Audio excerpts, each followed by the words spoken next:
All right, part two. Ladies and gentlemen, part two. It's here. Obviously, I couldn't go through all of these games within 12 hours because there were so many games. So I have to do a part two and go through some more of the games that they have. You have to keep in mind they have over 1,300 plus games, and each week they add 2 new extra games. And I've been enjoying it. Listen, I've been enjoying this so far. It's coming on PlayStation actually today. This will be available on the PlayStation as well.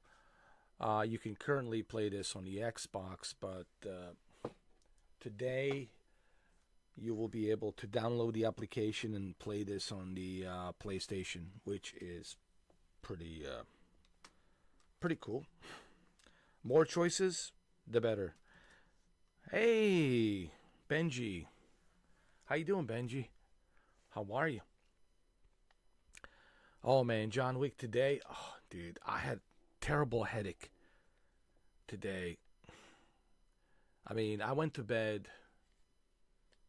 Let me see. I went to bed at 6:30. I was watching this other YouTuber. What's his name? Kingdom 12. He was doing. He's still live streaming, as a matter of fact. He's still a pretty cool guy. He was live streaming Test Drive Unlimited, and I was watching him, and because I wanted to see how the game is, and I was watching him, and then I went to bed around like 6:30, 7. But man, I had a headache. I had this terrible headache, man. Like I woke up in the morning, and I went for a swim for a little bit, but I couldn't swim too much because it started raining right away. As soon as I was about to jump in the pool, it started raining. And it's been raining and raining and raining all day long, man. It's just ridiculous rain, man. September, October, it's like rain nonstop. But especially a month of September. September, October, man, you'll see plenty of rain in Florida for sure. Plenty of rain. Sometimes, you know what? I don't know if you know this, Benny, but we had a hurricane in October. I think the name of the hurricane was Wilma. It was a Category 3 hurricane. It was a Hurricane Wilma. And we had the hurricane like around October. It was October 18th. No one would have expected that we would have a hurricane like on October 18th, right? You know, like a week before Halloween or something like that. When is the Halloween? The 31st, right? It was like a week before Halloween, October 18th, and it was crazy. April is not bad. There's some scattered showers here and there. April is good. That's why we have a spring break. April is good. April is really nice. You might have some rain here and there, like scattered rain. But September and October, it's where you have a lot of tropical rain because of, you know, the hurricane activity. It's a hurricane season, and hurricanes are very active in September. Like right now, this month, if you look at the Atlantic, hurricanes are very active. They're like super active, and there's a lot of activity out there right now on the Atlantic. But like I said, I remember the one time we had a hurricane, man. It was October 18th. And we lost the power, electricity. Dude, I didn't get the power till like November. I remember it. I was without a power for like 2 weeks. I think the first week of November, I think November 7th or November 8th, it's when I got my power back, electricity. So hurricanes are no joke, man. I've been through I've been through many of them. Ben, Uh, they are no joke, man. Even if it's a category 2, doesn't matter. Category 1, category 3, oh, yo, you are going to feel it. Uh, what's so unpleasant about the hurricane is the wind, the gusty wind just pushing through, relentless, nonstop.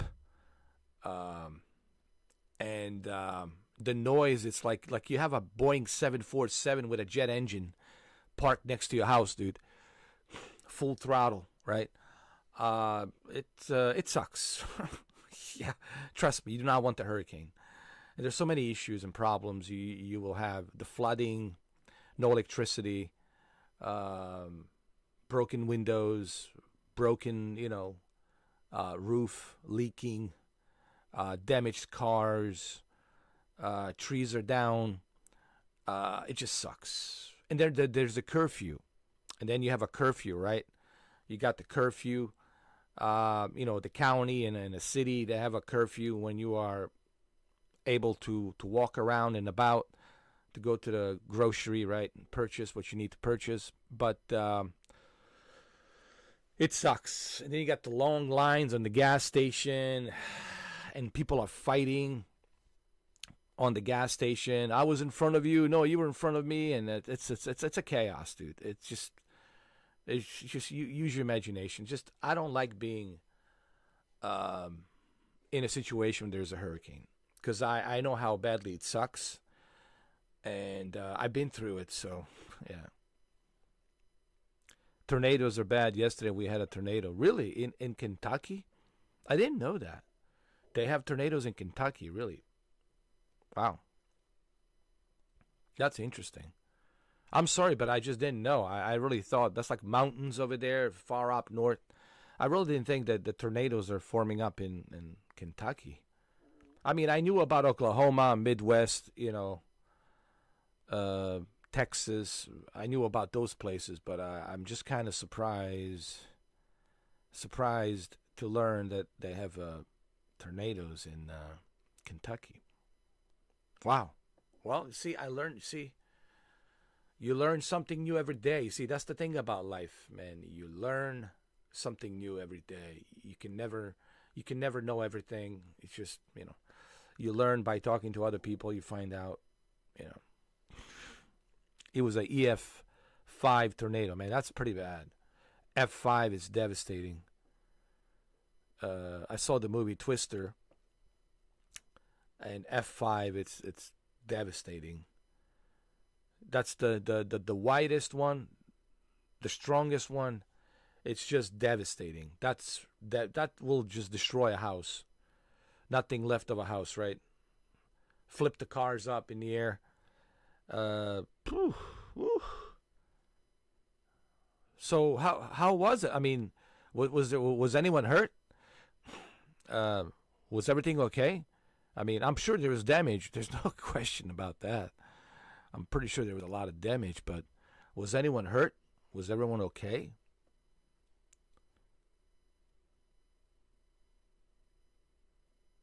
F5, EF5 tornado. My goodness. Woo. You were chasing it? Don't do that. Please, Benny. Don't chase tornadoes, brother. Don't do it. I know you saw the movie Twisters, but listen, it's just a movie, bro. Everybody wants to follow in the same footsteps of the Twister and Twisters, and people got inspired to be tornado chasers, but it's not worth it, man. Yeah, just listen. If you want to chase tornado, I understand. But just please do me a favor. Be careful, brother. I know, but just be careful. It's tornado, man. It ain't no joke, Just be careful, man. Yeah. Yeah, tell me about it, especially the EF5. That's no joke, man, because you don't know the trajectory of these tornadoes. They can make a quick turn going your direction really fast, because you don't know what tornadoes will do. You can read their minds, and nature is very unpredictable, man. It's the one thing about nature I learned. Nature's very unpredictable, and you never know which way, you know, which way it will go. You never know. All right, so let's play some games. Let's continue playing some more games. Let me see. I want to play the games that I didn't play yesterday. So I want to play Rolling Thunder. Let's check this out. Here we go.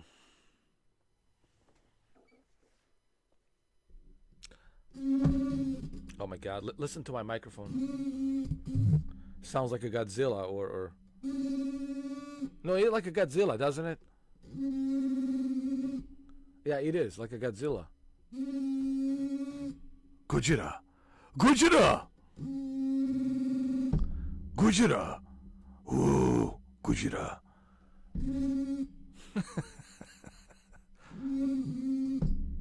It sounds like a Godzilla. All right, so this is Rolling Thunder. This is a really good game. I don't know if you ever played this, but like this is John Wick, bro. Yo, this is John Wick before John Wick. This is John Wick before John Wick. Yeah, step in the red circle, all right? Yeah. Yeah, come on now. Yeah, I've been asked that question. I think I'm back. Come here. The name's John Wick. Baba Yaga. What are you guys? Waiting for the red circle? I'm right here. I'm right here. Yeah, this is officially a John Wick game.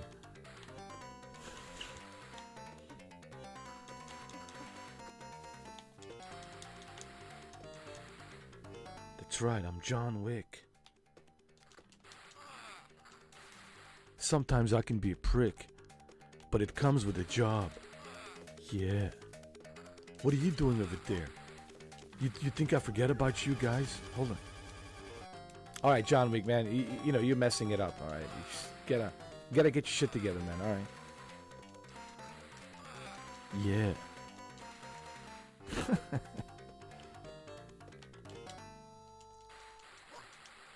Yeah. Come on, you clowns. Come out of the woodwork. Put yourself in the red circle. What are you waiting for? Yeah. Yo, these guys are gimps. I just realized, yo, those are gimps. It's John Wick versus gimps. Yeah. John Wick versus gimps.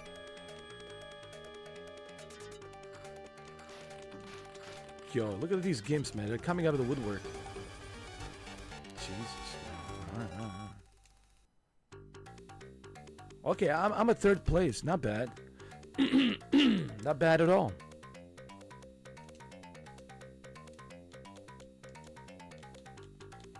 All right, the name is...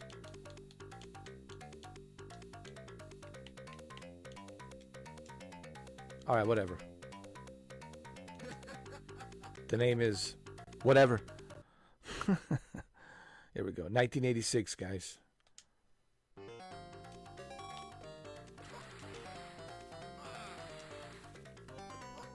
Yo, look at these gimps, man.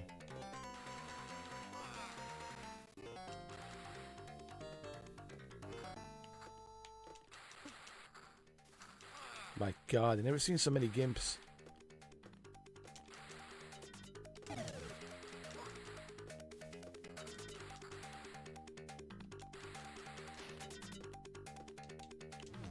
Oh my God, this is like a gang bang of gimps.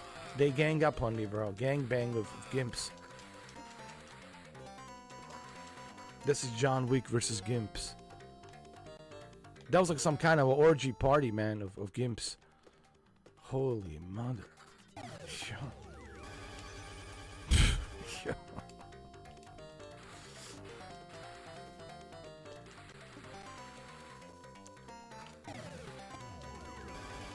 What kind of a John Wick are you, bro? Like, he get touched by a gimp just one time and it's over.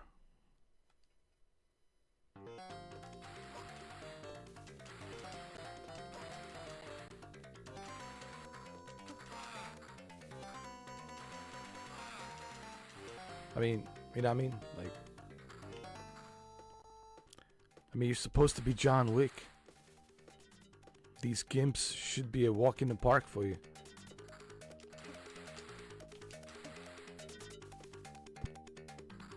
Come on.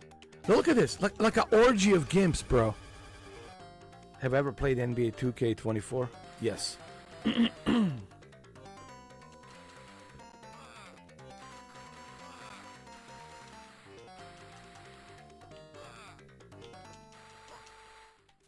I really wanted to play Test Drive Unlimited, but I don't know.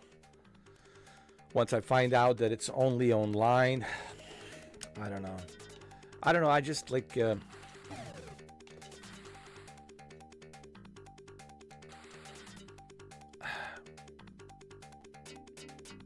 it's hard for me to justify paying for a game that it's online only and requires a server to play it, you know? So, I don't know. Maybe I'll one of these days I'll try it. If I can find it for dirt cheap. It seems like an interesting game. You can like every time you win a race, you earn more money, and you can move up to the ranks, and you can buy new cars and expand your career. And throughout your career, you move up to this Crown Solar organization, which is in Hong Kong, and then from there you could go to these bigger championships, and you can become a high roller. It's all good. I mean, it's a great concept, but I just, you know, knowing the fact that the game it's only it has to be played on a server. Everything's on a server. It's just like, you know what I mean? So,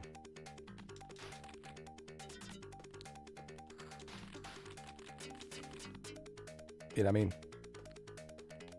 But I might give it a try. We'll see. I might give it a try. We'll see if I can buy it dirt cheap, like $30 or something like that. $30. I'm willing to spend $30 on Test Drive Unlimited if I can find it for like $30. But 50, even 50 is just I don't know. For a game that requires to be online only, it's just I mean, look at Concord, right? Like Concord is a great example. Look at all the individuals that have spent money on Concord, and now they have to get a refund. You know, how about those who paid $60 for Concord, and now they have to issue a refund? So I have this like a Concord phobia now, where I'm worried. Every game that's online only, I'm worried that if you purchase it, they might, you know, shut down the servers, and if they don't get enough people playing. So there's that. Have I ever revisited Bosnia? Slovenia Borisova asks. Unfortunately, no, I haven't.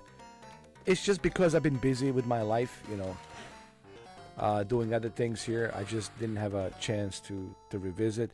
I do plan on revisiting, you know, in the future, you know, most certainly.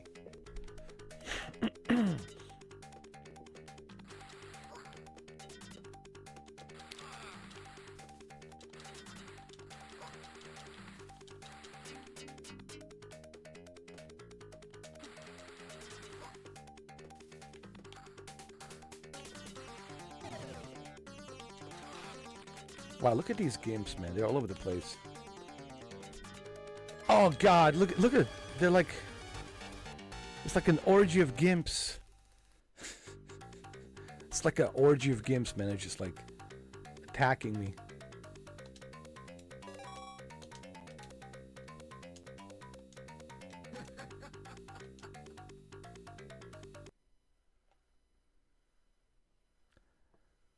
Yeah, man. Just let me know, Benny. Whenever you're ready, man, to jump on a party chat, just let me know. I think a lot of people would love to hear your voice, and because right now people they have no idea what you sound like.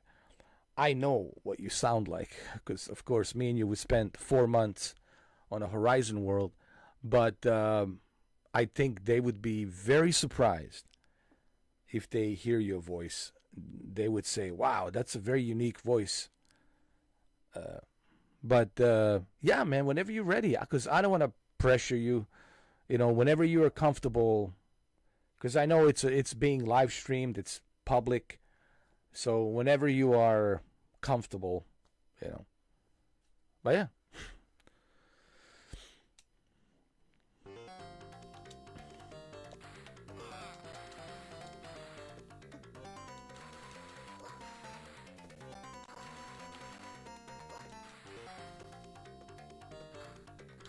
Yo, look at these gimps. Oh my God. Oh. Yo, look at this gimp. It got me from behind. I can't. Oh, this is a gimp. Gimp. John Wick versus gimps. Oh my God. Hold on. Let's try something else.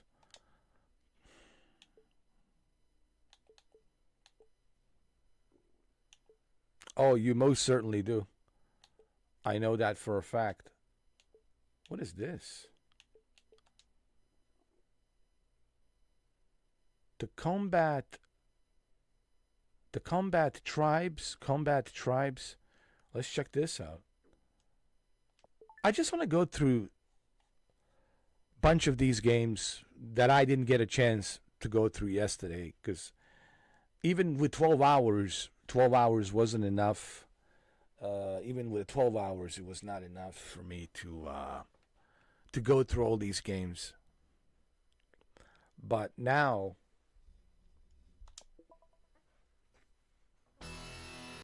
I think I can, with the part number 2, I can go through some more of these games. You do have a cool voice, man. And you look cool too, man. You're very unique. I think you have a very unique persona, man. Trust me.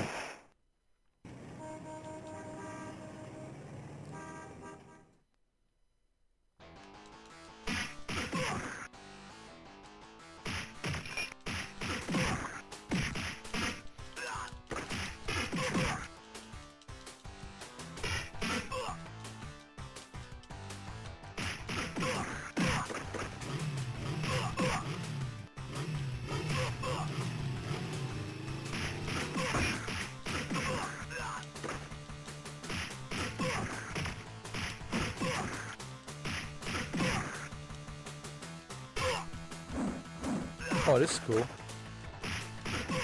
The way he lifts him up, tosses him around. Oh yeah, oh yeah. This is like a Brock Lesnar, bro. It's like a Brock Lesnar game. Suplex City, bro. Yo. Ah, listen, don't worry about it, Benji, man. Totally understandable, man. You were tired. It's all good, brother. You know, when you're tired, man. There's nothing you can do about it. You gotta get some sleep, you know. Totally understandable. Don't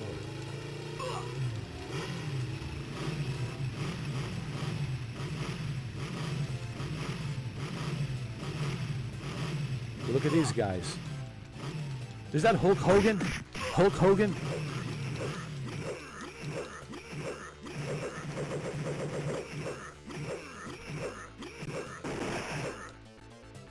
Alright, come on, Brock. This is Brock Lesnar. I'll show you a thing or two. There you go, huh? You wanna try this? this thing? Maybe I need to pick up some objects or something. Hold on.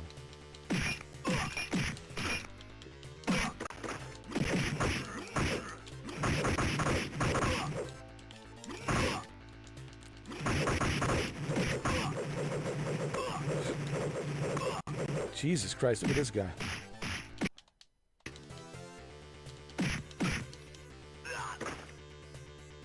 Can I pick up a motorcycle? How about that? Oh yeah, you can pick up a motorcycle.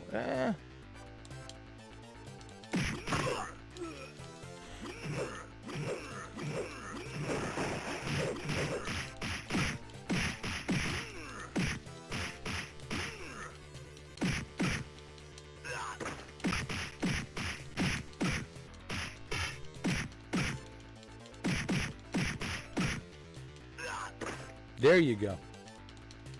Huh? Suplex City. You want to see a Suplex City? Here we go. Suplex City. There you go.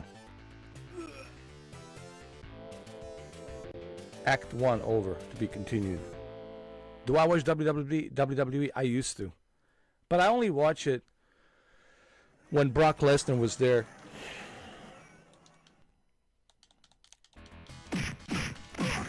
Only because of Brock, man. To me, he's the only reason why I watch the WWE, man. He puts on a show, man. Nobody does it better than Brock. And all these other wrestlers are just blah, blah, blah, you know, bunch of prima donnas. Brock, he puts it, he makes it very, very good, man. He makes it super hardcore.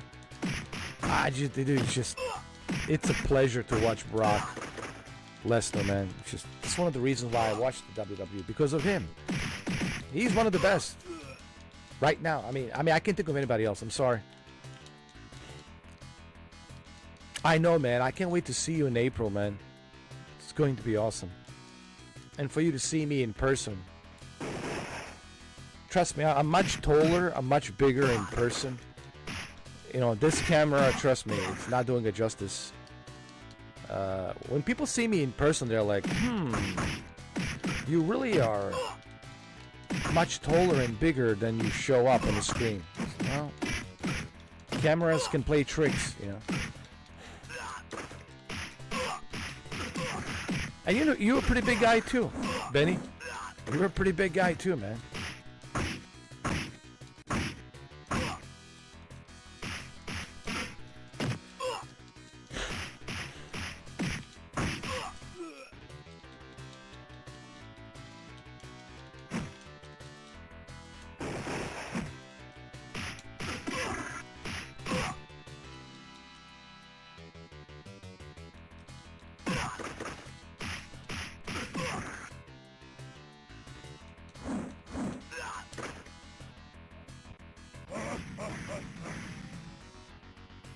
What is this? The boss?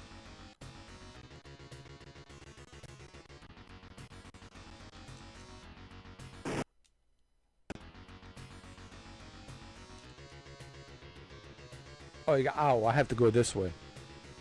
I have to go left. Oh, look, I picked up this this mini cart. Formula 1 mini cart.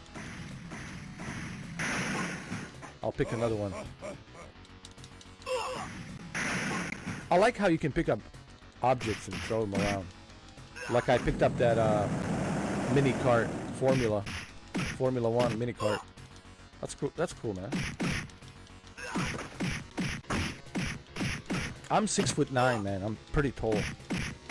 And 245 pounds. I used to be 250, but I'm 245 now. I'm very tall. Trust me.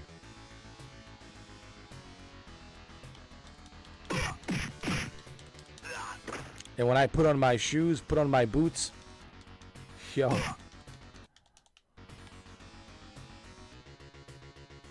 I'm even taller. I'm even bigger. But it's not all about being tall. It's not all about being strong. It's not all about the size. I have seen midgets. I've seen midgets, you know, beat the crap out of 7-foot guys. So it's not all about that. It's all about,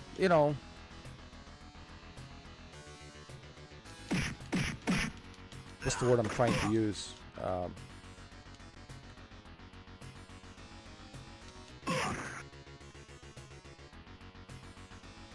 It's all about the courage. How courageous you are to stand up to a bully or to stand up to someone, right? It's all about the courage, you know.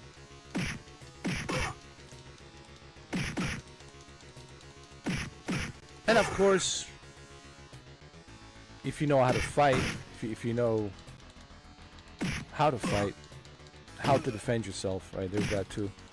Sure, it helps. I personally don't like fighting, you know. I mean, let me put it to you this way.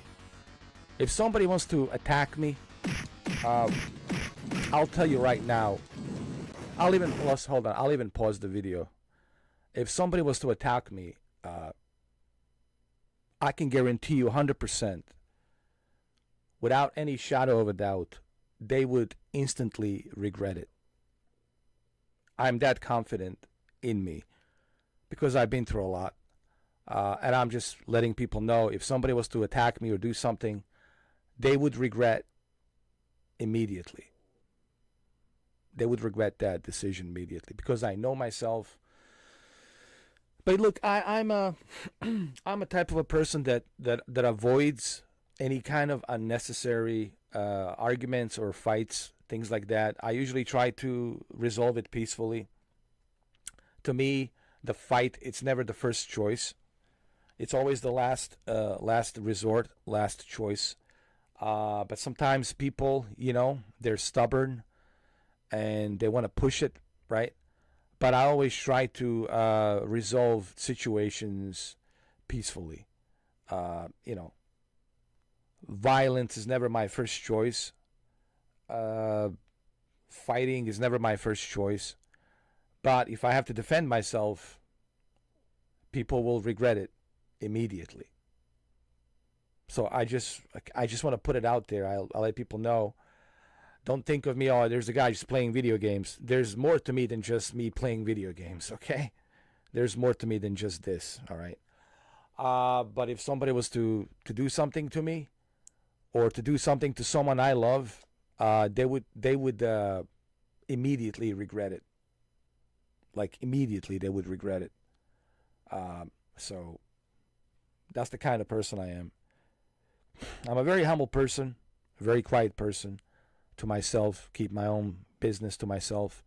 But like I said, if somebody was to harm me or harm someone I love and care about, they would instantly, in half a second, instantly, they would regret it. Period. You're the same way? Well, that's good. That's good, man. I'm like kind of the same way too. I don't look for trouble, and it's one of the reasons why I'm not a bouncer anymore, why I quit that, partying and all that stuff a long time ago. It's because it was too much trouble. Trouble was following me everywhere, man. I don't know what it is, man. Everywhere I go, the trouble would follow me. I guess I have that face. I have that, I don't know what it is. And every single one of the individuals who pick a fight with me, they would regret it. They would regret it immediately. So, I decided just to, mind my own business, live a quiet life, and just, because I've been through so much, man. Listen, I'm 45. I've been through so many things, from the war in Bosnia, traveling all over the Europe, here in North America. I've been around, I've been through so much that, I'm not looking to impress anybody. I'm not looking to win any prizes. I'm just trying to enjoy whatever life I have left in peace. You catch my drift? I'm just trying to enjoy whatever life I have left. I'm trying to enjoy it in peace. That's all I can really ask for. But I'm not going out there trying to prove something to anybody or trying to prove something to someone that I'm this or that. I'm past that. I know who I am. I know what I'm capable of. I know what I can do. but I usually keep myself to myself and mind my own business. But having said that, if somebody was to pick on me or harm people I love, again, they would regret immediately. In half a second, they would regret that decision. Yeah, go ahead. Go ahead, Benny.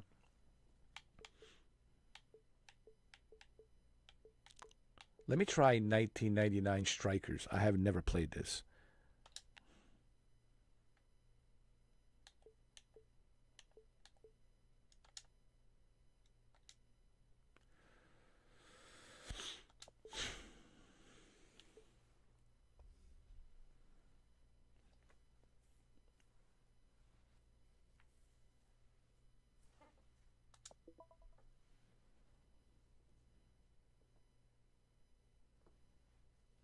This is from the arcade. This is the arcade version. Insert coins. I love it.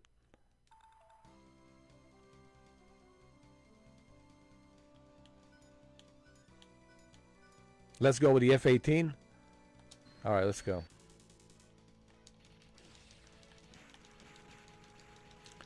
This is your captain speaking, Maverick.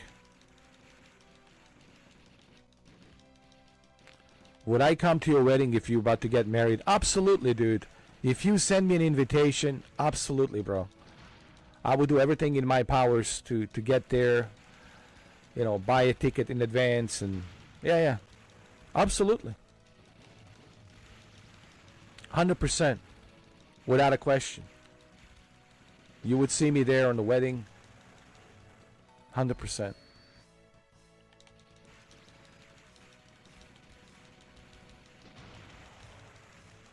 So you told me you have a girlfriend, huh?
Well, that's good. Hopefully it works out between you and her.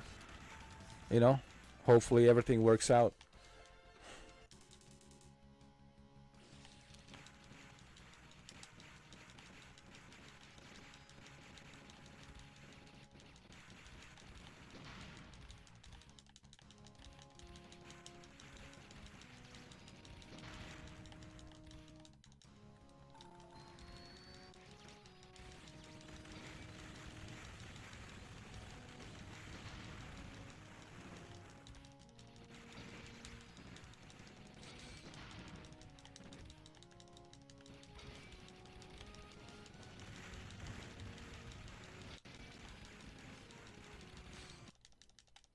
Oh, come on. My internet connection. No.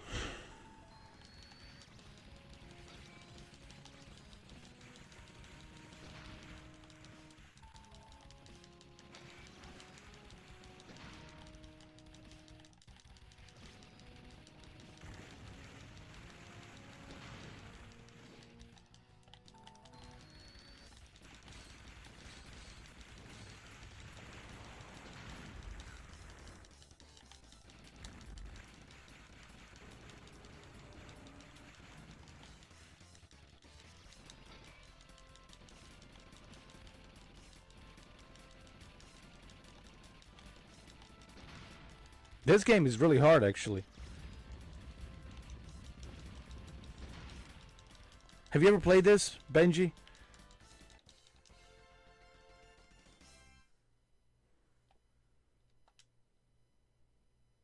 This is the arcade version. It's called Strikers 1999.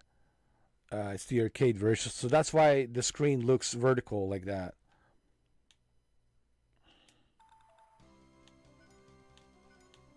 Oh, look at that F-22 Raptor. Oh yeah, Raptor.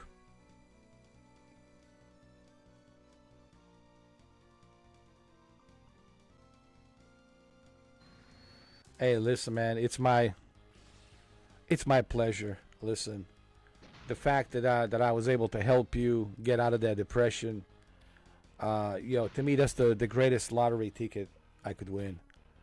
Um, so that makes me happy, man, knowing that I was able to do that, and I'm also very happy that you consider me as a friend. Like I said, man, if you're about to get married and you invite me to your wedding, you bet I would be there 100%, man. 100%. And I got plenty of suits, man. I'm ready to go. I got so many suits. I can wear a suit right now if I wanted to. I mean, but I don't need to. Unless you want me to wear a suit right now.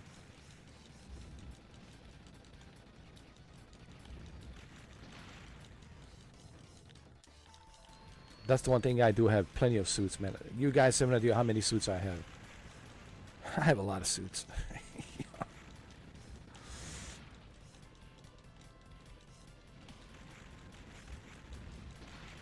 Is there any particular reason why I have so many suits? I just like wearing suits, man. This is what people don't know about me. I just love wearing suits, and I collected so many suits in the past 20 years. I gave away some of them because I got bigger, so I had to I couldn't wear it. I couldn't wear some of them, so I gave it to the charity. John Wick returns to Ben Wedding. Yeah, that's more like it. All right, let's try another game. Let's see what else we have that I didn't try yet. What is this? Premier Manager 98. Well, there's a soccer game. Well, let's give it a try. Let's give it a try.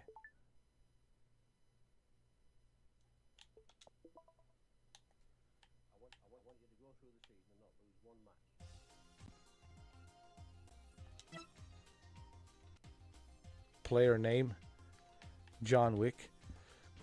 Hold on.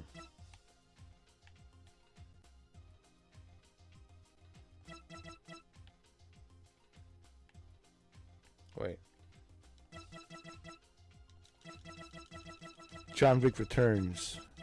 I like that. John Wick returns to Ben Wedding. And I really hope that you do get married.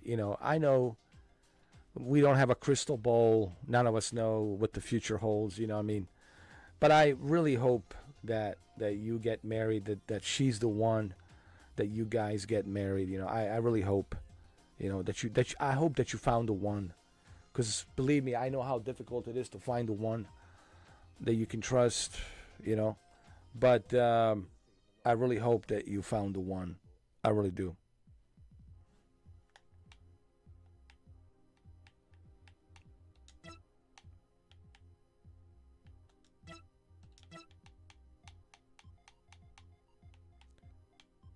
John Wick.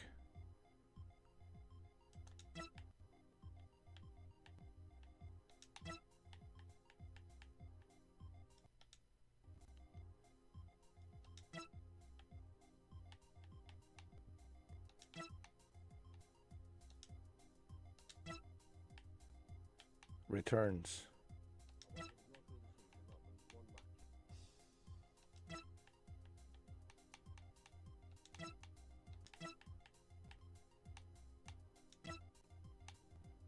Now we'll just put it as a John Wick. Hold on.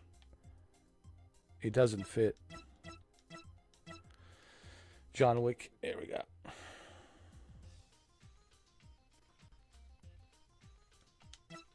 Well, when you guys come to see me on April 8th next year, when you guys come to see me next year, I'll get to meet your girlfriend and hopefully a future wife.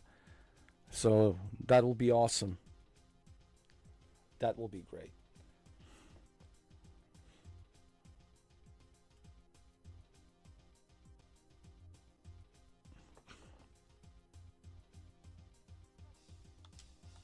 It's pretty quiet tonight, huh? It's just me and you, man. I kind of like it. Where's everyone, huh?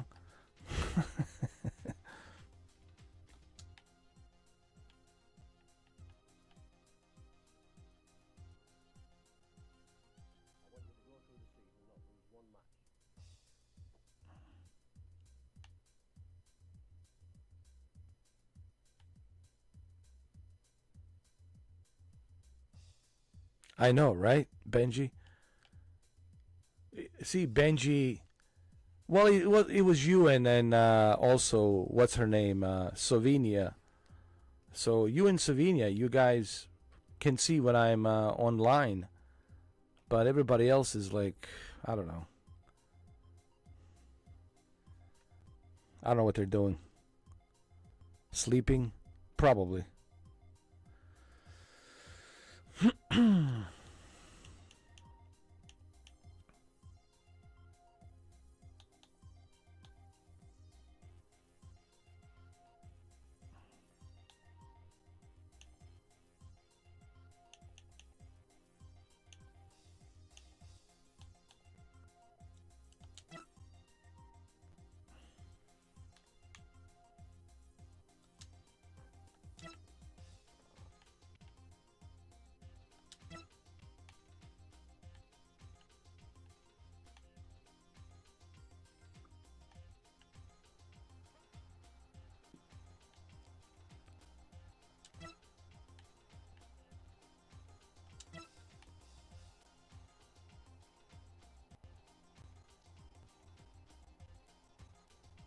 Oh, I'm sorry to hear that, man. Oh, Jesus.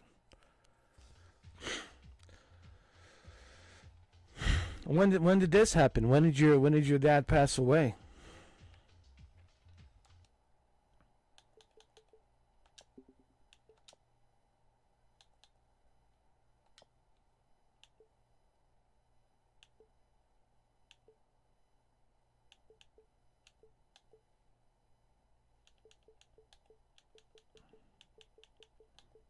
When did this happen? Happen today or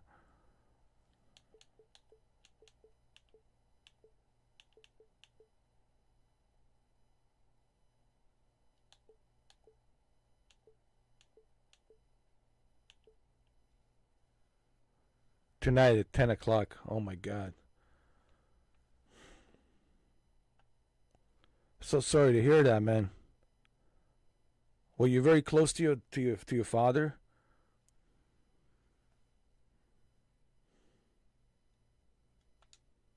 I'm so sorry to hear that, man. My condolences.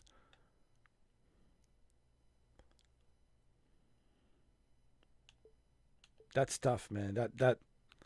That sucks. I know what it's like when my father passed away. Um, you know, it's tough, man. It's hard. It's hard, man.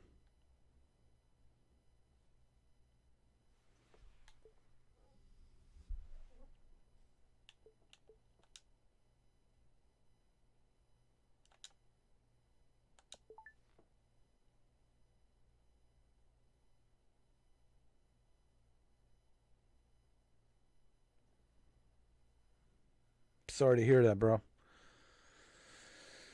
I mean, just take your time, man. You know, how's your mom doing? How's she holding up?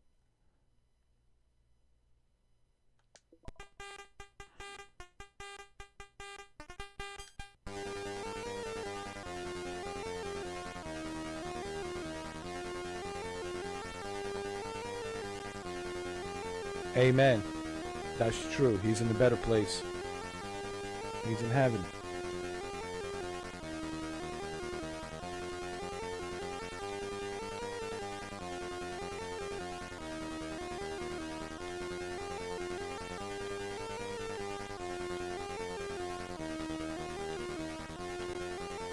You know, life is short, man.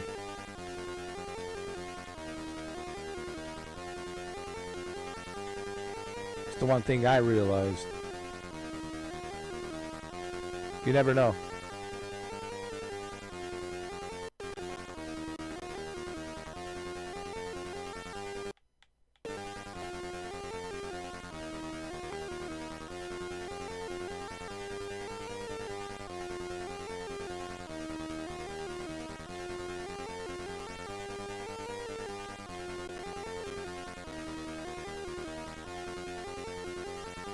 Oh my god, it's so hard to write the names. Oh man, on this game, I'm trying to get the names, trying to spell my name.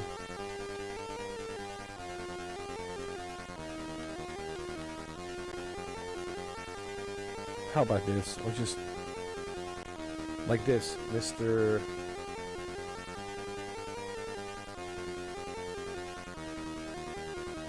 Mr. 4K, like this.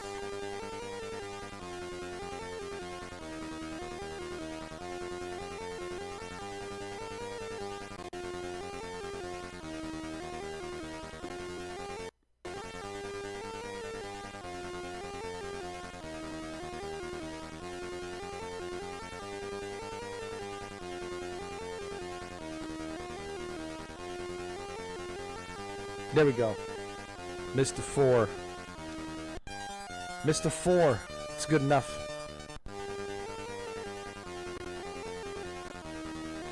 Well, that's good, man. Tell your mom, tell your mother that it's really my pleasure and my honor. It's, if I can help somebody, you know, to me that's the greatest lottery ticket. And it's more worth it than me winning a lottery ticket. Honestly, to see someone who is struggling with depression that I'm able to help. And it wasn't just you. I think there was a bunch of other people as well who came up to me and they said, thanks, man. You really helped me deal with what I was dealing with. When I was in the Horizon world, I helped a lot of people, man. We used Keanu Reeves and John Wick as that one vessel, you know. But, I mean, I did it pretty good. You know, like I said, I can...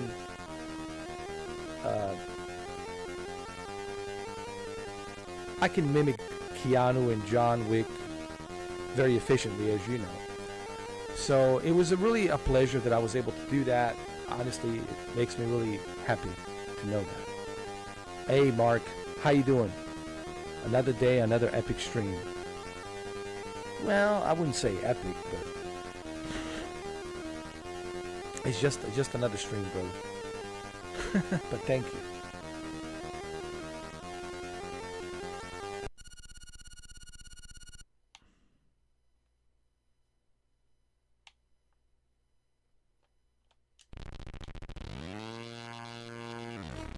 I don't remember playing this, do I?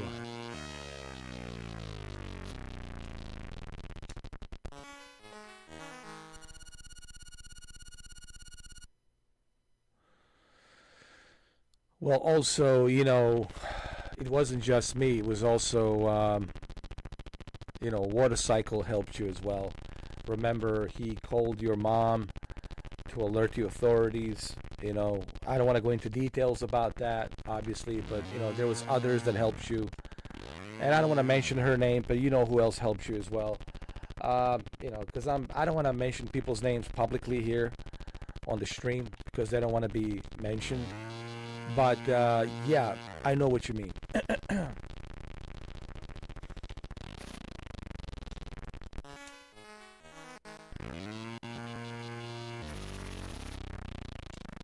How do I play this game?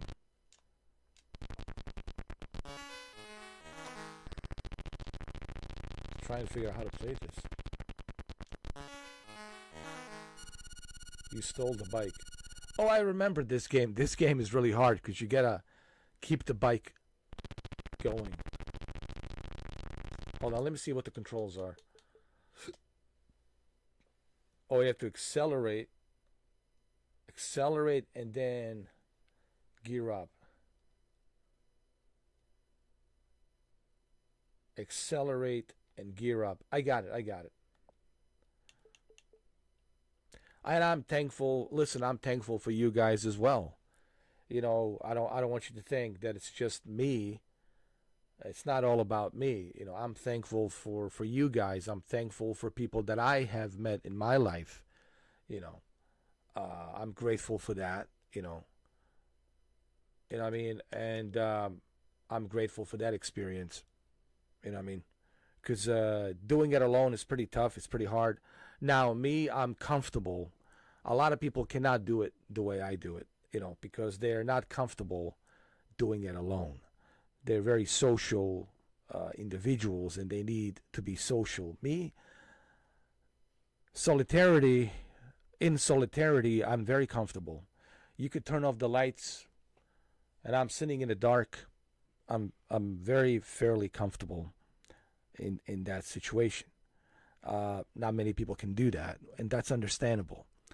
But I understand, it's tough doing it alone, without guidance, without friendships, without people to be around you. I totally understand that. So I was very happy and glad that I was able to do that for you and for the others as well.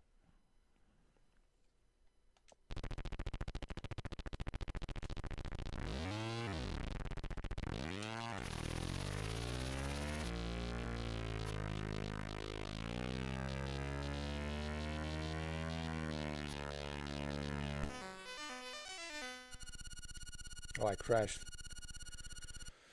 Ah, well. I played this on Commodore 64. I remember it as if it was yesterday. I want to give you guys a good advice. I want to tell you something. Mark Boxter says, doing good, just working another night shift, looking forward to the weekend, playing Star Wars Outlaws. Yeah, Star Wars Outlaws is pretty cool. Listen, as I told her, as you know who I'm talking about, I was worried about you. I wish that I never left, that I didn't go talk to, again, I don't want to mention his name, you know who, that I didn't go there to talk to him. I wish that I stayed there, but as you know, he wanted to talk to me, so I had to go there and talk to him. But as you know, I was super worried about you, man. I was like really worried about you because I know how serious it was. It was a serious situation, and I didn't want that weight on my shoulders. Like when I was telling her, I was like, I don't want that on my shoulders because I do care about you like a little brother to me. So I was thankful that at least he was there and she was there for you, like Watercycle and her, that they were there and that they did what they did. I'm grateful for Watercycle that he did what he did. And I told him personally, I said, I appreciate what you did. When I went there, I said to Watercycle, I said, man, listen, I appreciate what you have done. You did the right thing by calling, his mom and alerting the authorities. It was a very serious situation. So, but look, man, I'm glad that you are doing great, and it makes me happy, man, knowing that. Especially now that you found a girlfriend, and I'm sure you guys will get engaged and get married, and I'll be there for the wedding. You better believe it. Plus, I'll see you next year in April. So I'm just happy knowing that you're doing great, and I can tell you're doing great. I can see you doing great. And that makes me happy.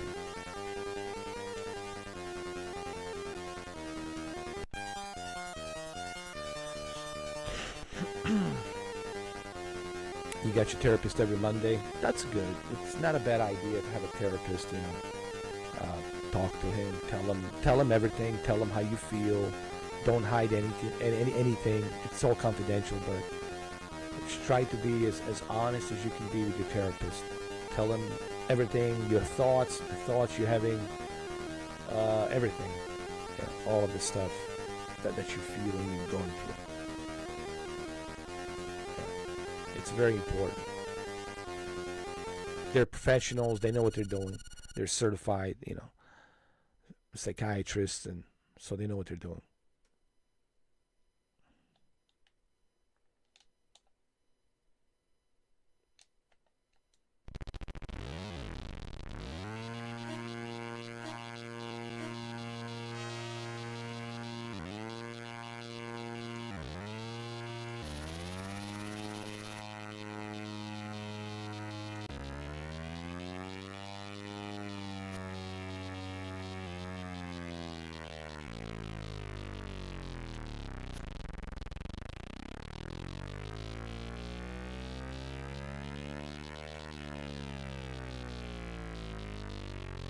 Oh no. Oh no. I have stole the bike.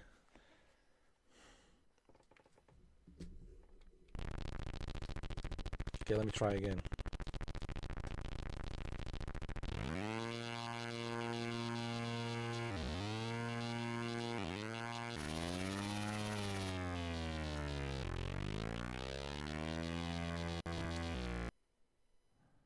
What happened? No. Did I? Oh, I stole the bike again. No.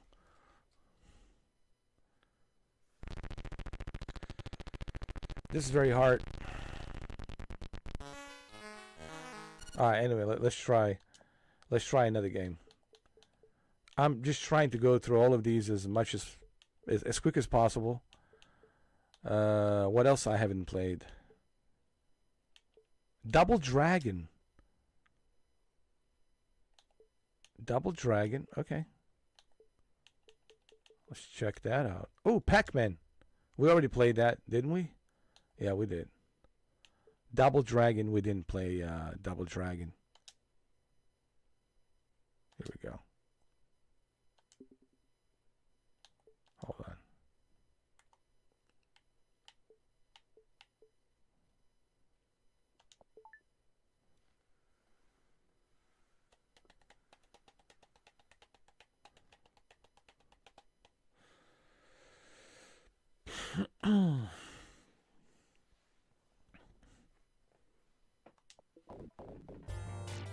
Double Dragon.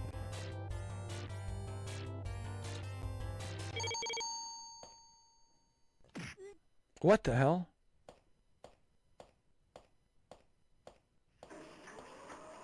What happened? They stole his girlfriend? How dare you?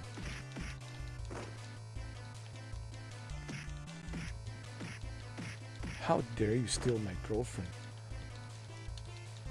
I'm a double dragon. Don't you know?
Man, I'm kicking ass in this one. Huh?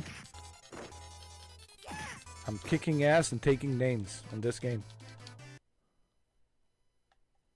What's going on? Yo, look at this guy. Holy shit.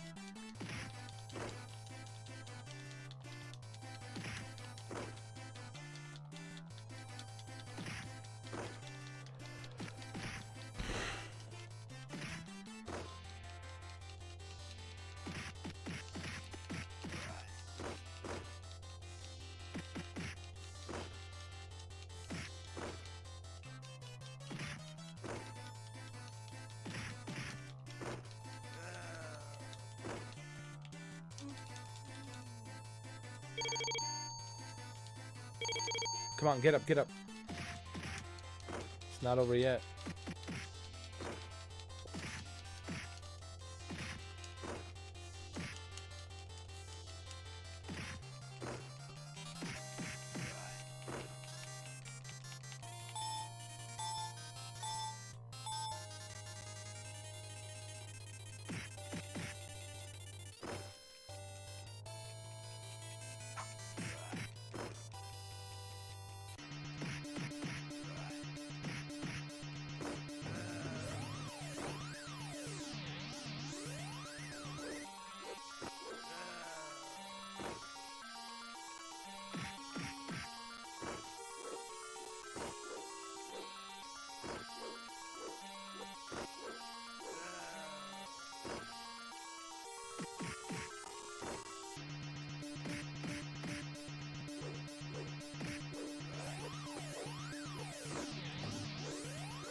All right.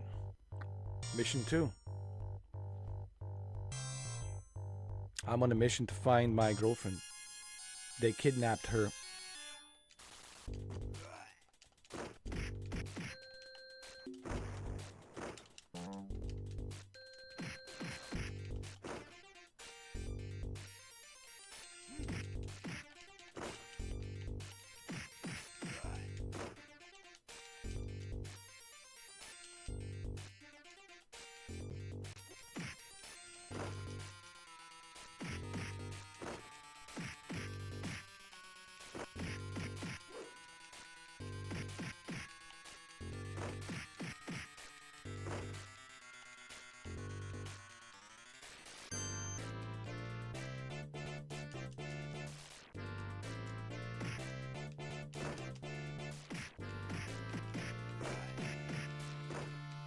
I think this is the arcade version. I think.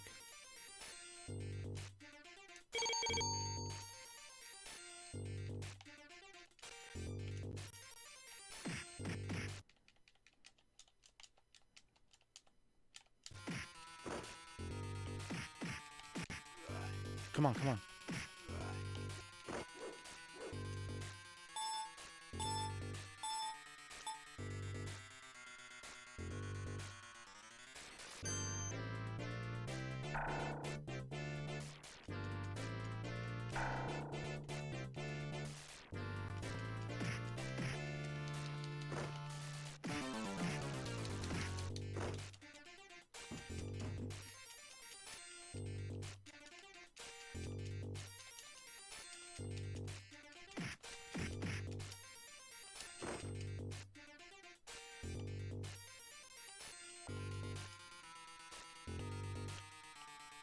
What happened? Oh, I died.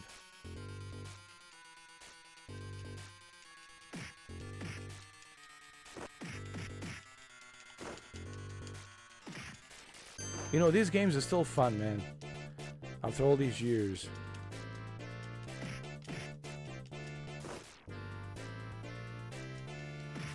But I think this is the arcade version.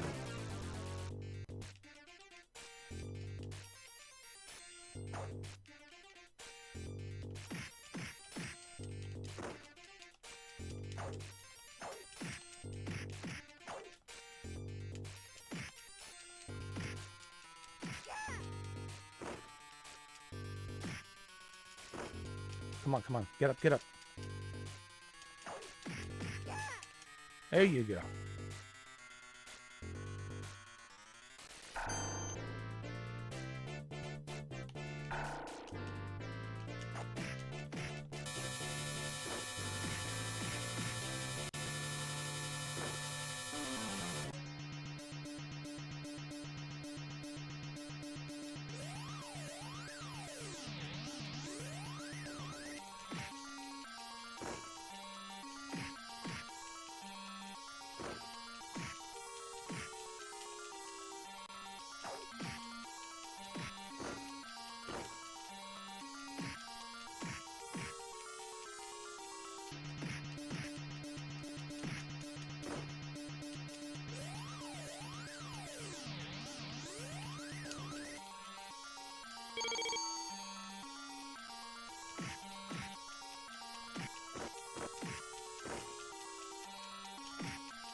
Here we go.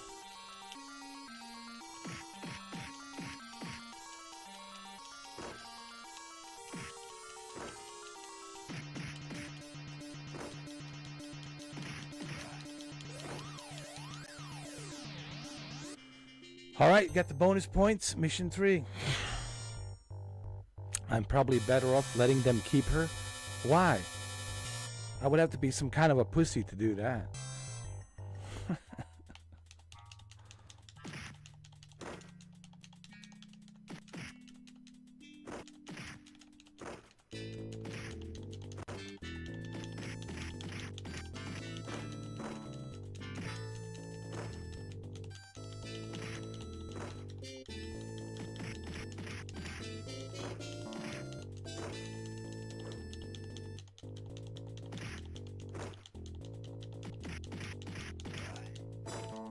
I like these moves that they have in the game.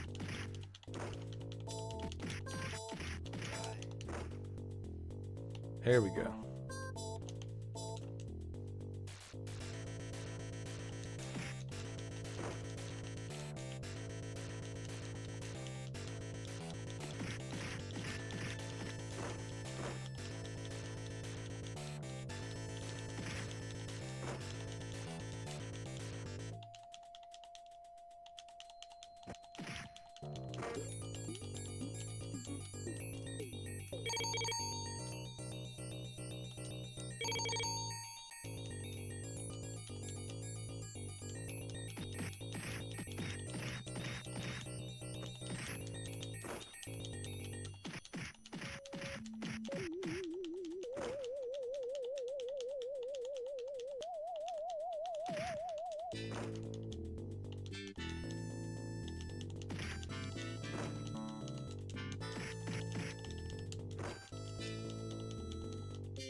Come here. There we go.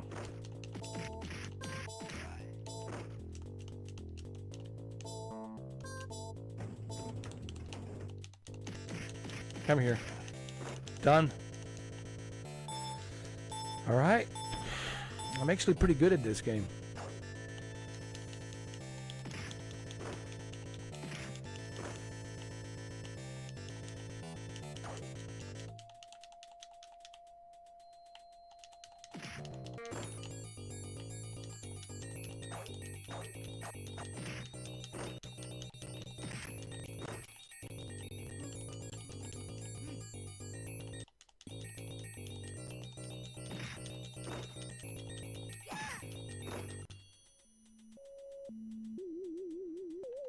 Oh, here comes this guy. Come here.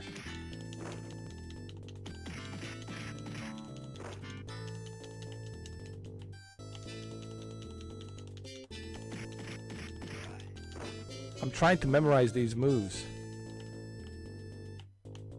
And I'm trying to time them correctly. I think that's the trick. You need to memorize which button to press and you have to time it correctly. Have I ever played this game? No. And that's what I'm doing in the part 2. I'm like going through all these different games that I haven't played yesterday, that I didn't get a chance to play yesterday. So I'm trying to play only the games that I didn't play yesterday. I don't want to play the games that I played yesterday. But no, I never played this. I think this is the arcade. I think this is the arcade version of Double Dragon. This is a Double Dragon. And it's all about, you know, smashing the buttons and timing it correctly so you can, you know, kick some ass and rescue your girlfriend.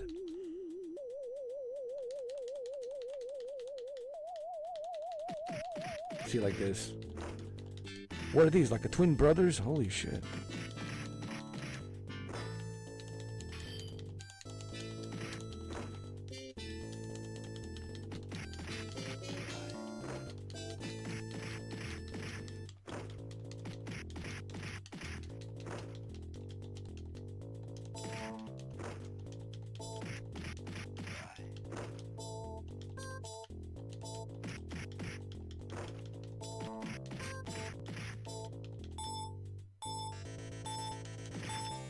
So this is the boss. Look how big this guy is, man.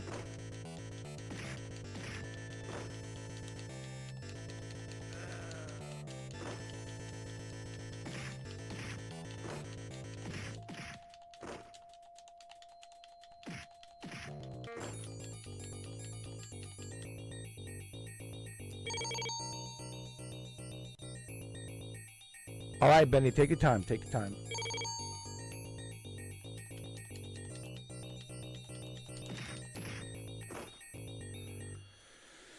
Come on. Bring it. Let's go.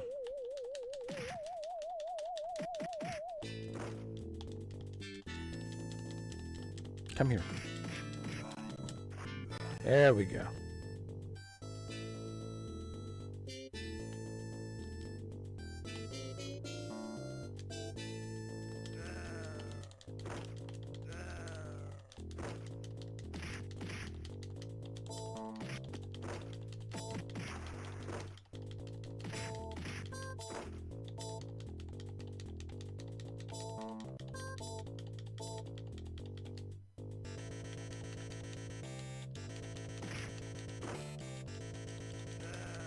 Oh. Oh, this guy's tough. Oh, there's three of them. Holy shit.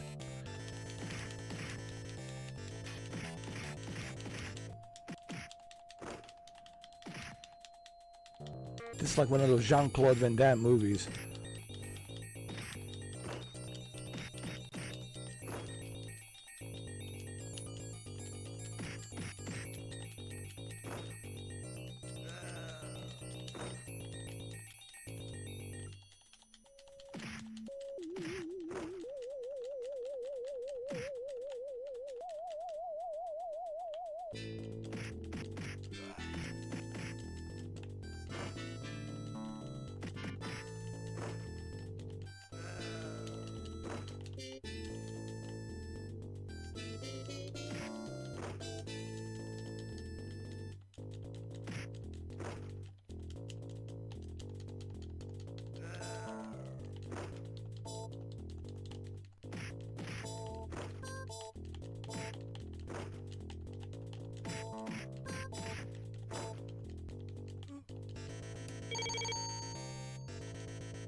All right, he's the last one left.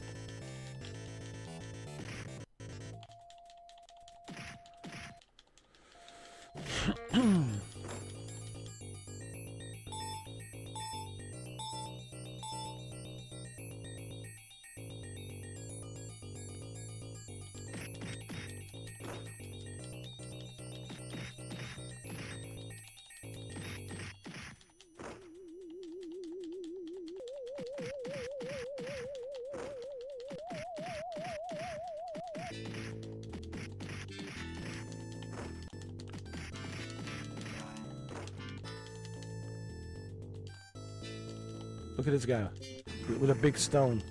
Come here. Yo, I'm kicking ass in this game. Pretty good though. Not bad.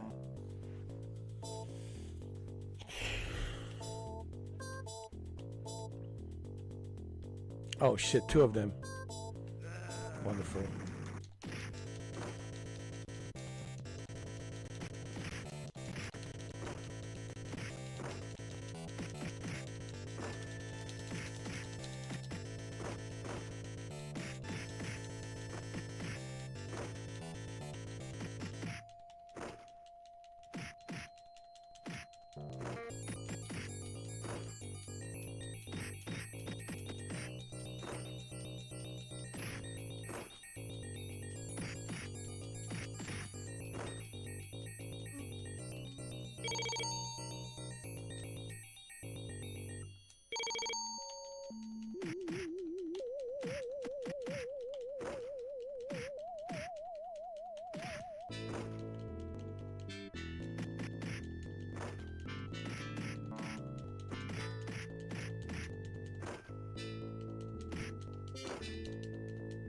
Come on, come on, come on.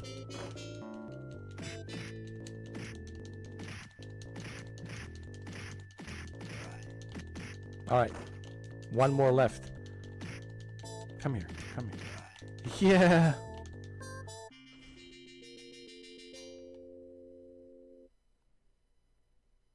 Invade the enemy base. Let's do it. This is just the beginning. I'm not finished yet. Come here.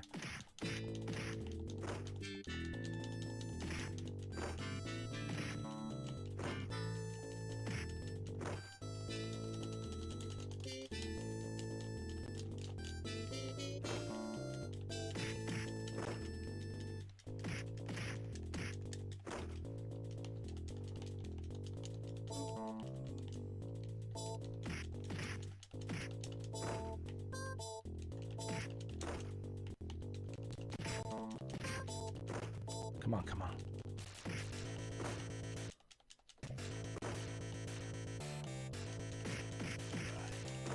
There you go.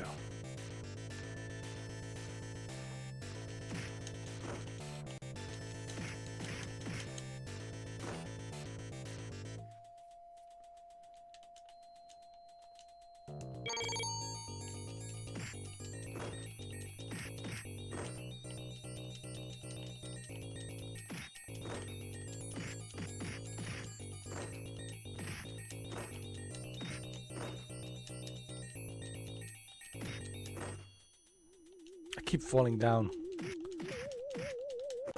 Oh my god, this guy just doesn't want to go down.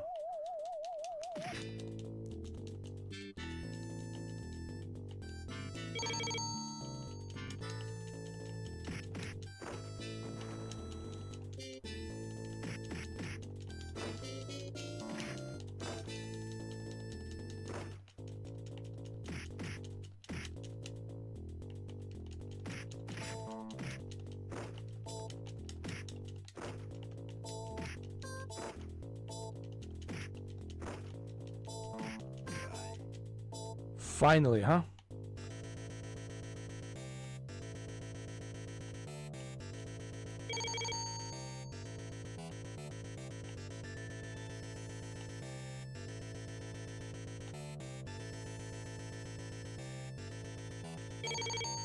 Wait a minute.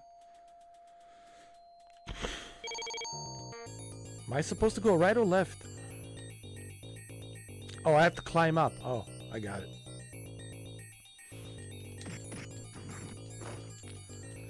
Double Dragon, Jose, you remember this?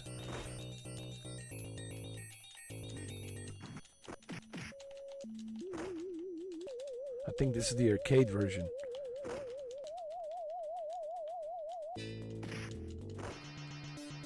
What is the guy? Hulk?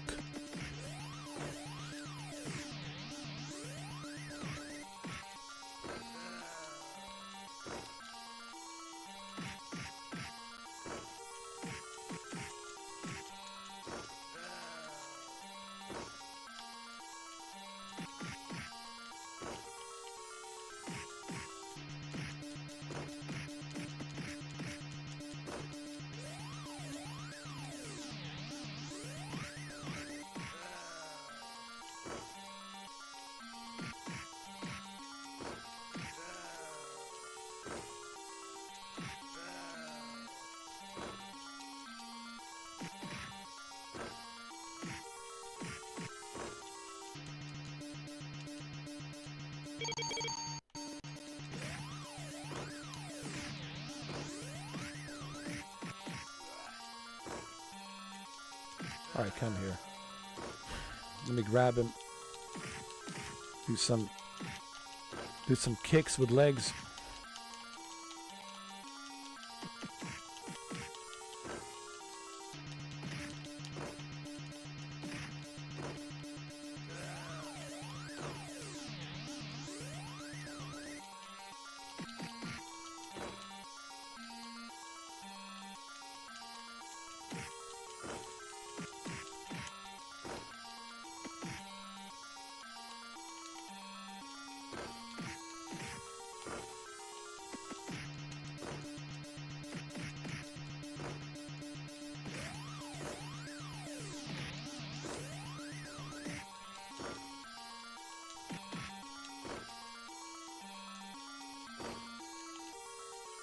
I definitely could use a co-op here, man. For sure. Just so I can save my girlfriend. She's kidnapped.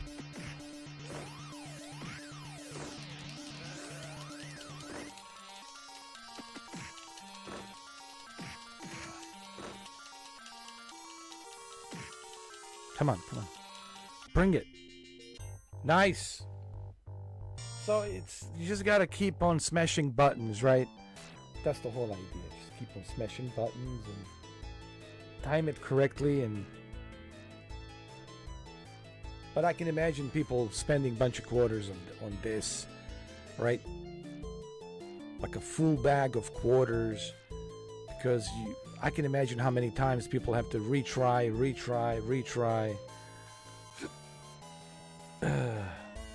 So you play this on the arcade, huh? So this is the arcade version. Obviously, you know, this is a widescreen, so that's why you're seeing it the way you're seeing it.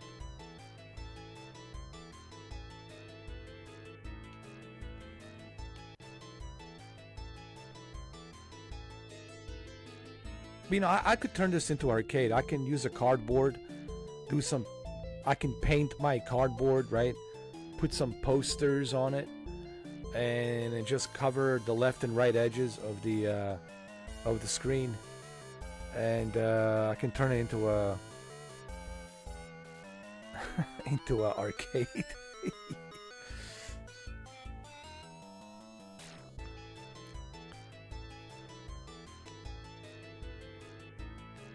I'm really hooked on this Antstream. It's almost like they made this for me and you, Jose, because it's old school.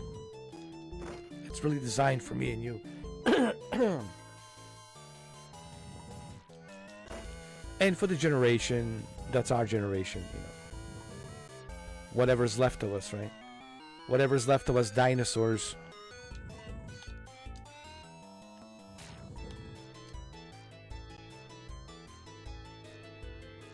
The last of Mohicans.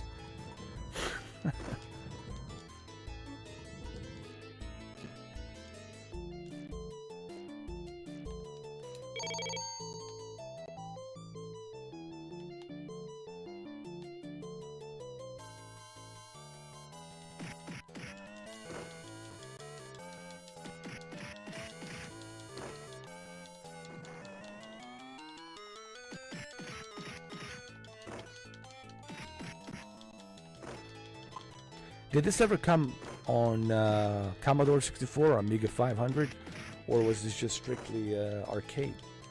Do you know, Jose?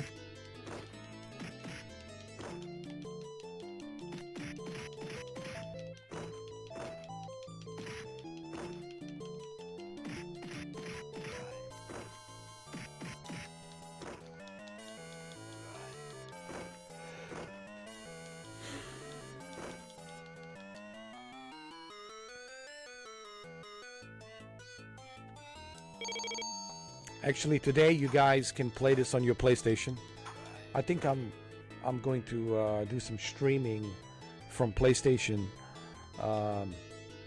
testing out to see how it runs, how this service runs on the PlayStation with a PlayStation 5 controller. So.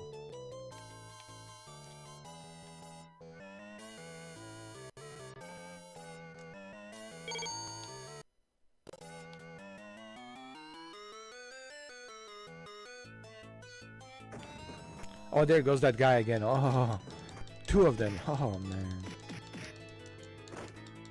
Oh, this game was everywhere.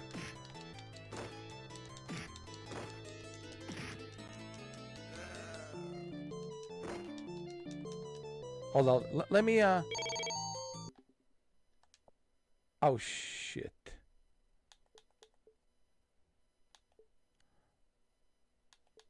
I think this was the arcade version. Hold on. It was the arcade version.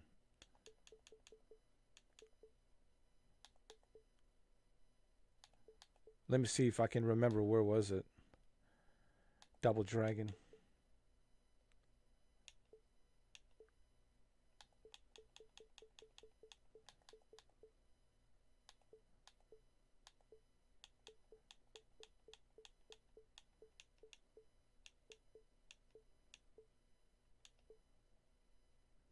So this is arcade. Kung Fu Master is also arcade. Um, yeah, it was the arcade. This is arcade as well. Kung Fu Master. I was trying to save the game and then I lost the internet connection. I mean, I lost the connection to the server. I didn't lose the internet, but uh, the internet lost the connection to the server. I do have to admit, their servers a little bit, you know, they're here and there, but that's understandable because they're a small company. I don't want to be too harsh on that because they're a small company. They're not like Sony or Microsoft, right? If it was a Sony or Microsoft, then yeah, then you could say, all right, those are big juggernauts of companies. They should have better servers. But considering they're a small company, the CEO's name is Steve. He's in London. They're in London, UK, United Kingdom, London, and I'm trying to support this company. I'm trying to support them. Whatever I can do to spread the word. The more people hear about it, the better. It's nothing in it for me.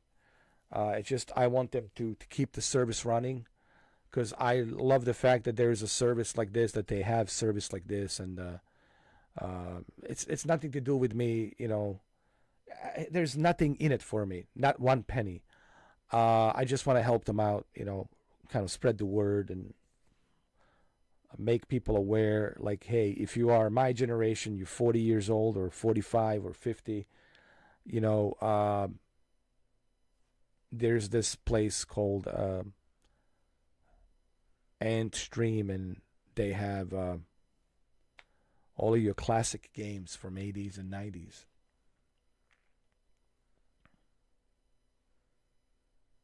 You were pretending that Daisy was your girlfriend. I was trying to save her. Oh, Daisy. Yes, her name is Daisy.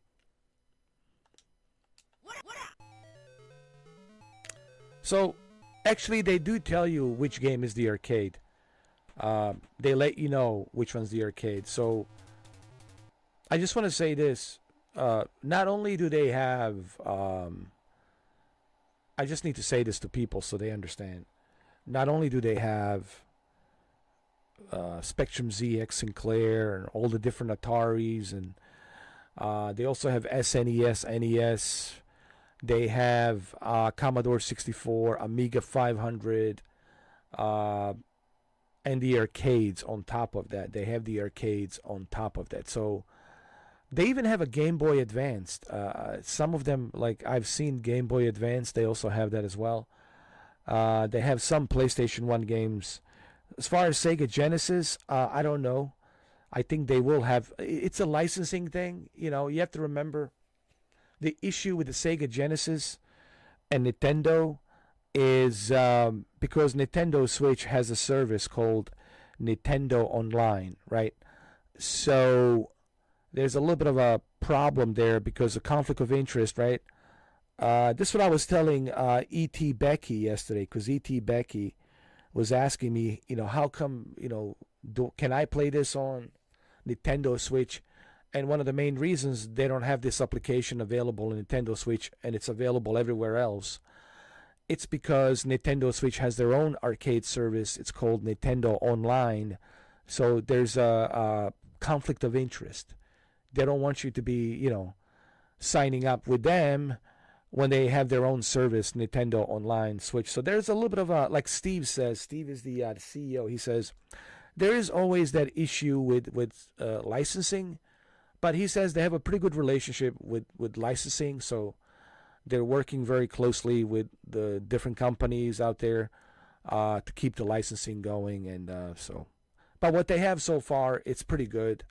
And keep in mind, you can play this everywhere except Nintendo Switch. Think about it. You can play this anywhere.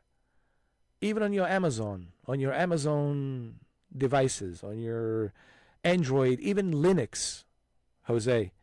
Even Linux. You can play this on Linux. You could play PlayStation, Xbox, Windows, iOS devices, MacBook Pro, Macintosh. You can play it on the Mac, on the iMac, right? The iMac, one of those iMac computers. I have actually an iMac, believe it or not. It's right over here. I haven't turned it on, God knows when. And I have a MacBook Pro. I think I have a MacBook Pro somewhere. I do. I should play this on a MacBook Pro. And I know what Jose is going to say. You have to go to your basement and you have to pull it out of the basement and you have to show it to us. I would, Jose. You know that I would, but I'm just too lazy right now to do it. I have a MacBook Pro. I do. So what I'm trying to say to people here, and keep in mind, I'm not sponsored by Anstream. I'm not shilling for Antstream.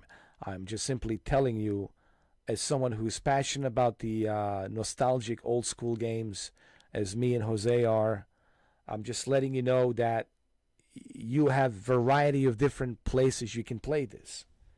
And I think that's really great, that you can play this in so many different devices and tablets and phones and consoles.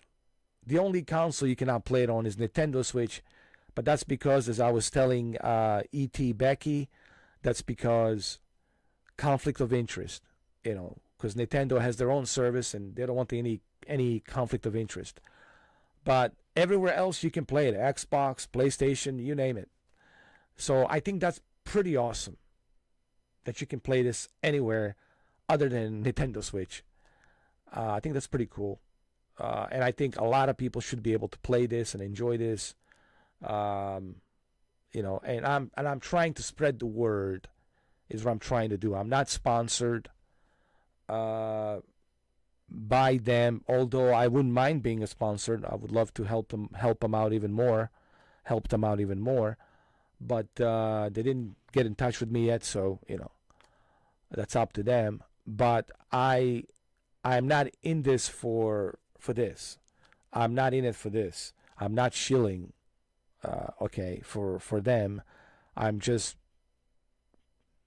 doing this because I want to support them, because I appreciate a company like this that is trying to preserve the classic old school games that I grew up playing, that Jose grew up playing, that you guys who are my generation and Jose's generation, or maybe 50, some of you are probably 50 years old, or 55 or 56, right?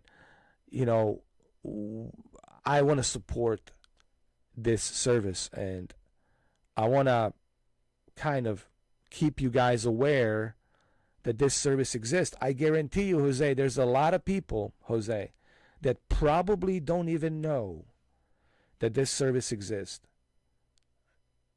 I guarantee you there's a lot of people who are our generation that most likely don't even know that this service exists.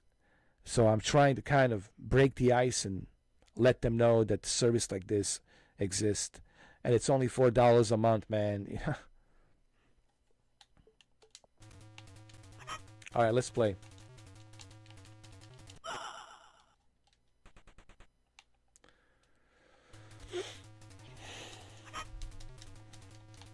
How do I do this?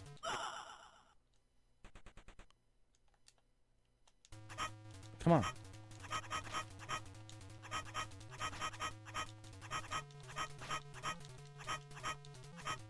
It's like a Bruce Lee, bro. No. Let go of me. Let go of me. Yo, when these guys, when they grab you, they really grab you hard. Oh my God. Your love, Sylvia.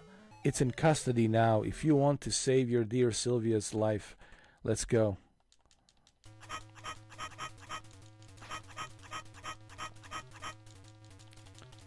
Oh my God.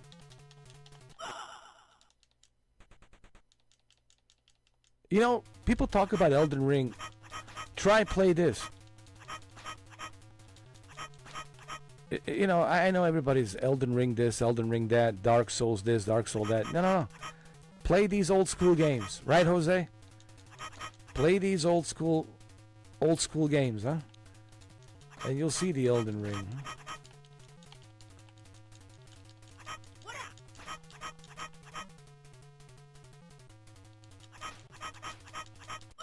Oh shit. This reminds me of Karate Kid a little bit.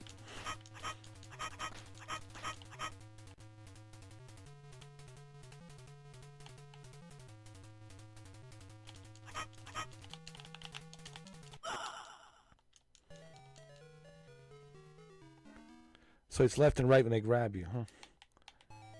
Alright, Sylvia. I'll try not to disappoint you, but I can't promise you anything. Dear Sylvia, I cannot promise you that I will rescue you. These guys they like to grab you by you know what. And they grab you really hard. They're gropers, man. These guys are gropers, and they grope hard. When they grope really hard. They're gropers.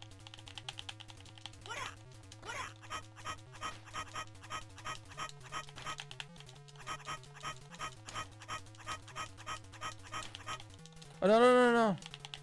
No, no, no, no, no, no, Sylvia. Sylvia.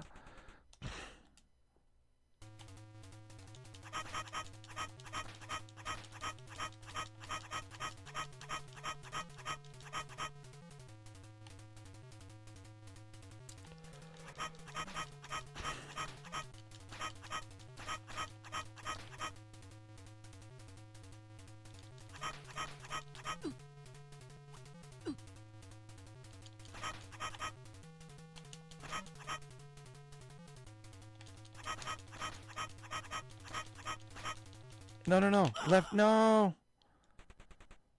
Yo, these gropers, man. Jesus.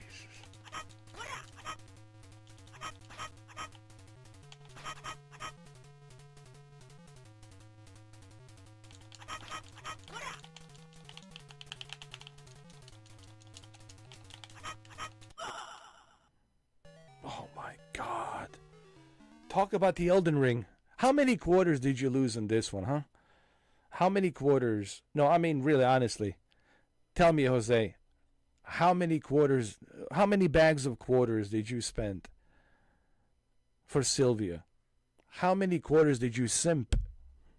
No, no, no, no, no. Listen, your wife doesn't need to know. This is way before you guys met, way before you guys got married. All right, this is a long time ago. It's okay. She can know now. She can know.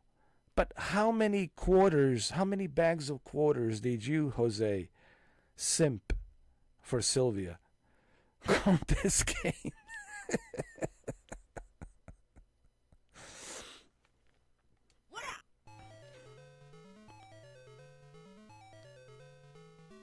Oh, you only played on NES. Oh, well, lucky you. Because I don't think, even to this day, I don't think your wife would have appreciated if you spent a couple of bags of quarters on Sylvia. Oh, so your dad simped for it. It's all good. Oh, Lord.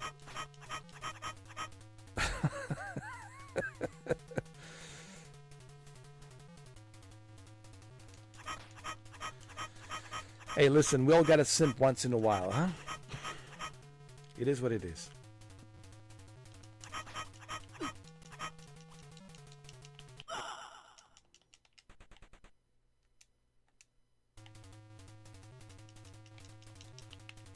Oh my God, this is so hard.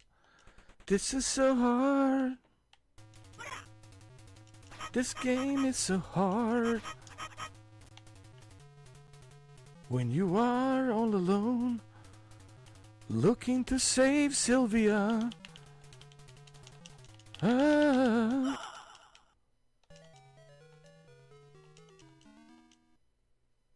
$60, man. That was pretty expensive, huh? All right, Sylvia. I don't know.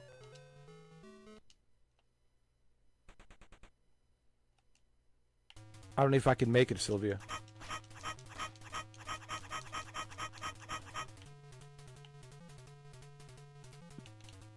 Sylvia, I'll do my best. Sylvia. Sylvia. I will do my best, Sylvia. But I can't promise you. No! No!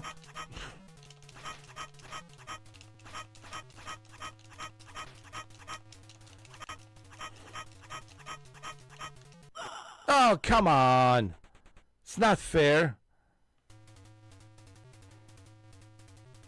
Oh, later on there's dragons and ducks. Oh, wonderful. Oh, Sylvia. Sylvia. I hope you worked at Sylvia. Don't make me regret this, Sylvia.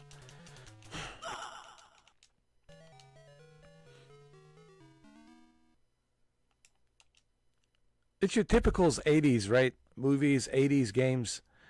Your girlfriend gets kidnapped or your wife gets kidnapped, right? And you go in there and kick ass, take names, you know. It's your typical 80s video games and movies.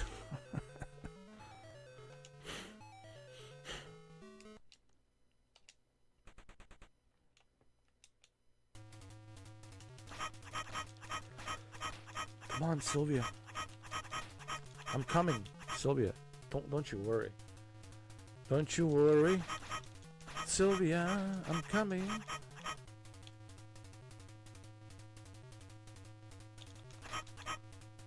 I'm coming, Sylvia. I'm almost there. Oh yeah. No. The guy with a dildo knife shoved it in my behind, and I squealed like a pig. Hold on.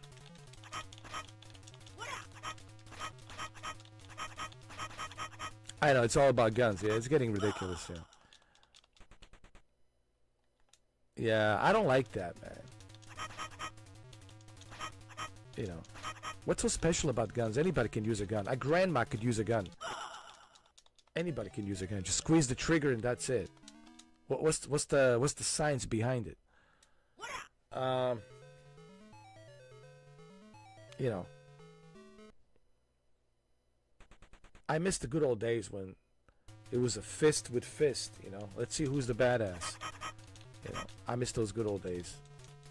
Now everybody's just pussying out with guns. Pussies with guns, man. You know, well, they're dildo guns. You know, it's just... people talk to me at guns, man. Like, I grew up in a war country. You know, practically, I was surrounded by guns everywhere. Not just guns, but bazookas. We called them Zolyas. Zolyas? It was a Russian Zolya, basically. You know, you take it out and you fire it on a tank. It has to be a reservoir. You know, those old T-55s had like a reservoir where like the fuel is. So you extend it, and you have like a launcher grenade in there, and then you open up a sight to see, and then you make sure there's no one behind you, and then you press the button. That's it. There goes the tank. But those were like, you have to do it very up close. Now they got javelins. Now the javelins, man, javelins, you could be super far away and hiding somewhere super far away, and you can get the tank.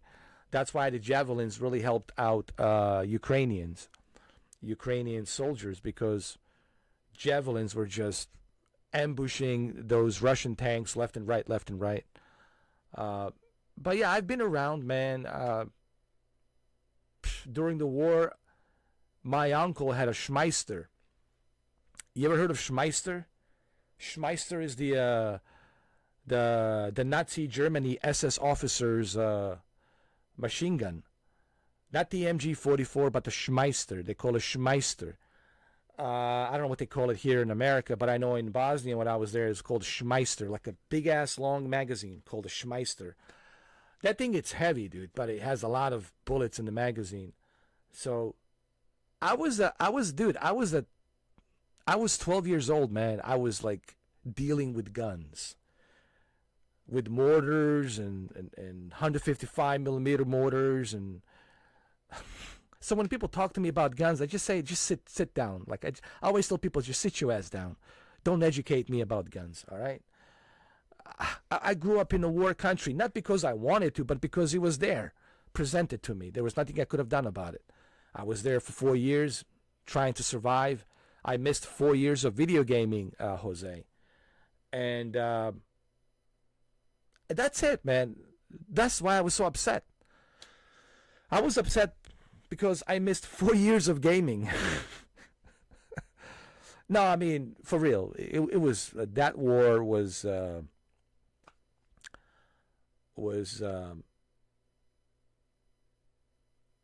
I don't know how I survived that war, man. I know I don't talk about it too much, and I don't want to talk about it for a variety of different reasons, because it's just emotionally, it's hard to talk about it. But because I was younger, I was 12 years old, man. You know, I was with soldiers. I was with, I was in the trenches, helping out with sandboxes, bringing out the sandboxes in the trenches, and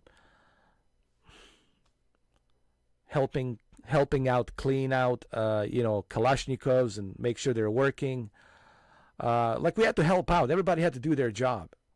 You know, everyone had their job to do, right? Everyone had to pitch in and help out, because we were fighting back then, which is Yugoslavian army, was pretty big.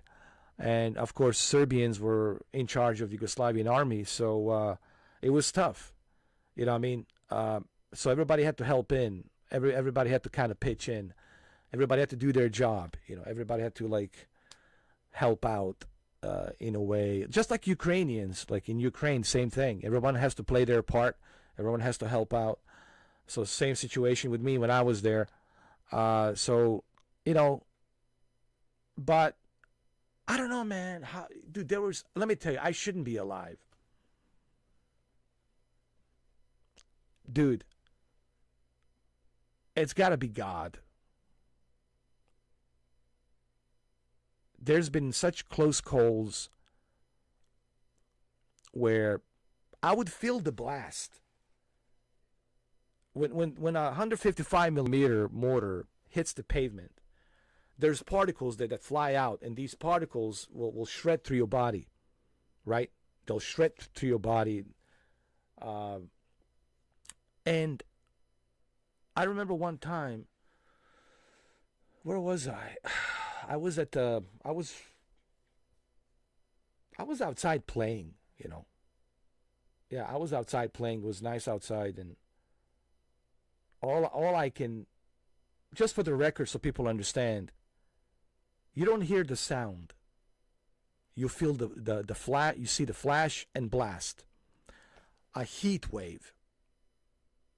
And then a second later,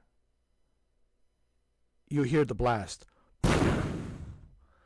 So I remember flash, heat wave. That's what you get. You get the heat wave of detonation, of the explosion, heat wave. And of course, I had like trouble hearing on my right ear because of the explosion, because that's how powerful these explosions are. And I remember I was in shock. I was just like walking around like, I don't know what to think, because you're like in a shock moment. And on one of my ears I couldn't hear, and then I turned around and look around. I see people laying on the ground. I see a pool of blood. I see a smoke and everything. And somebody grabbed me to push me away, to take me to a safe place. And what's interesting about that, And this was in Sarajevo, city of Sarajevo, 1992, I believe. Or I think it was 1993. Might have been the spring of 1993. I looked around and I'm like, am I okay? Because I felt a detonation in my chest. And I felt the heat wave hitting me, the heat wave.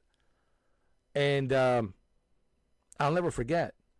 I saw, people laying on the ground, body parts, people screaming, pool of blood, bleeding, and just like total chaos. And I look at myself and nothing. Nothing. Not even a scratch. Not even a scratch. And I think it has to be God. It has to be. I don't know what else. Like I said, there's so many close calls. And I was there for 4 years. There's just so much I'm leaving out. I could write a book about it. But what I'm trying to say is, I don't know how I survived. For the life of me, man. And 155 millimeter, when 155 millimeter hits the pavement, that's a no-no. But I spoke to one of the, I remember I was talking to one of the I-4, one of the, this is in 95 when the war was over, to one of the U.S. Army Rangers. He was there, and I told him my situation and like so many close calls that I had. And the U.S. Army Ranger told me, he said, you probably depends on how the mortar was, where it hit and how it hit. I was in a parking lot and there was cars. There were some other cars next to me. And I said, you got lucky that those cars were there because they were there as a barrier. So that's why, you didn't get any injuries or anything like that. If those cars were not there, he said, if those cars were not there, most likely you would have been shred to pieces. And we wouldn't be having this conversation. So I think this U.S. Army Ranger, I forgot his name. This was like in 95. They were like a peacekeeping force. They came in. This U.S. Army Ranger, he told me that's probably the reason why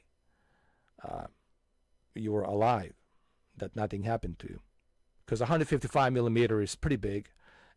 And those cars, they took all the shrapnel went inside of these other cars, and they got damaged and ripped to pieces. There's like a bunch of holes. You see the holes like a Swiss cheese. Like a bunch of cars were like a bunch of Swiss cheese, because that's what happens when the 155 millimeter mortar, when it hits the pavement, it goes like that, and then spreads. It spreads all those particles and shreds those cars, that were there. And those cars actually, he said, the U.S. Army Ranger says to me, I wish I could remember his name. This is a long time ago, 95. He told me those cars saved your life on a parking lot. And I've been thinking about that. And I'm, part of me is like, it's got to be God. And I'm still thinking it's God because the God put those cars there. If those cars weren't there, I wouldn't be here talking to you. But those cars were there. And those cars, I think they saved me. So, but anyway, I mean, that's just one example. There's many others. When I was crossing the bridge to go to the school, and there was a sniper nest across that bridge, and they call it, what was it called, that bridge? They call it like a death bridge. They call it, I think they call it something else in Bosnian, but it was like a death bridge, because everyone who crosses that bridge doesn't make it. And I made it. And the soldiers told me, you have to do a zigzag. You got to go like this, zigzag, zigzag, zigzag, zigzag, zigzag. You have to do left and right, zigzag. Um,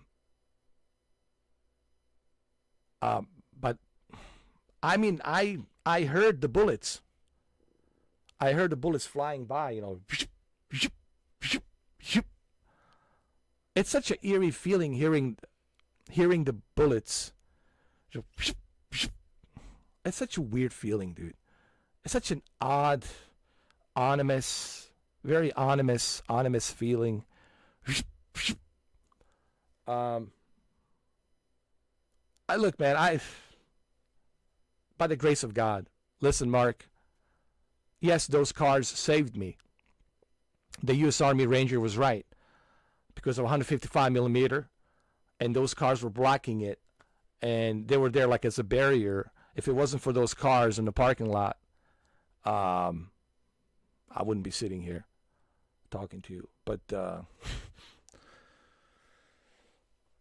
man, it's so hard even talking about it. Anyway, when did you join the Army? 2011. Welcome back, Ben. Good to see you. Benny went to take a shower. He's back. You joined the Army in 2011. Well, thank you for your service, Mark. I appreciate it, man. I really do.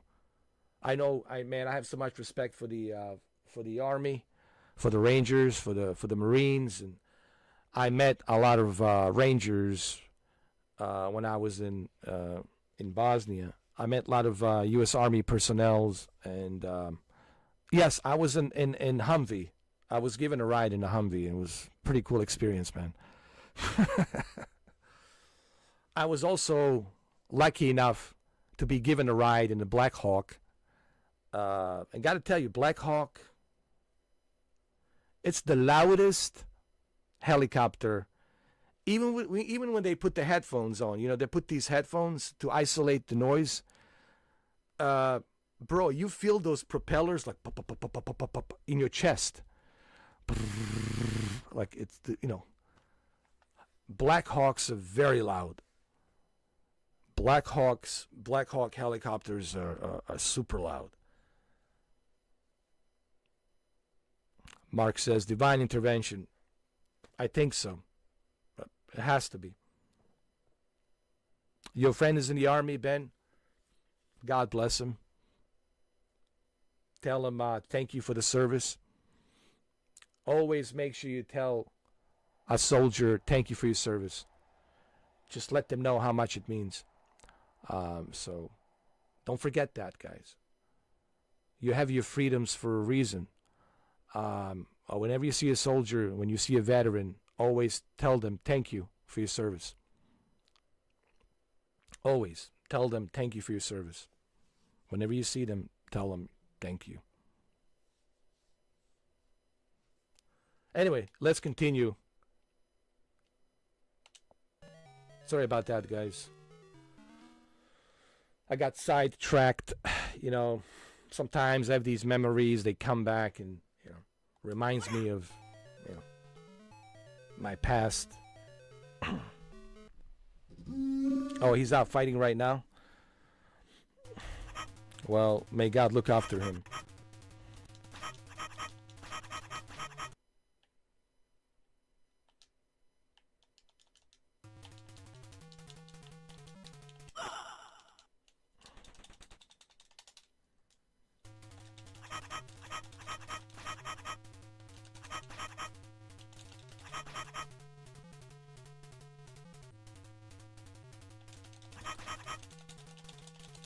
All right, we need to save Sylvia, Benji. We got to save Sylvia.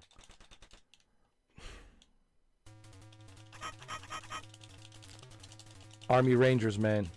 Leave no man behind.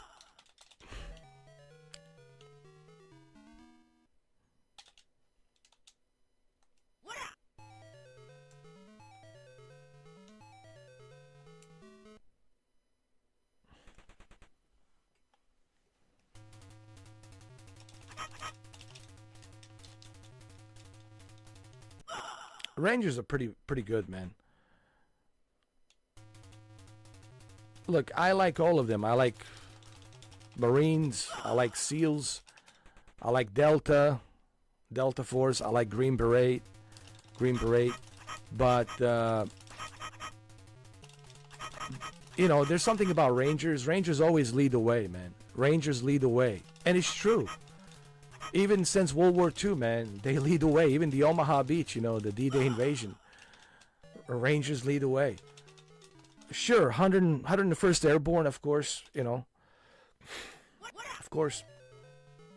They parachuted in the enemy territory. That was tough. But Rangers lead the way. They are the infantry. They're the ones that lead the way, you know.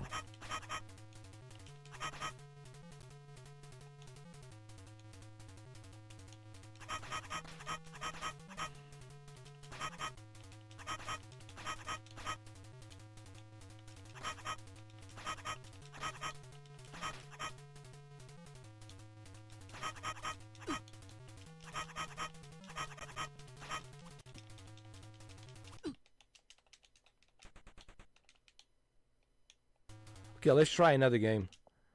Let's see what else we have.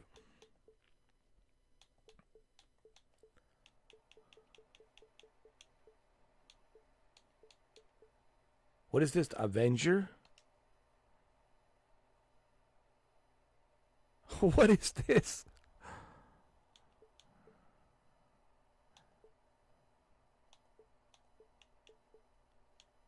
Boulder Dash? Dude, I remember this. Boulder Dash. Oh my god. You guys remember this? Me too, man. I love the older games. Older games are more fun. And they just remind me of a good times, you know. Good times that I had back then. Reminds me of my childhood, you know. Today everything's kind of like, it's all about money, you know. Like I was talking about this Touch Drive Unlimited Solar Crown. You know, it's like it's online only, and they asking people to pay $70, $90 to play it early, and then they're asking people to pay for microtransactions and season passes and, you know, all that other stuff for them to pay for something that it's online only. So I don't know. People have been asking me about Test Drive Unlimited. I'm like, it's like I said on the video. If I can find Test Drive Unlimited like dirt cheap for like $30, like super dirt cheap, then yeah, maybe I'll jump in and I'll try it, you know. It's just, I don't understand why these games have to be online only. Why can't it be a single player experience? And make the online multiplayer optional. I just don't think that these games, if they are going to be online only, then they should be free to play.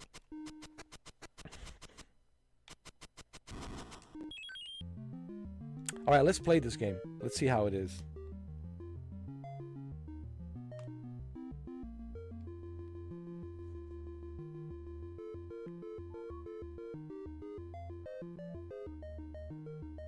Oh, Boulder Dash was fun. You played it a lot as a kid. Nice.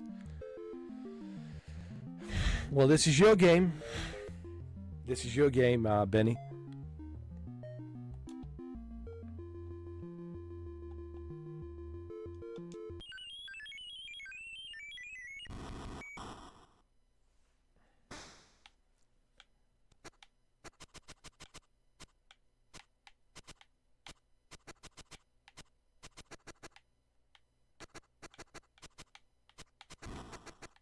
This is your kind of game.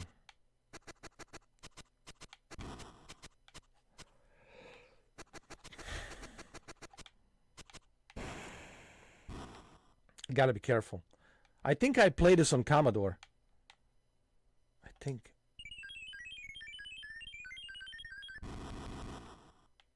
think I played it on a Commodore.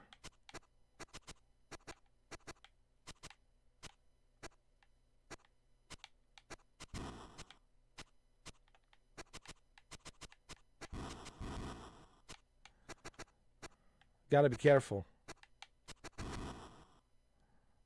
Ah, well. Hold on.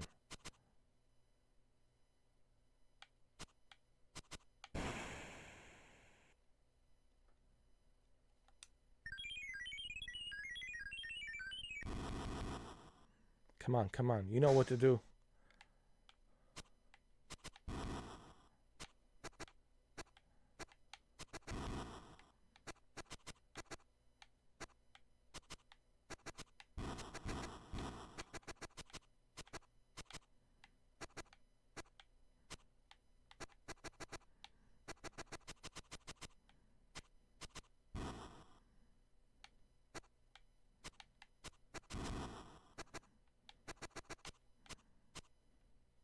Here we go, here we go.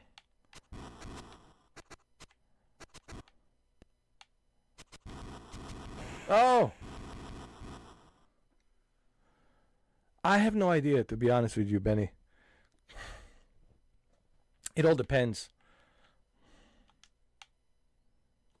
How many people are watching, you know? How many people are, you know, on the chat? I don't see that many people, though. I don't know what's going on.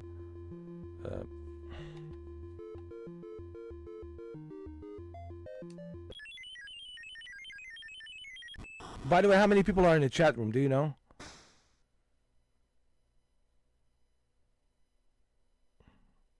Jose says, if they're online only, they're relying on user to make it successful. It should be free. Hold on, let me see how many people are online. I want to see how many people are here. Hold on.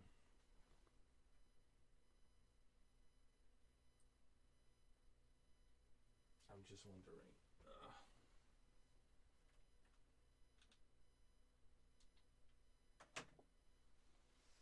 8 people? Oh, come on, man.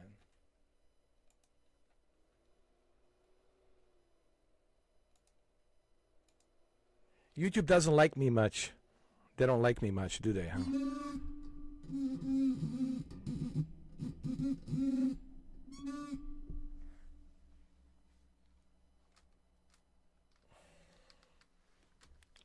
Let me see.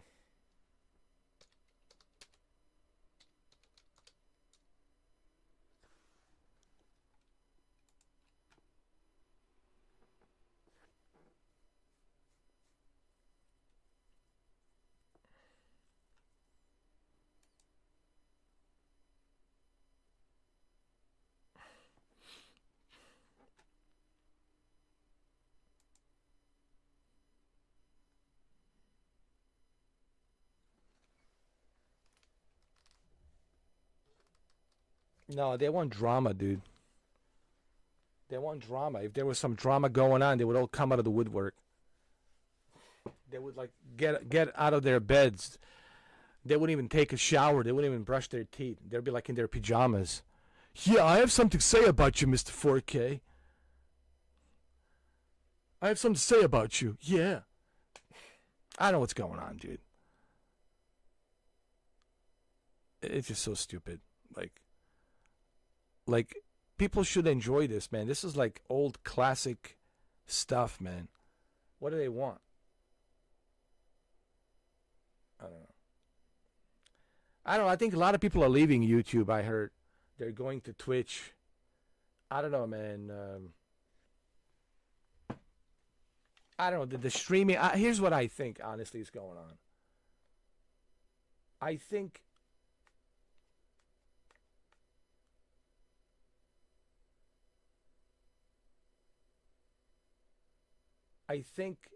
YouTube's main priority, it's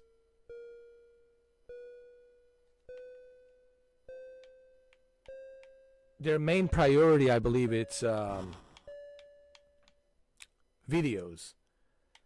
Their main priority is not streaming. They don't want to invest too much money into streaming infrastructure. Their main infrastructure is videos. And I think their main focus, Google's main focus, it's always has been videos. It's not streaming, and I think that's probably why a lot of... I mean, it's not just me. I've seen a lot of people, man, like they're struggling to get views, man, on streaming. It's not just me, man. There's a bunch of people, dude. Bunch of people. I mean, I've seen some professional, like, live streams with professional studios and, you know, like a good-looking chicks, like beautifully hot, good-looking chicks, and like 8 people watching, 10 people watching. It's like, I think it has to do with, it has to do with the fact that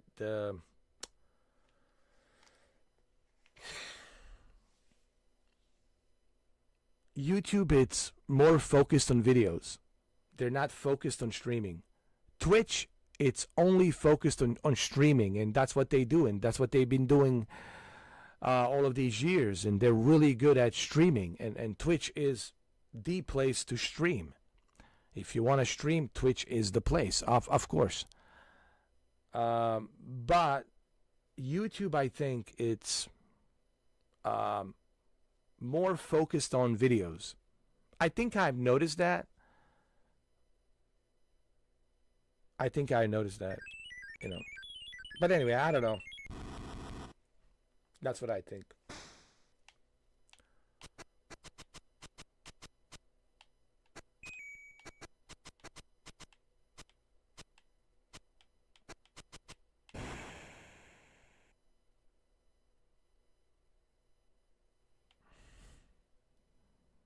Where's all those irrelevant individuals that were so happy to comment? All those 200 comments of irrelevant individuals, right? Where are they? I don't see those irrelevant individuals. Where do they come from?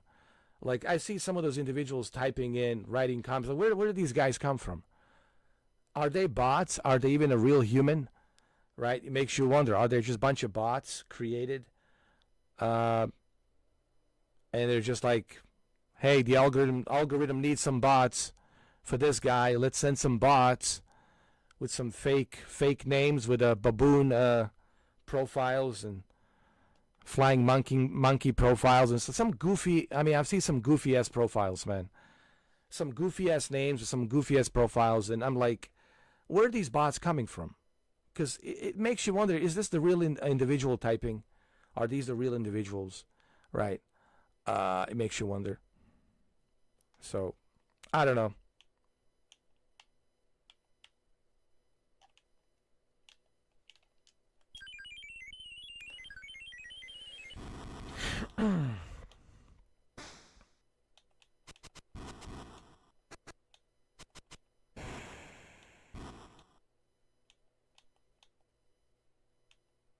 How many people now watching, Benji?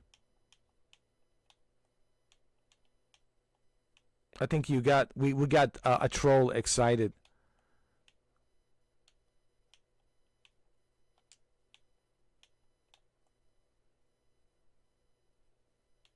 I'm sleeping in the morning.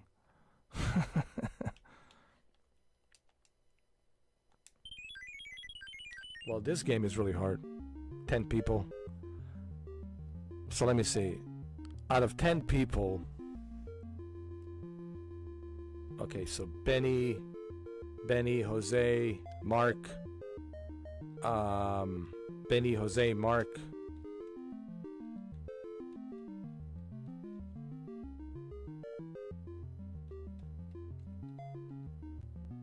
So 7 other people.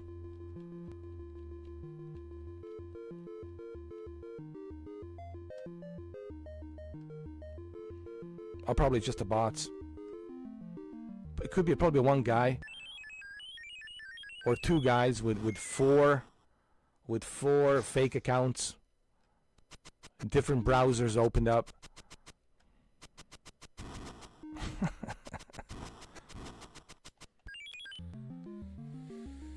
Oh man, oh man.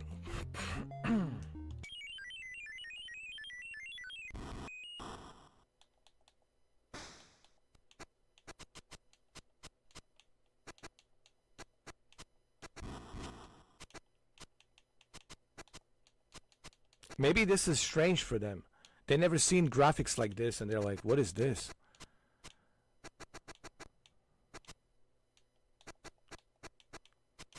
Am I tired? No, not really.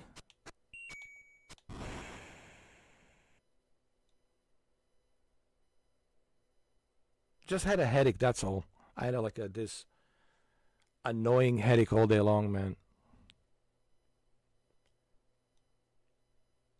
It's a little bit better. It's a little bit better.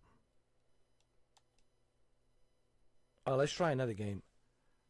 Something exciting.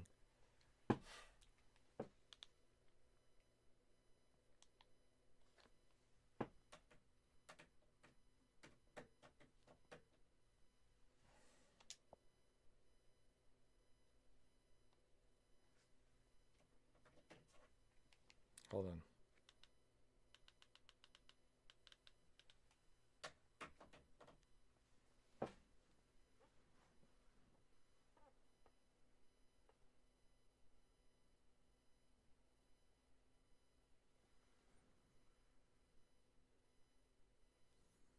Dude, I don't think I drank. Dude, I need to drink some water, man.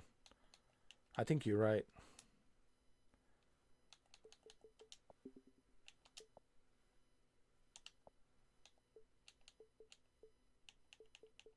I think you're probably right.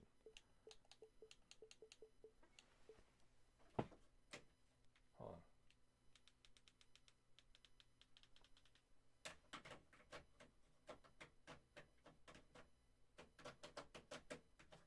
Hold on a second.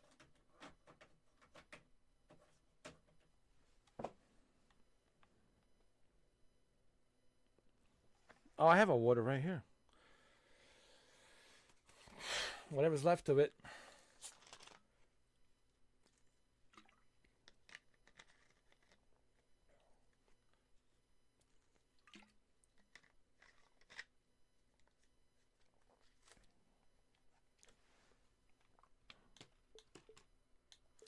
You drink water every day? That's a good idea.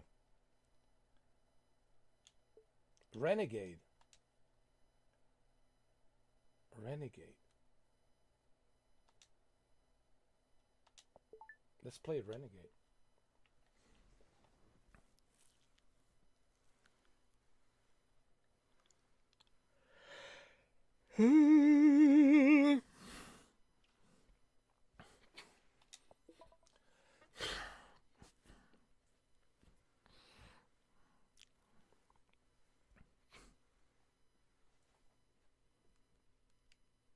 Hold on a second.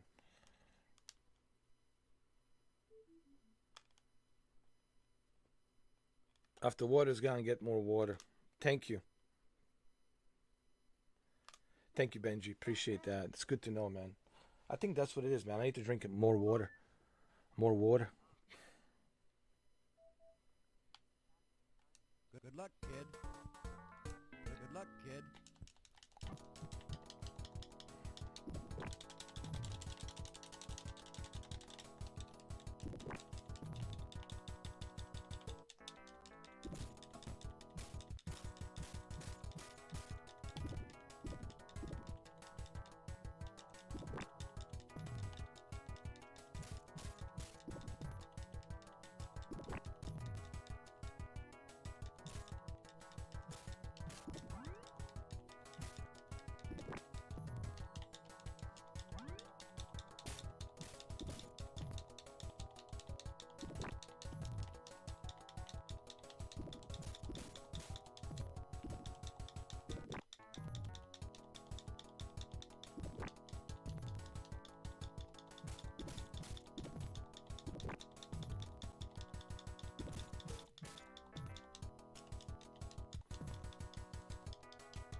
Renegade was the inspiration for Double Dragon. Well, it makes sense.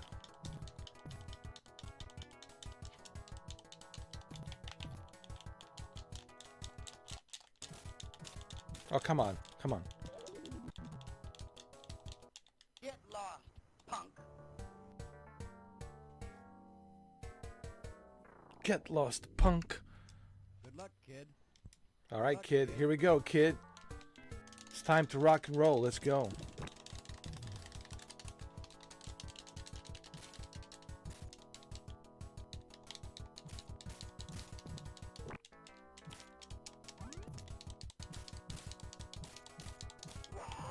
Let's go.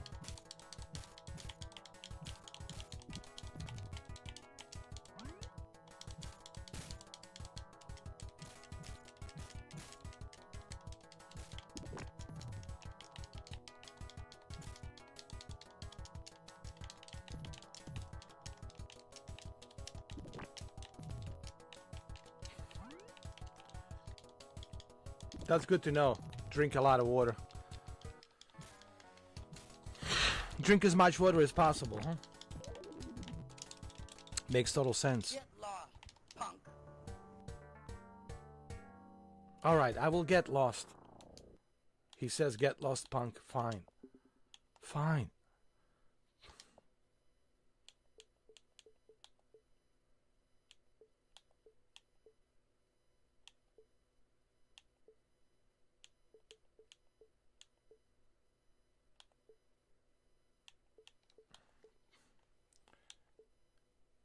What is this? The Very Big Cave Adventure. Oh god, is this one of those games where you have to type in? You have to type.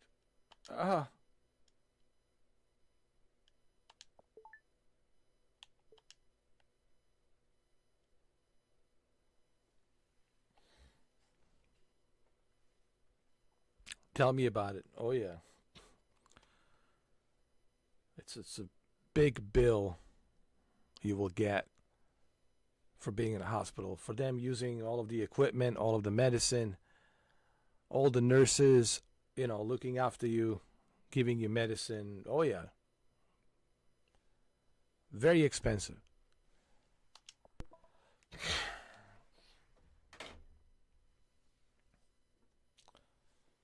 I still got a little bit left.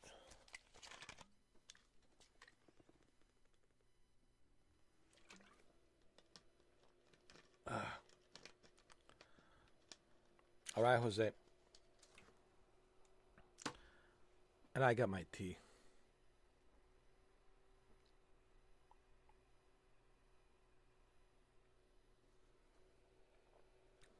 And they don't fix you. Just more bills and pills. True.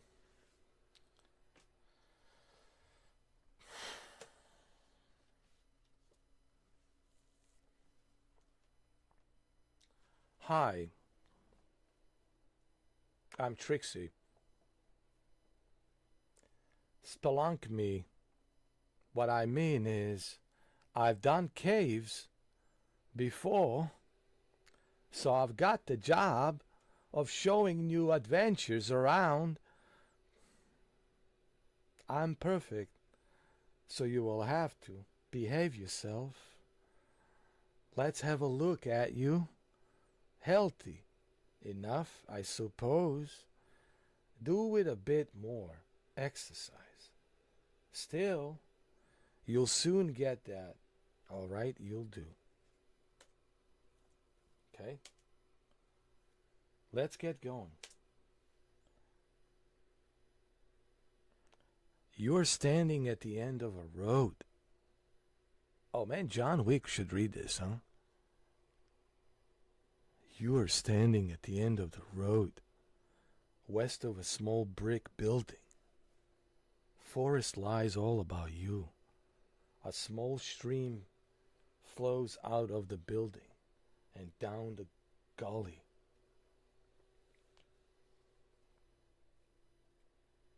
Yeah.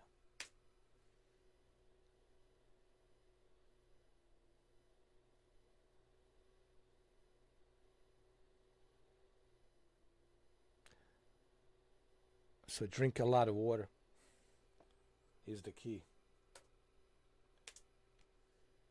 But sometimes, depending what kind of job you're doing, the water's not around, right? There's that too, Especially if you're outside and you don't have a cooler, right? That's why it's a good idea if you're doing an outside job, have a cooler with you, where you can keep the bottles of water with you.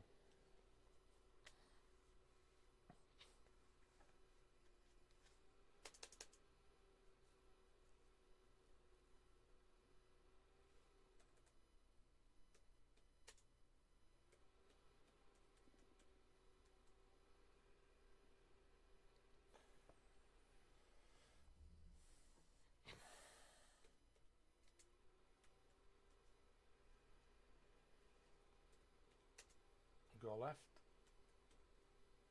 How about go right?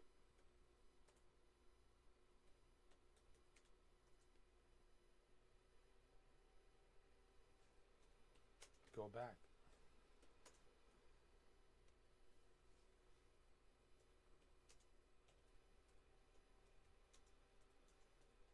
Go inside a house.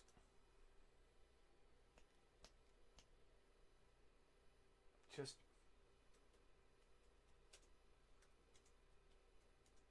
drink a lot of water.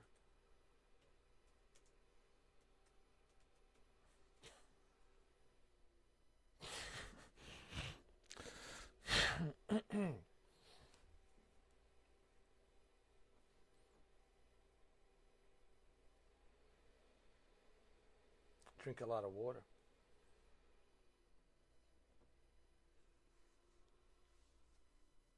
Oh, that's right, Benji. You got hurt at your workplace. With the bourbon. With the bourbon, yeah. You were working at the bourbon company, right? And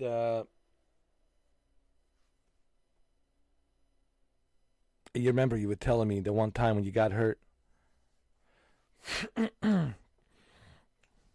Yeah.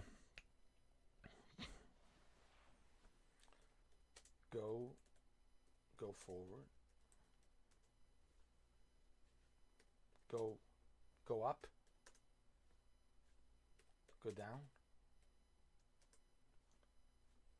Go left.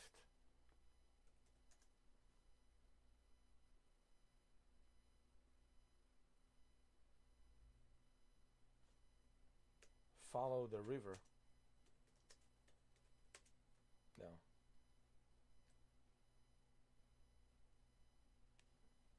What should I do?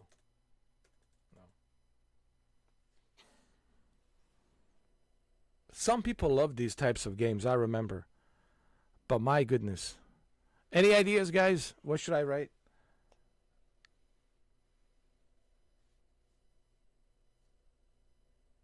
Oh, you working at the haunted house, man. That's pretty cool, man. That has to be exciting.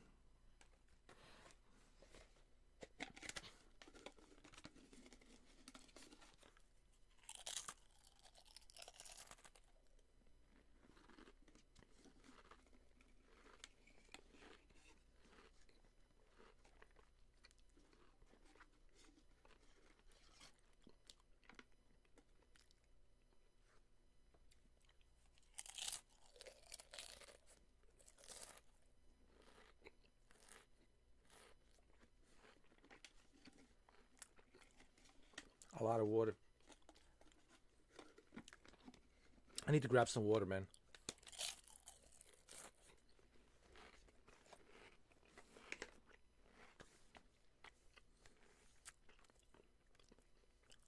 Grim Trials. I'll remember it. Hold on. Be right back.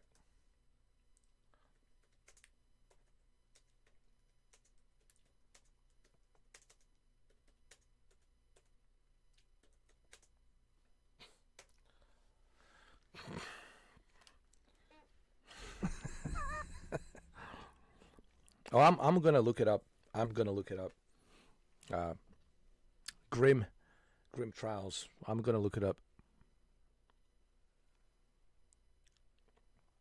Yeah, it's Kentucky. Grim Trials.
Okay.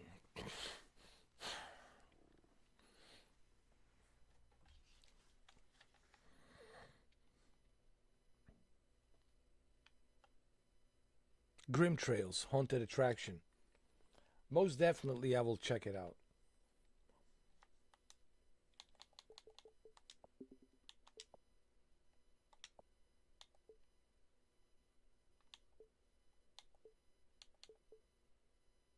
What is this?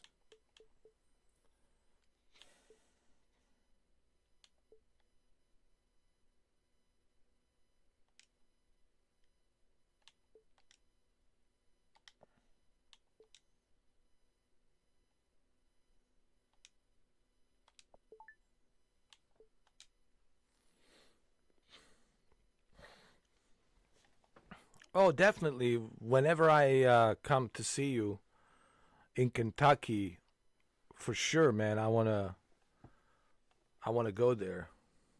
Grim Trails, haunted attraction. I mean, there's so much to do in Kentucky. It's such a beautiful state. Like there's so much beauty there, man. You know, there's so much to do there. Beautiful country, um, small towns and hills and mountains. You know, some there's a lot of beauty in Kentucky. I don't think people realize, those who have never been in Kentucky. I know you live in Kentucky. Kentucky's a beautiful state, man. There's so much beauty there.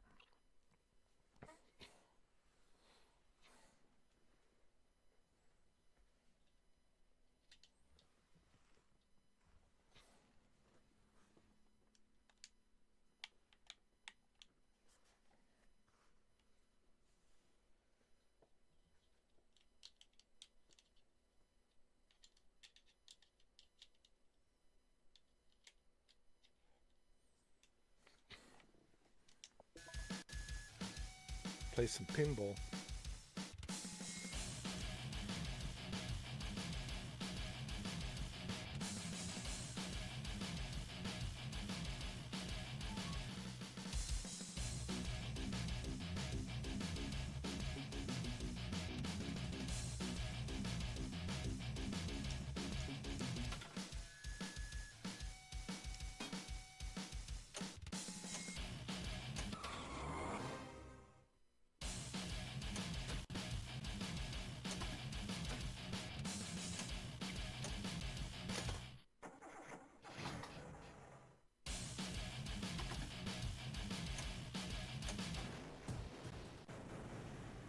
Nice.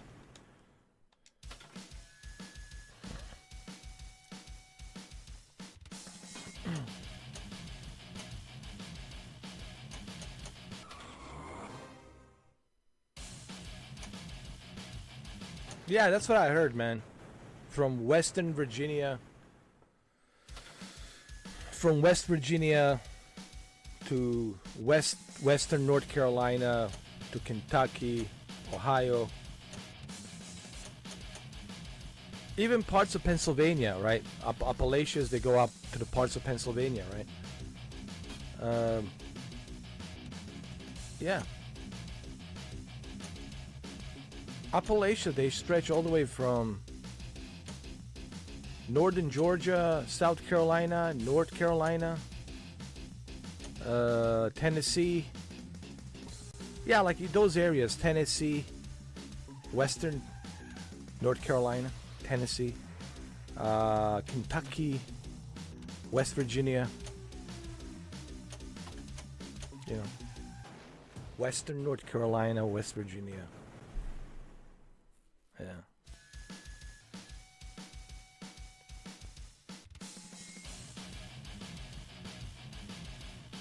Someone was telling me it's a Western Virginia. I said, no, it's West Virginia. It's not a Western. I mean, it is Western. It's a west part of Virginia. But they call it West Virginia. But I guess you could say Western Virginia. But it's really a West Virginia. Thank you, 1984 Gamer, man. I appreciate it.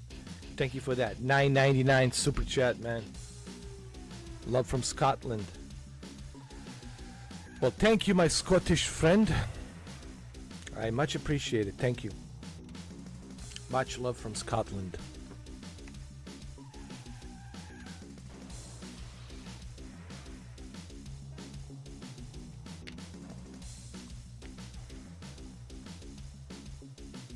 Oh, that's hilarious. People who just bought the physical copy of Concord, in the long run, they ended up buying an expensive drink coaster. Oh, they certainly did. And I gotta tell you, man, it's the same situation for Test Drive Unlimited, because I don't know how long, Test Drive Unlimited is going to survive with the big behemoths like Forza Horizon and,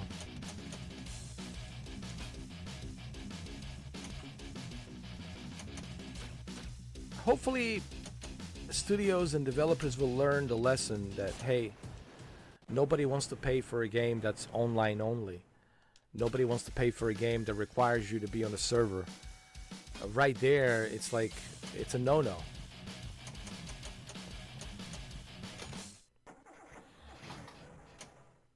Yes, actually, I knew that. Actually, I did know that. That Scotland was the first country to make the sport golf. Yeah, it's true.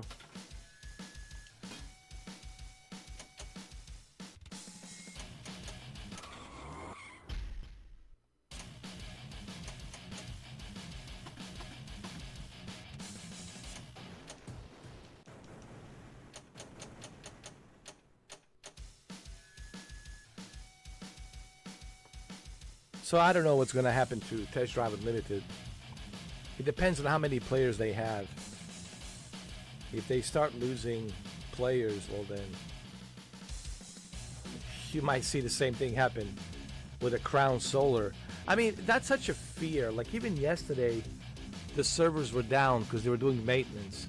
And it was such a reminder, like people who spend $100, like dude, you're spending $100 on something that you don't own. Like, one great example is Need for Speed.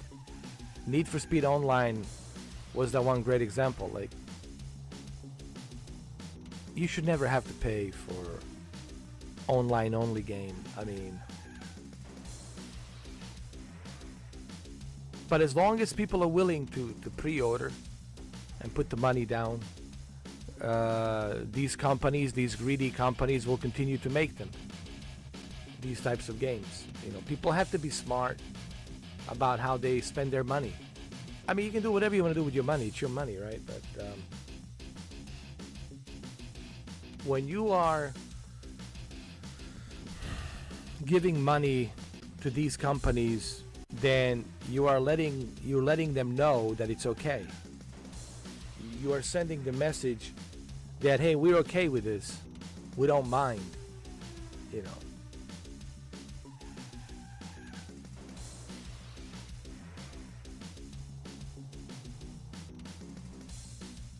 Haggis, bagpipes, whiskey, and Loch Ness. Yeah. So what's with the Loch Ness monster? Did they ever find it? Did it ever show up out of the lake?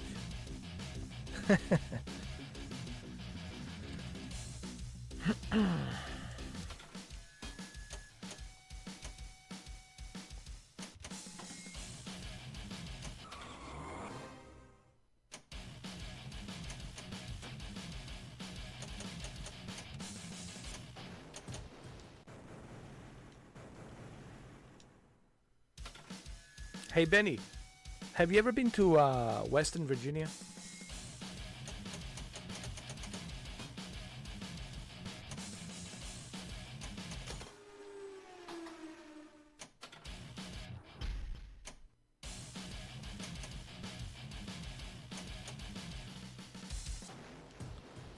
I only been to Western Virginia once, and it was in the Morgantown. You guys hear about the Morgantown? A beautiful town. It's in Western Virginia.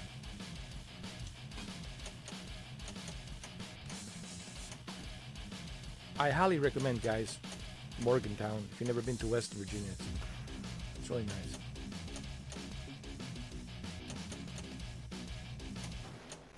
Oh, you've been to Morgantown? There's a campus there. There's a college there. I was there like, oh my God, 20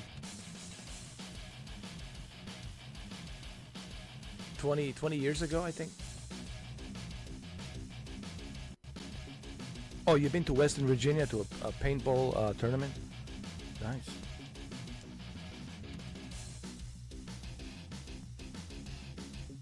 Oh, that's right.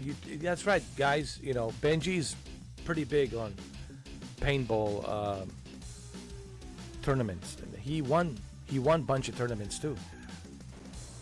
Right, Benji? You won like a bunch of tournaments though. Yeah.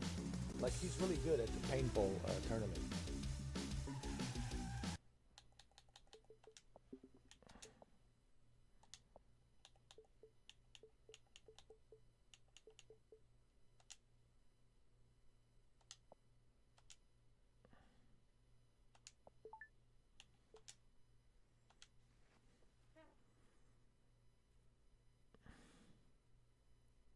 Yeah.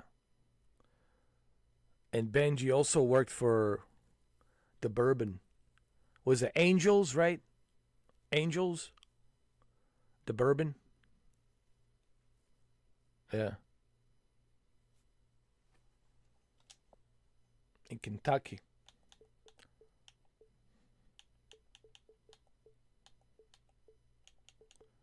But you don't work there anymore, right? Like you don't work there, but you used to. Yeah, Angels and Bourbon Angels, yeah.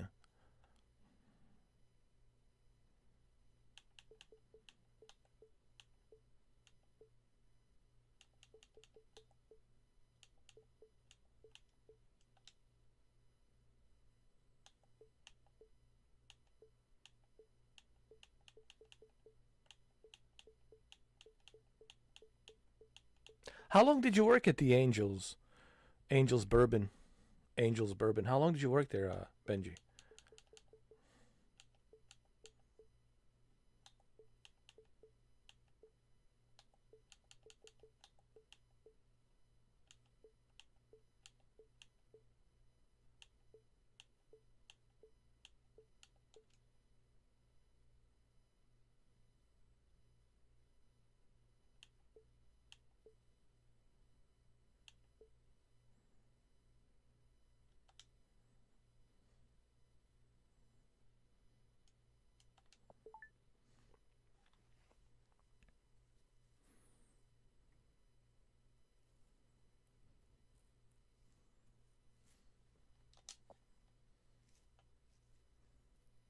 So you work at the Angels. Angels Bourbon 2019, 2024. Wow.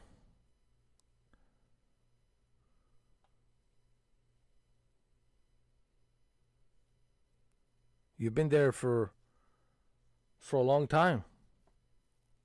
At Angels Bourbon.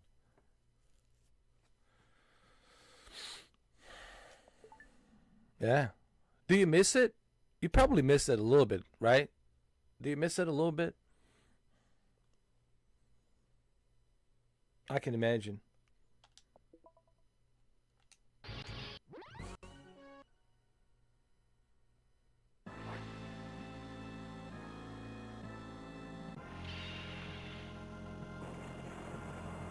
Why? Destroy the world you must die for.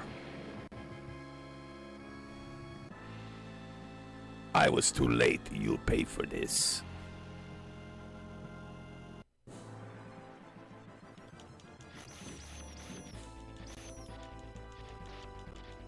Where was this? Was this Amiga? Cause I don't remember this one. Jose, where did you play this?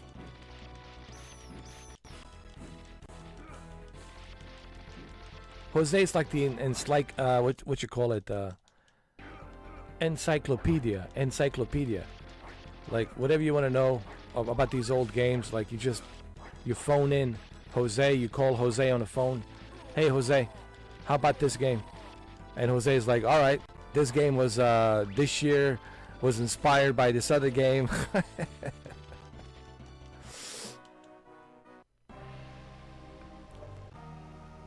He's like the encyclopedia man for these old school games. Like Jose knows his stuff, man.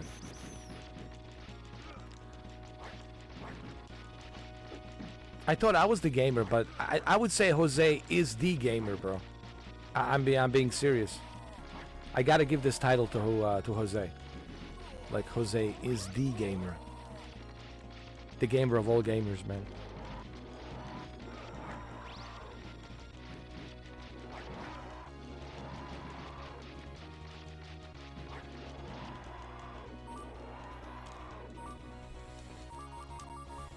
And also we got a 1984 gamer as well.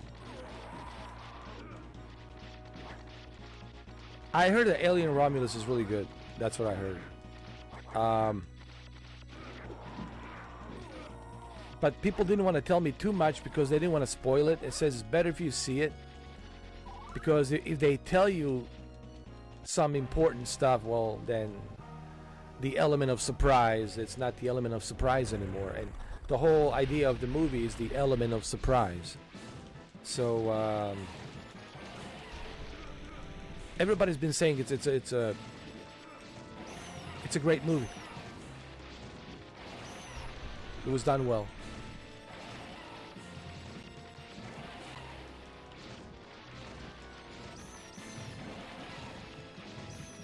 Yeah, I heard nothing bad, man, and apparently Ridley Scott likes it. He was the producer on it. He's seen it. He says it's good.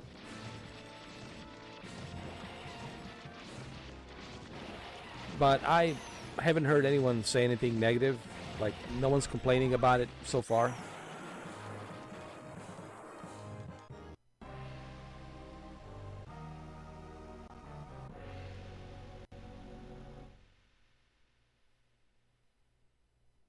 Oh, The Abyss. Oh, The Abyss is so good, man. Oh, man. Anything that has to do with the water, you know who you need to call. Jim Cameron. You call James Cameron, dude. You want to make a movie on the water? You call James Cameron. He loves water, man, and he's just good with the movies that has to do with the water. Look at all the movies he made on the water, man, right? Titanic, very successful. The Abyss, success. Even though he didn't think it was a success. Even this latest Avatar was on the water. He just loves making movies on the water, man. He loves water.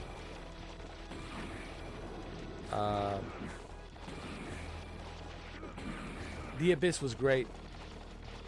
But you have to watch the special edition. The special edition is the true full version of the movie. And it really sends a great message at the end, you know.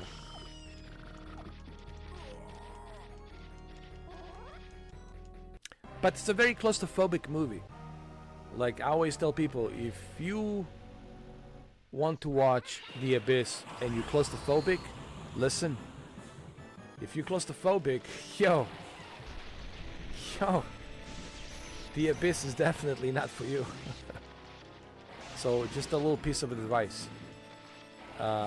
If you're claustrophobic, well,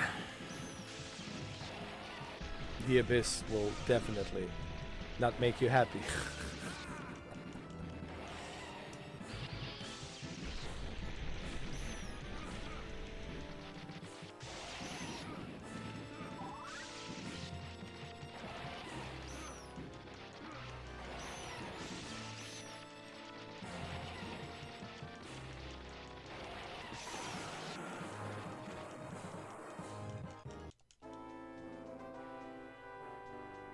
Oh yeah, we were but to keep that secret, but now the genie's out of the bottle. Yeah. We've been talking about this for a long time. We were going to do it.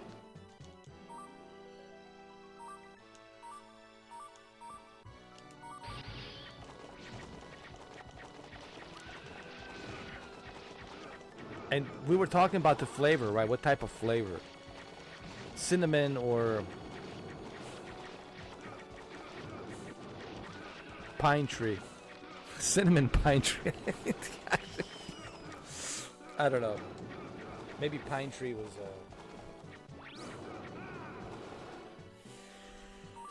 maybe not a good idea.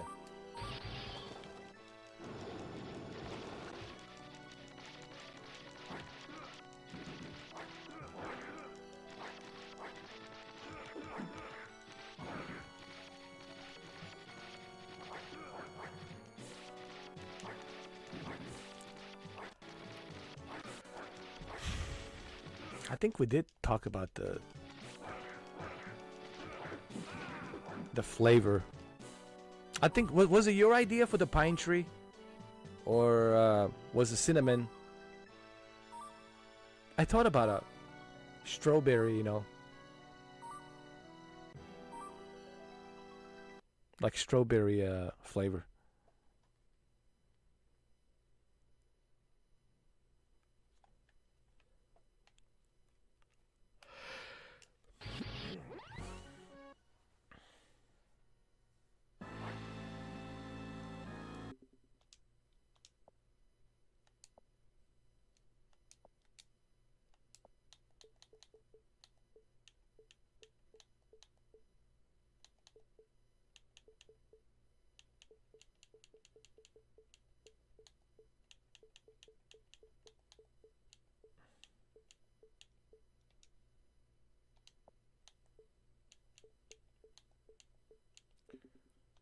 Super Pac-Man.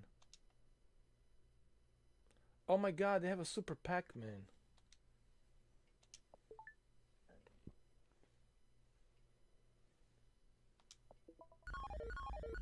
Here we go. This is Benji's favorite game, Super Pac-Man, guys. Get ready for Super Pac-Man.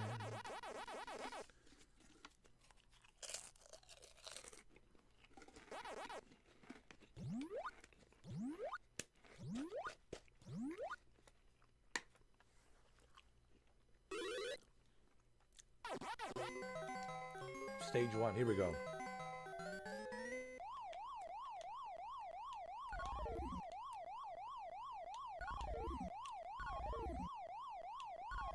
Hey, Mr. Pac-Man. Mr. Pac-Man. Mr. Pac-Man. No, Mr. Pac-Man.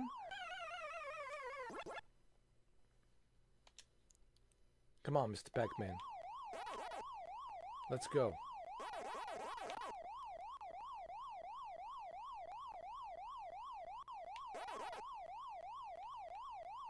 No!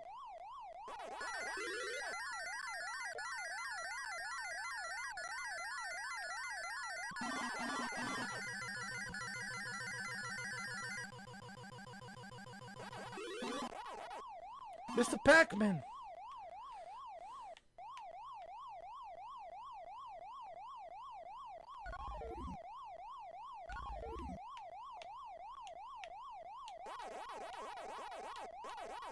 Good job, Mr. Pac-Man. Not bad.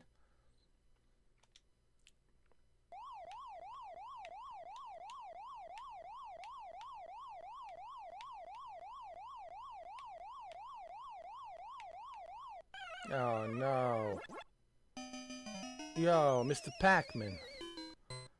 You were so close. You were so close. And you failed. Mr. Pac-Man. Why did you fail?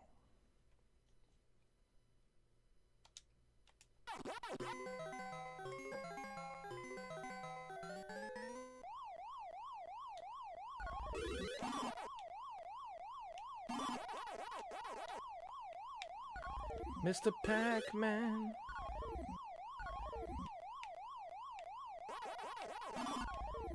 Come on, Pac-Man. There you go, Pac-Man. Come on, Pac-Man. Yo. Pac-Man, come on. Let's go, Pac-Man.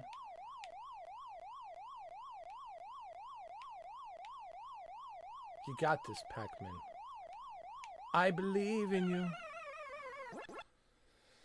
Oh yeah, vanilla cedar. Yeah. Not pine. I don't know why I said pine tree. I'm sure there's a pine tree flavor on the bourbon.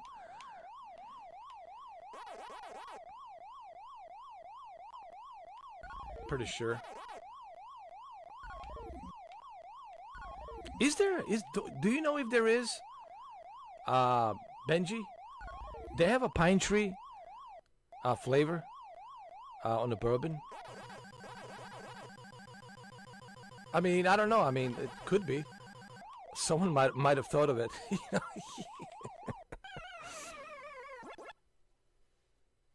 Oh, that's a bourbon flavor, pine tree. I got you.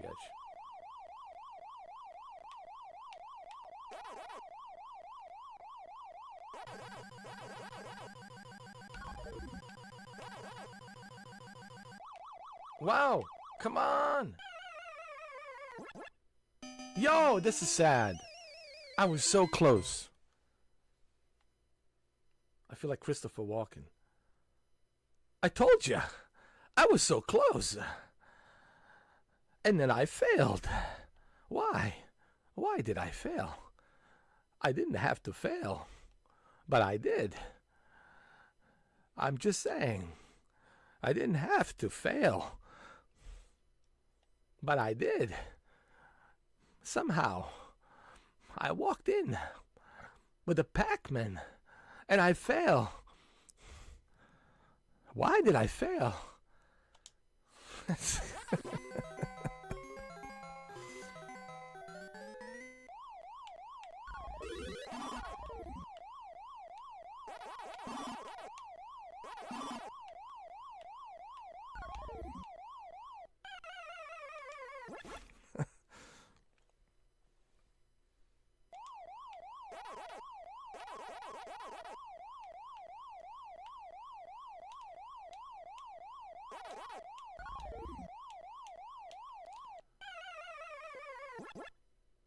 Benny, how good are you at the Pac-Man?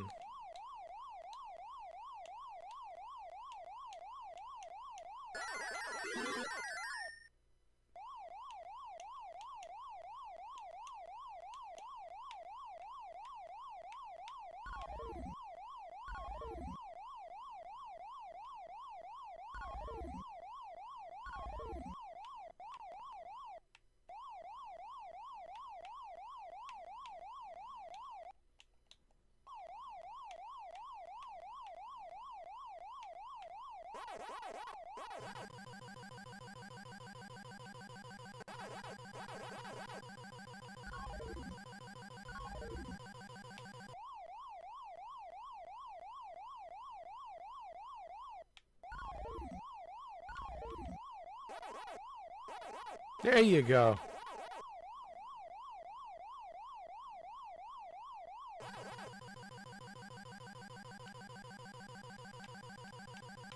Oh, come on, come on. Jesus. Oh my God. Oh my Lord.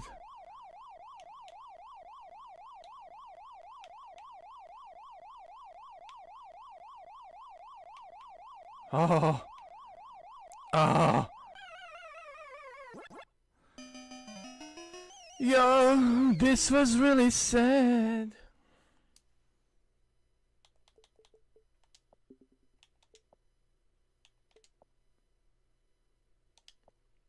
Super Pac-Man. What is this? Hungry Horace. Horace? What is this? Ah, the bullet bourbon makes a pine tree. The bullet bourbon. I got you. I think you told me about that. Remember when we were at the Gatsby's? We were at the Gatsby's on the private jet.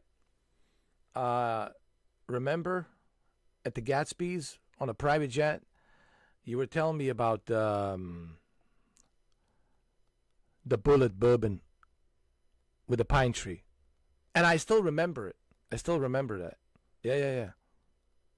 It's good, but not that good. But I'm willing to try it. I want to try different flavors. You know why, Benny? Because I don't know until I try it. One thing I learned in my life, Benny, I can't judge something unless I try it.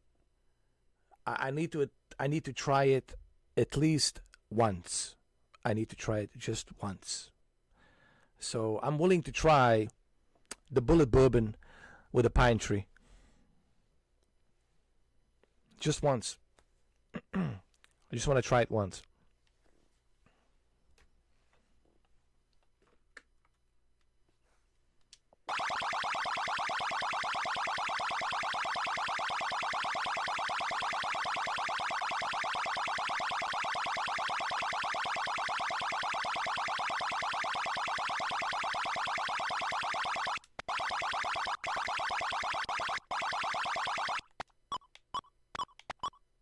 So it's like a Pac-Man, but it's like a Pac-Man, but different version of a.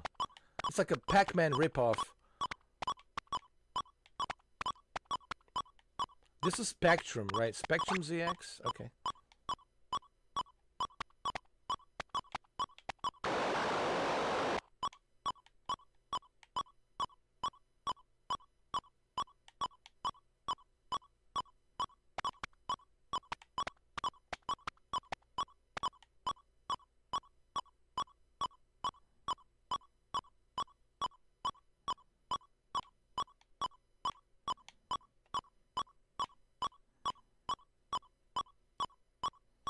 Yeah, I want to try all of the flavors, Benny.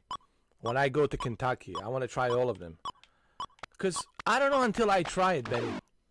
You know, I can't talk about this flavor is better than this flavor until I try it. I have to, even you told me you got to try all of the flavors. That's the only way. That's the only way to know which one I like the most. I have to try all of them.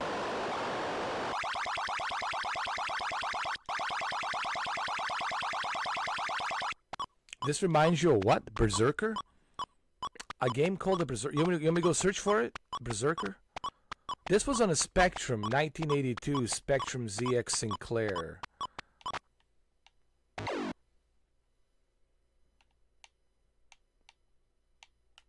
Oh, Lord.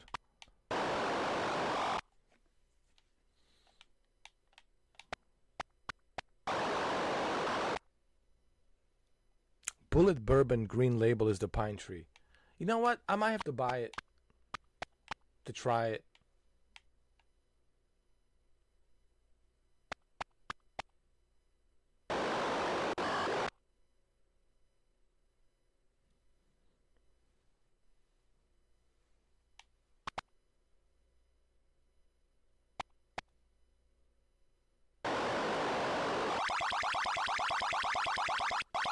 Atari 2600, Berserker,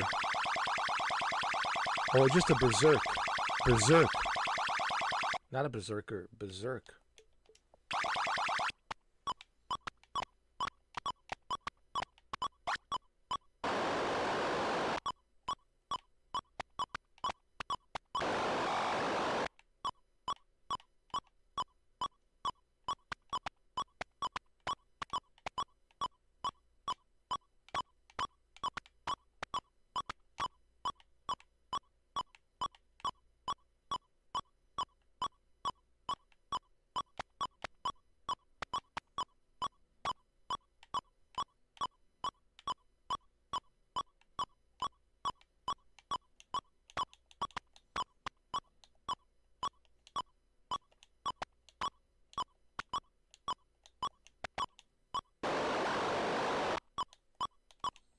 Oh, come on, come on. No, no, no, no, no, no.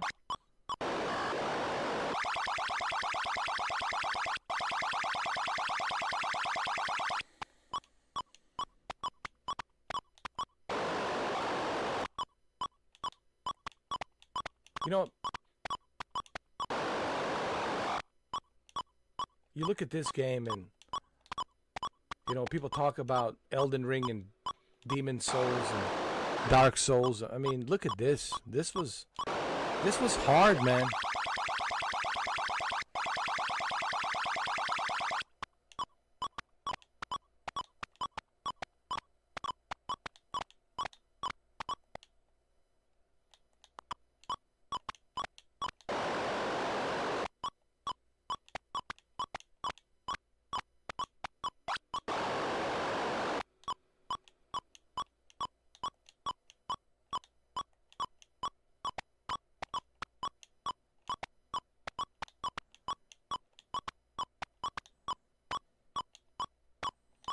Come on, come on. Oh, no, no, no. Yo. Oh. Yo, you're so close, bro. Oh, my God. Come on. Bro, no.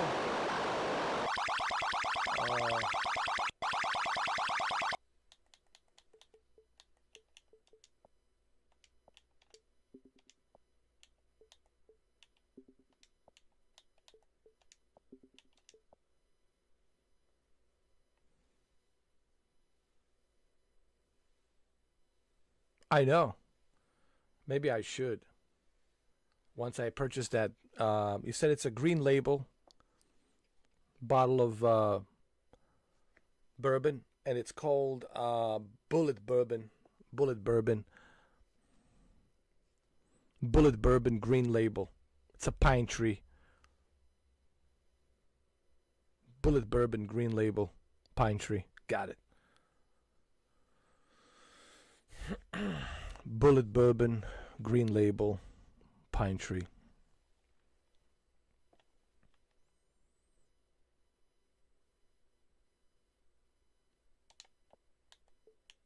Let's see what else we have.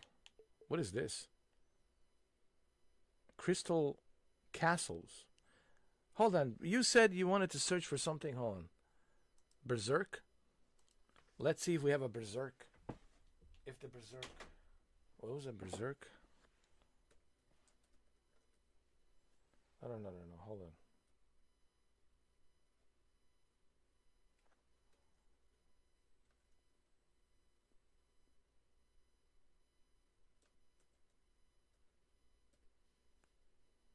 Now, oh, Berserk. No, I don't think. Let's see.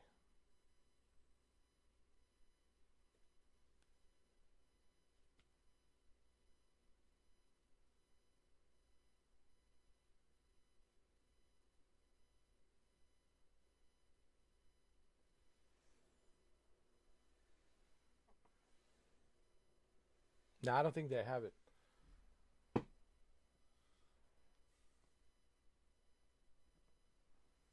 Something else came out, Frenzy, and I don't know what this is.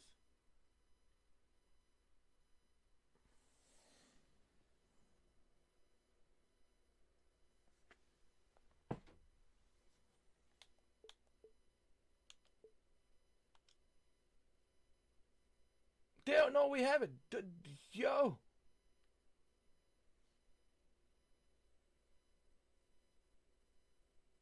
Yo, we have it. We have it. Berserk.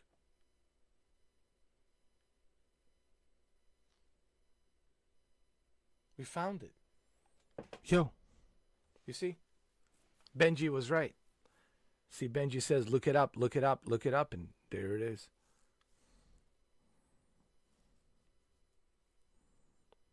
We found it. Berserk. Well, let's check it out. Yeah. Yeah. Well, let's do it. Let's do it, ladies and gentlemen. I gotta drink my water. Benji's orders. He's right. I need to stay.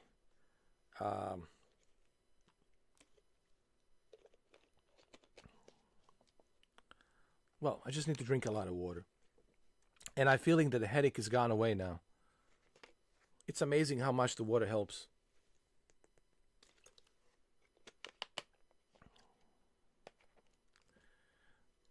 Guys, drink.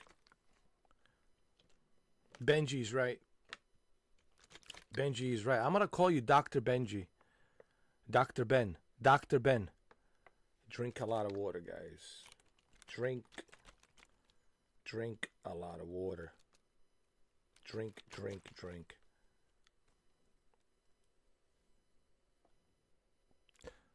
I want to say in the Arnold,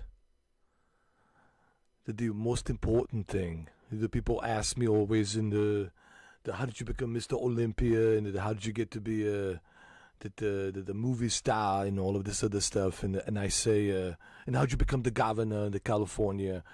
So the most important thing I tell people, what made me become the governor of the California, I had this energy, and this energy came from the bullet bourbon, the green label. Yeah, pine. This is the pine flavor. I remember drinking it. All the time I've been drinking it, and this was the most important thing to me. That made me so successful. It was the bullet bourbon. It's the most important thing to me. It's the bullet bourbon, the green label pine tree. This is. I told the Richter. I said to Richter to come to the party. They want to drink the bullet bourbon and to come to the party, but he couldn't make it to the party because he lost both of his arms, and it's such a tragic thing that happened. The Sharon Stone, she cried about it in Total Recall, and the Paul Verhoeven was saying, what are you crying about? And there was a total chaos over there, but the Michael Ironside is a fantastic actor, so it's a fine. But anyway, it's the Maria Shriver gave me a bunch of bullshit about that, but I said, Maria, you know how much I love my bourbon, so I had to drink the bourbon. I think she might have left me because of the bourbon. Says, Arnie, you drink too much of that bourbon. I said, so what, Maria? You drink too much of that, whatever you're drinking, the orange juice. Come on, the amount of the orange juice you've been drinking, you think by now you would be blonde, but you're still brunette. So don't give me this bullshit over here, Maria, about me drinking a bourbon. So why are you drinking the orange juice all the time? So there was a total chaos over here. So anyway, I got the donkey and the pony, and now I was in the kitchen running around. Anyway, it's just it's the long story, and I love Maria. I like her. I love her. She's my wife, my ex-wife, but sometimes she could be a pain in the butt, but it is what it is over here.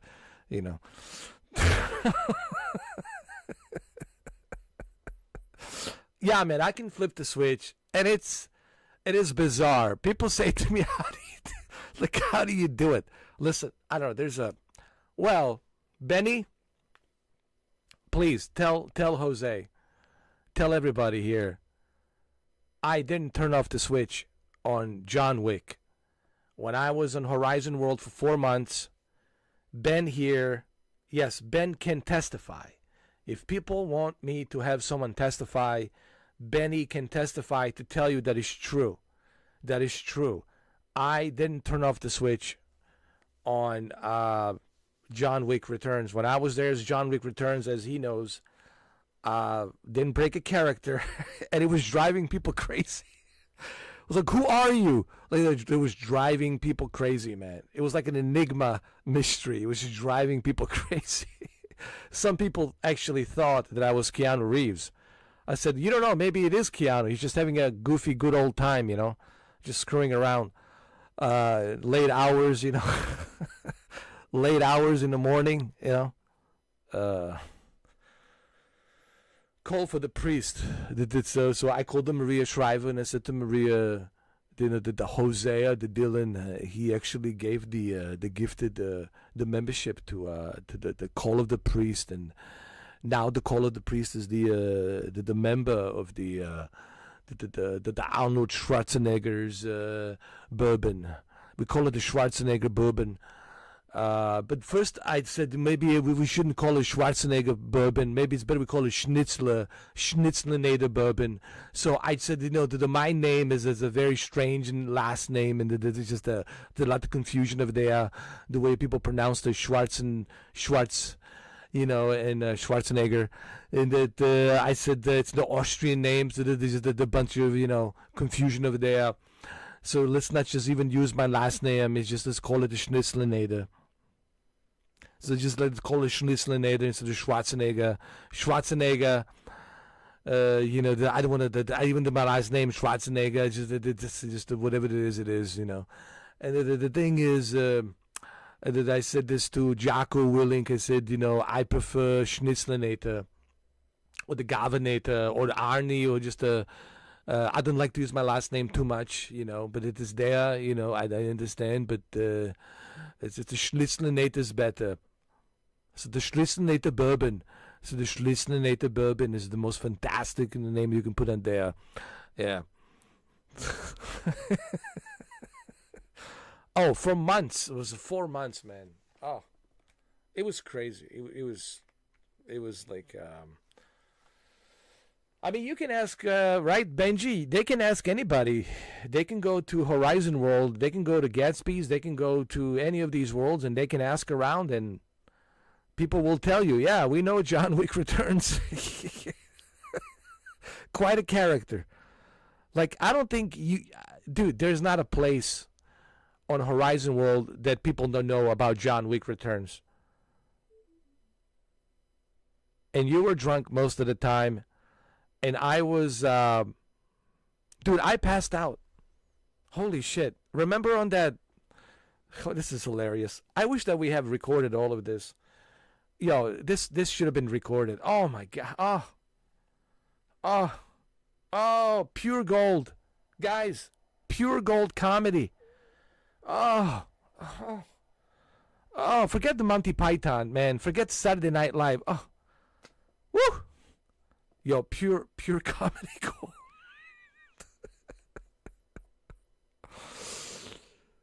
Oh, frozen third leg last night, the other night. Oh, my God, yeah. It's Harrison Ford. I have my frozen third leg, and Sophia, with her hot watery mouth, she made a defrost. Oh, yeah, I remember that. Hi, my name's Harrison Ford. Get off my plane. This is my plane. But anyway, yo, we had so much fun. It was crazy. Oh my God. It was Hey, how about the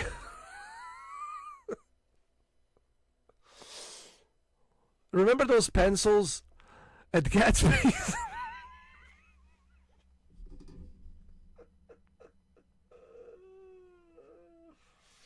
Oh Lord. Benji, tell them about the pencils at the Gatsby's. You know those hearts? Those heart sticks at Gatsby's?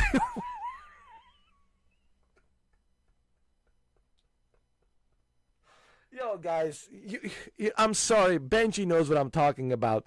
This is something you have to be there to see it. I mean, if you guys were there, I'm telling you. I had people tell me, like, they were laughing so hard, they couldn't catch a breath, man. Like, their rib cage was hurting. I had one guy tell me, dude, my rib cage is hurting. I can't even breathe, man. I'm laughing so hard. Listen, people were on the floor laughing. Like, they were having hiccups. People were on the floor laughing, having hiccups. And I had to stop. I had to actually leave. I was like, man, this is getting crazy. Like, it was so hilarious. Yo, it was so funny. That's what I'm telling you, guys. You have no idea.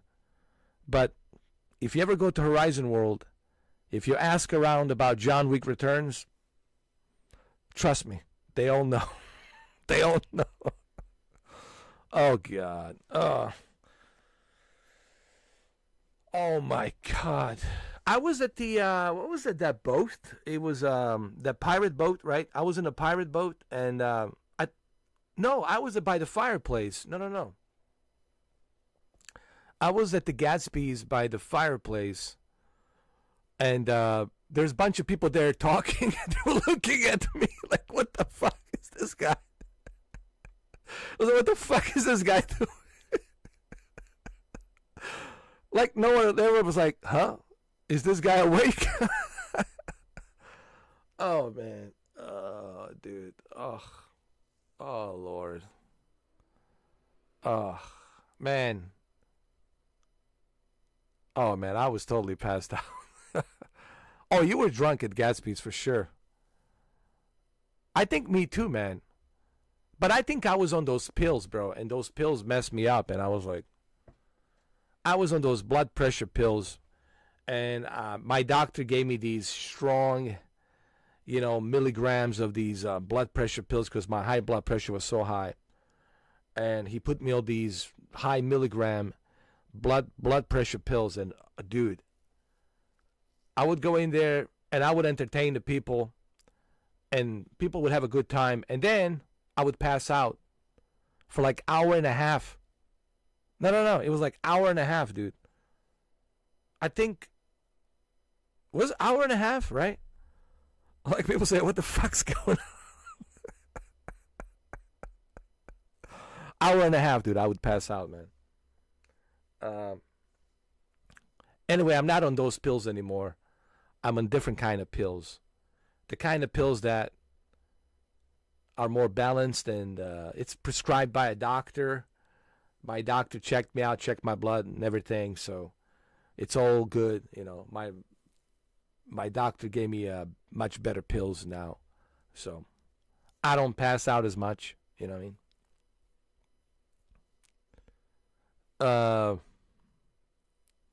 But yeah, I do remember. Oh God. Anyway, what was that? Berserk? That's right. Sorry, Jose. Oh, it was too funny, man. But, you know, Benji, this is something they have to be there, right? Benji, they have to be there to see this, you know. It's a one thing me and you talking about it because me and you, we were there. We lived it. We experienced it. But they need to, like, I wish that they were there, man. If they were there, oh my God, man. Oh, pure comedy. And I remember the whole thing we were doing with Vanilla Ice. Remember the whole thing with Vanilla Ice we were doing? Stop, let's collaborate. Vanilla Ice in the house. I mean, it was so much crazy stuff, man. Yeah. Yeah, it was just too much, man. Hold on. Thank you, Sanji, for becoming a premium member. What the kind of a game is this over here, Berserk? And what are you doing over here? I don't understand over here. This is the guy over here looking for a predator. There's a bunch of predators over here. What the hell? Maybe I need to put in the mud over here. Yeah, maybe they'll put the mud. Or maybe I have a clear vision, a little bit better vision over here.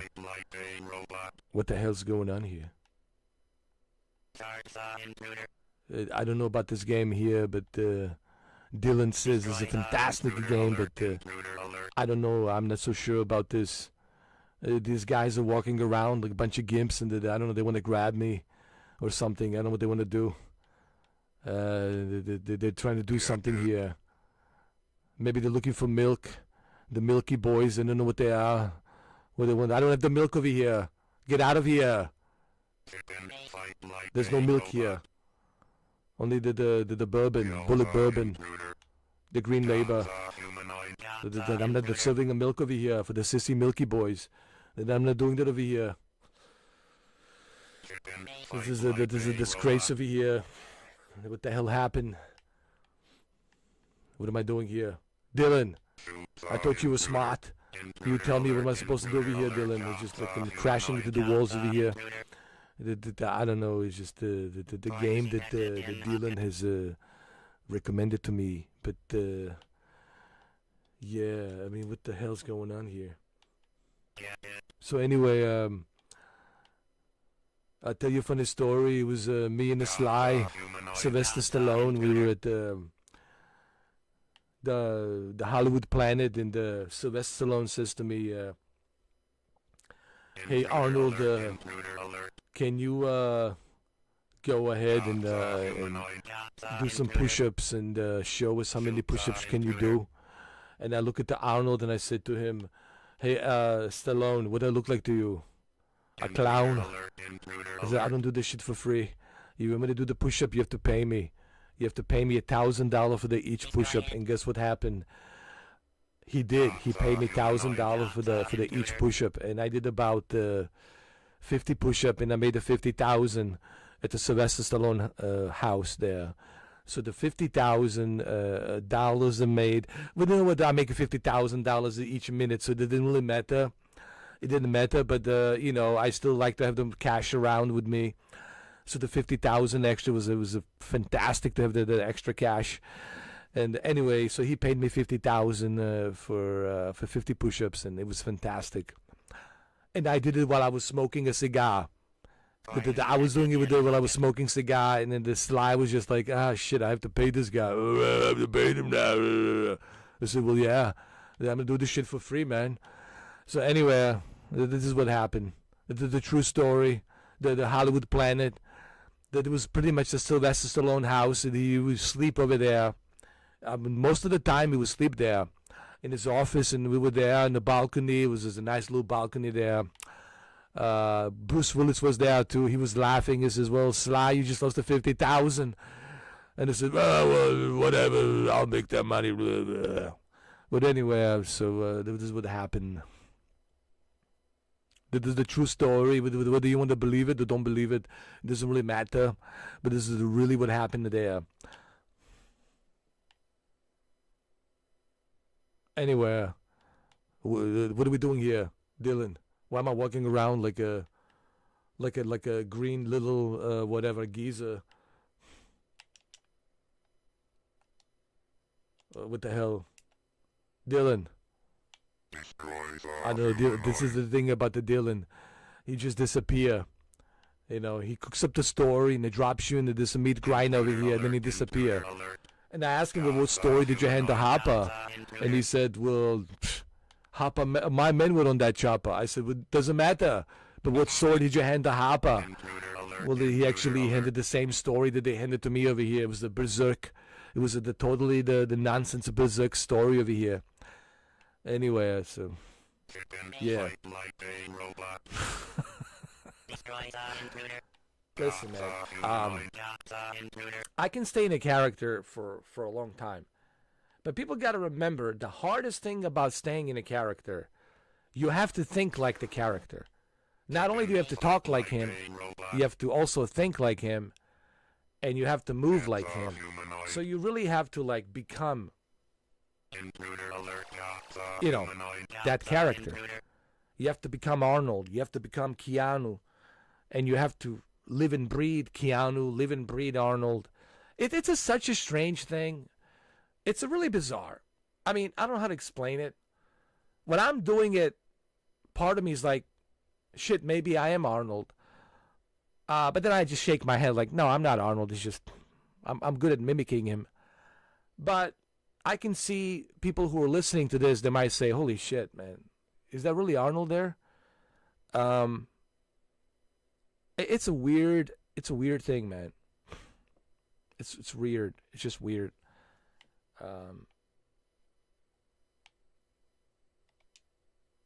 But it's fun. It's fun. But I can turn it off and on. Like there's a switch. Same thing with Keanu.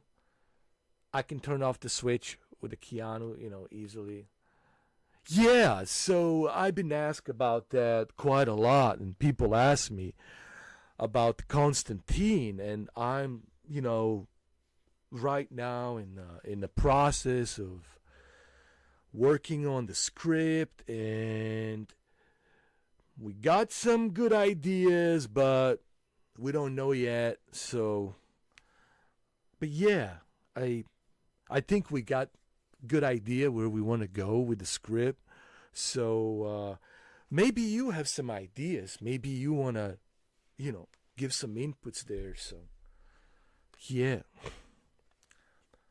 So you see, it's kind of like you have to like I have to move like Keanu. I have to think like him. I have to talk like him.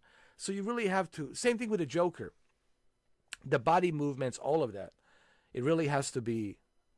It has to be there, right? Like the Joker with a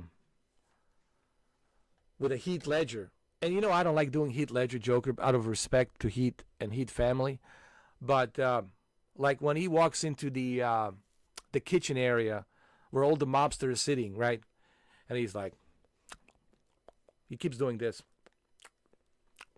Ho ha he ha ha. And I thought my jokes were bad. So, no big thing. All I want is Batman.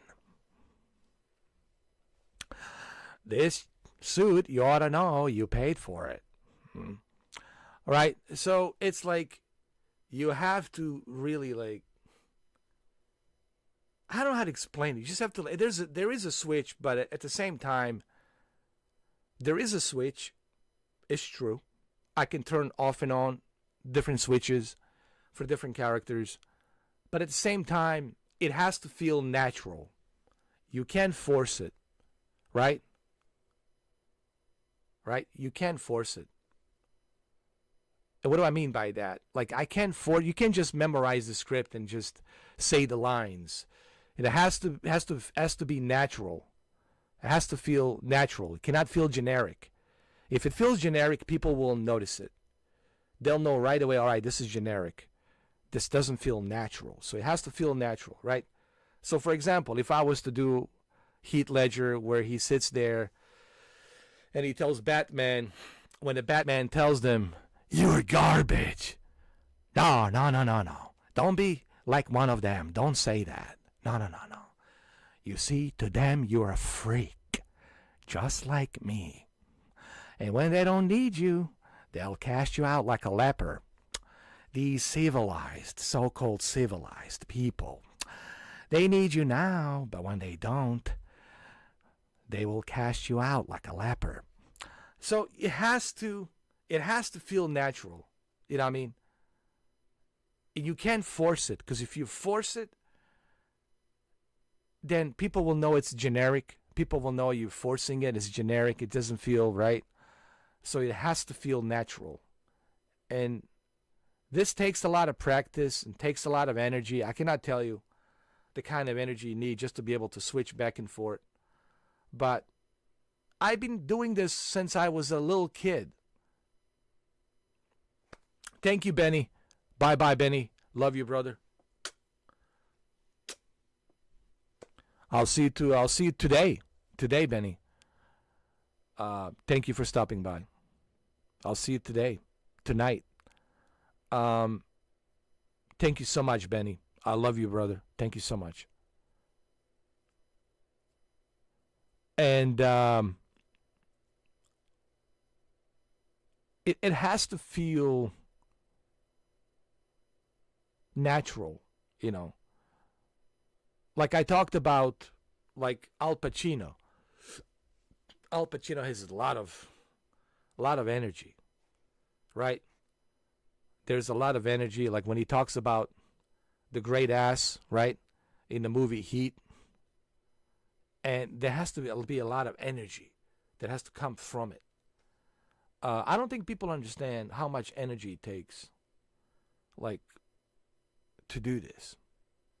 You know, I mean, I've been doing this since I was a little kid. I always mimic. I was always good at mimicking others, like a chameleon. So, in a what? 40 years now, in a course of 40 years, you know, I can do it a little bit easier than, let's say, most people to turn off that switch off and on. But it still requires a lot of energy.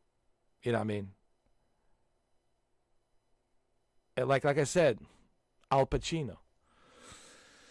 With the Al Pacino, you have to prepare yourself. You got to get that energy. Especially for that one scene in the movie, in the Heat, when they interrogate this one guy, asking him about where this chick is, because they're looking for her boyfriend, and her boyfriend is part of the crew, the bank robbers. And then the guy said something, "How did I get mixed up with that chick?" And then Al Pacino's character says, "'Cause she's got a great ass, and you got your head all the way up it. So, no big thing. All I want is her fucking boyfriend and her entire fucking crew." So, there is, you see, you have to prepare yourself. There's that energy, there's that punchline. So, it's something you really got to have energy for, and you got to know how to deliver it. So I don't want people to think that this is easy. Believe me, it's not easy. But I have a lot of practice.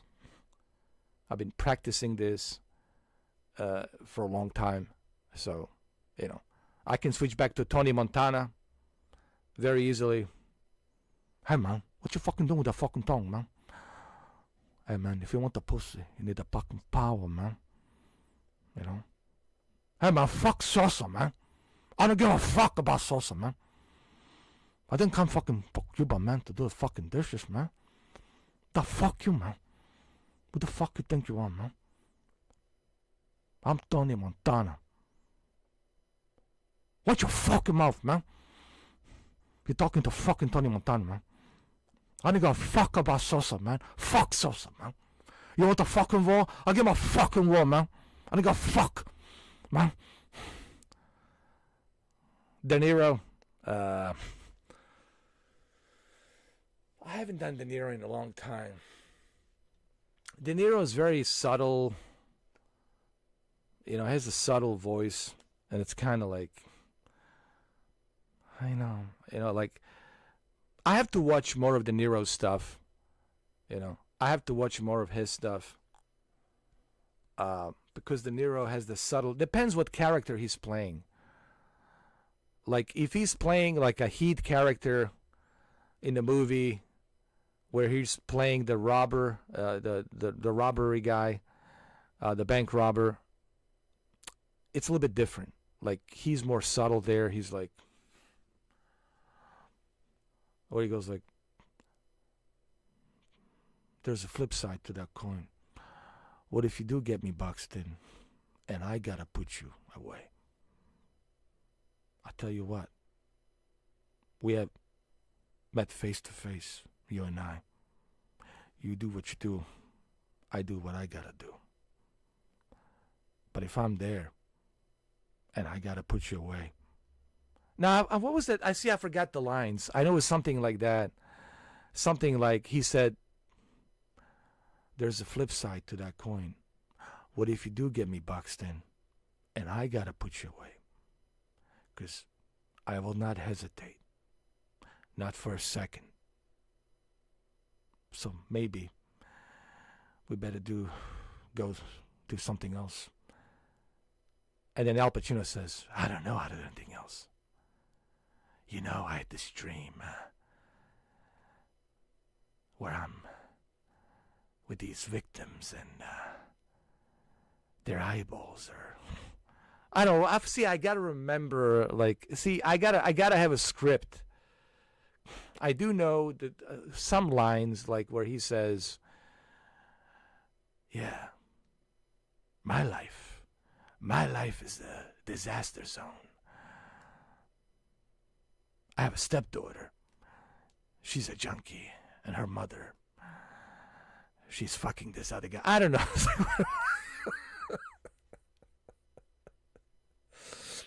I gotta have a script so I can remember it. But I do know that there are a few lines I remember from Pacino, from Vincent Hanna, where he says, he says, you and I, yeah, we sit here like a two-legged fellas. You do what you gotta do. I gotta do what I gotta do. But if it's between you and some poor bastard whose wife you're gonna turn into a widow, brother, you are going down. But see, I'm not doing it natural. You see, here's the problem with this. I'm forcing it. I'm going too quick, too fast. It has to be natural. See, Michael Mann would have slapped me right across the face, say, what the fuck was that? So it has to feel natural, right? When they're sitting across that table, right, on that diner in Los Angeles, in L.A., it has to feel natural, right? So what are you, a monk? No. I have a woman. So what do you tell her? I tell her I'm a salesman. I see. Look, you and I, we're sitting here like a couple of regular fellas. You do what you gotta do. I do what I gotta do. But I'll tell you, if it's between you and some poor bastard whose wife you're gonna turn into a widow, brother, you are going down.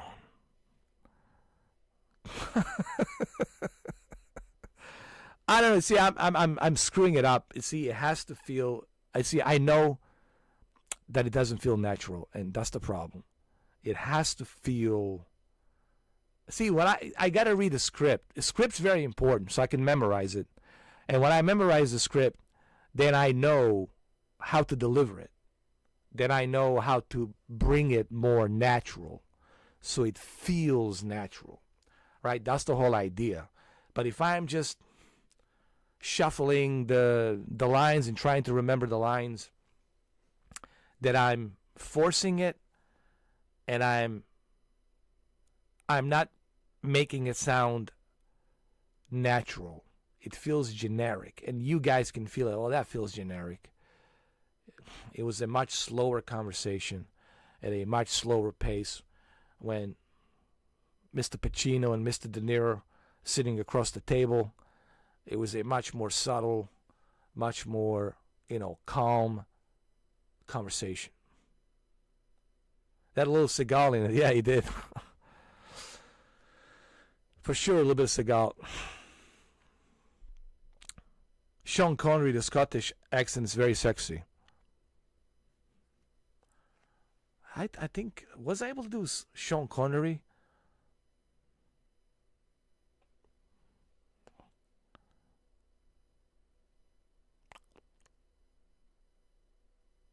What was it? I'm trying to remember, like, some of the lines.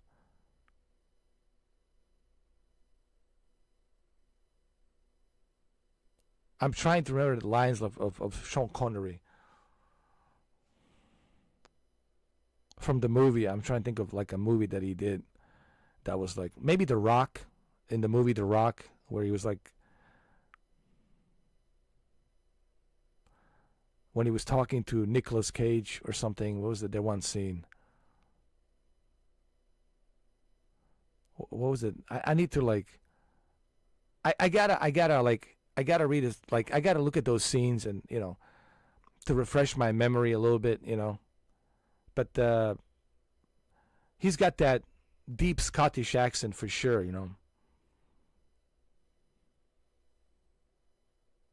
Well, like, my name is Sean Connery. The name is Bond. James Bond.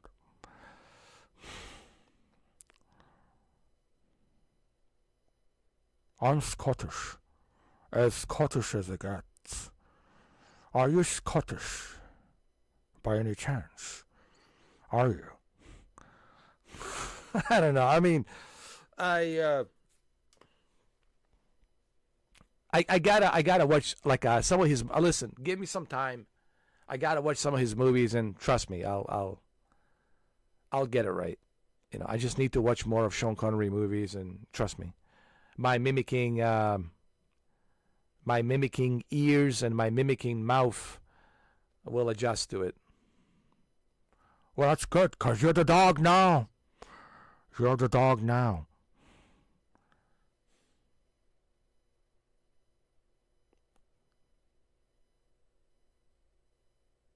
I'm Scottish.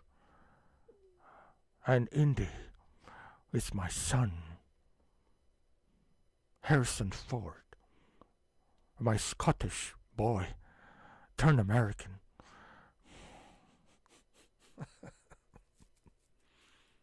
Anyway. But,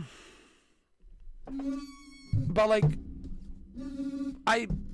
when I did, like, Solid Snake for me was easy, because Solid Snake, I spent so much time playing that game. Well, thank you very much. Um, like for me, David Hayter, listening to David Hayter, really, I honestly, here I'll prove it here. Okay, I'll because I want to do this live so people understand that this is like I can do it really well, and I'll do it here live so you guys can see it. I'm going to read a script from Guns of the Patriots, Metal Gear Solid 4. I'm going to read a few opening lines in the beginning of the game, so that way you guys know that I can do Old Snake really good. So here, I'll do it for you guys. Are you guys excited? All right. All good. Here we go. So I just got to read. Just got to read the.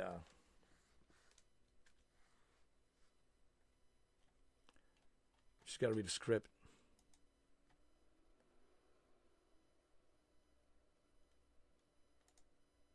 Just give me a second.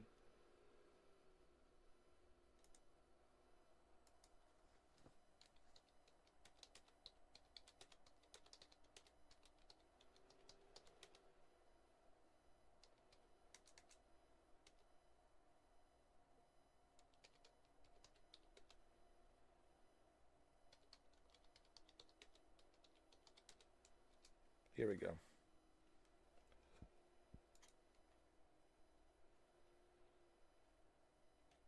Trying to find the script. Hold on.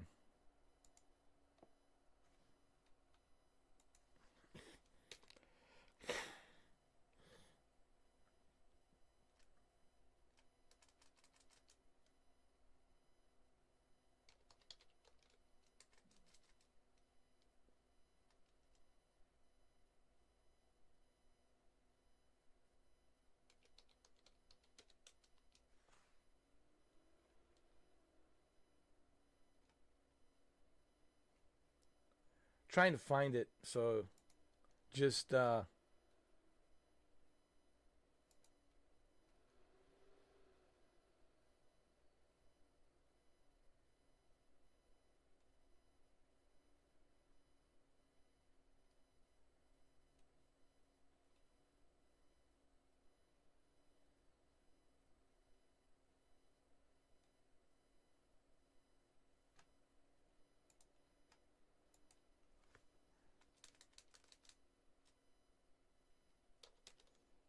just 1 second.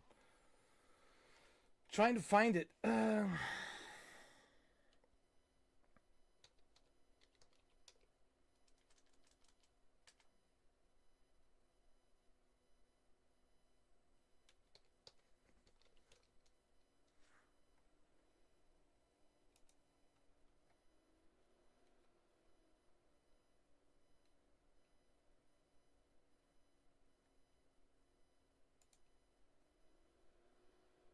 Here we go.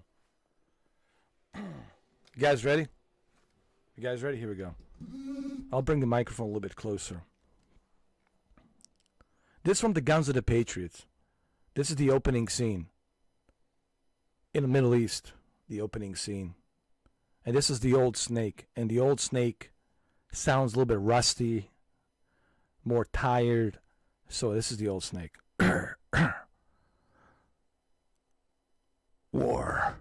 War has changed. It's no longer about nations, ideologies, or ethnicity.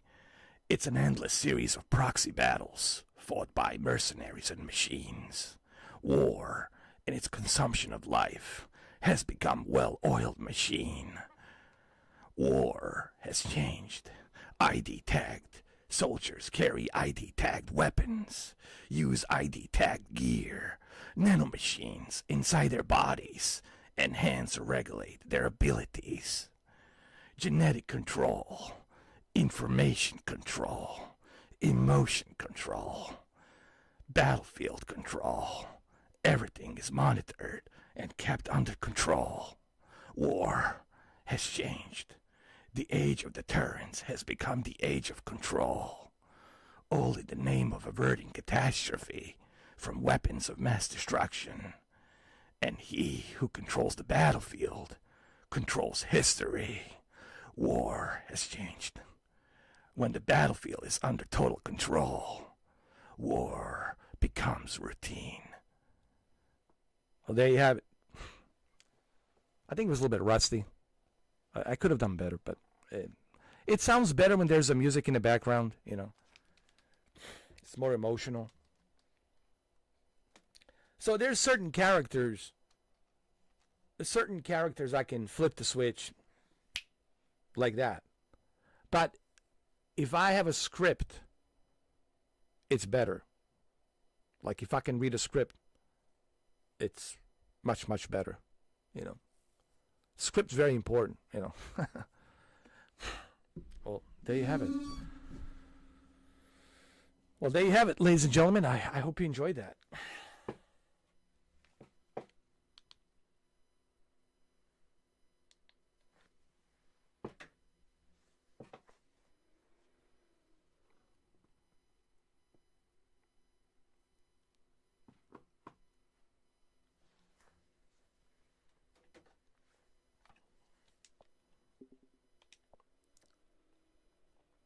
And I love that game, you know. Yes, the first one is the all-time favorite, the greatest. The first one. There's no question about it. You know, the first Metal Gear Solid, 1998. It's one of my favorites. But there's something special about the Guns of the Patriots. There's something special about that Metal Gear Solid 4, Guns of the Patriots. Him as an old snake. It's such an emotional masterpiece. It's just everything in that. It's honestly, truly. I don't think Hideo Kojima will ever top that masterpiece that he created with the Guns of the Patriots. Guns of the Patriots. If you haven't played it, it's such one of the greatest games of all. I mean, I'll say it for me personally. It's one of the greatest games of all time. I mean, it's such a masterpiece. If one game deserves 10 out of 10, if one game deserves to be called masterpiece, Guns of the Patriots deserves it across the board. There's no question about that. Metal Gear Solid 4, Guns of the Patriots deserves it across the board. It's truly a remarkable masterpiece. Anyway, what is this frenzy? Let's check this out.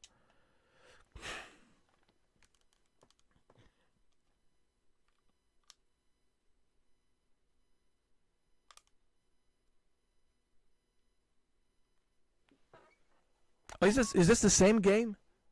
Frenzy? Okay.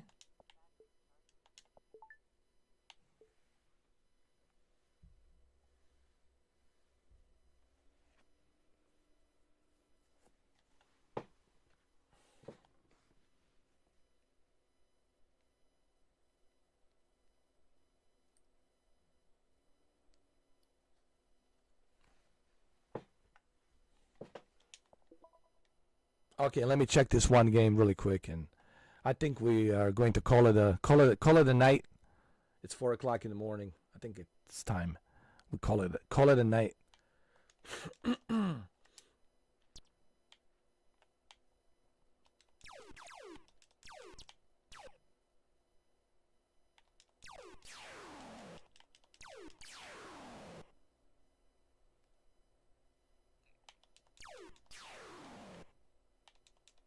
I like this one better. Frenzy is a little bit better than Berserk. Or Berserk. I like this one better a little bit.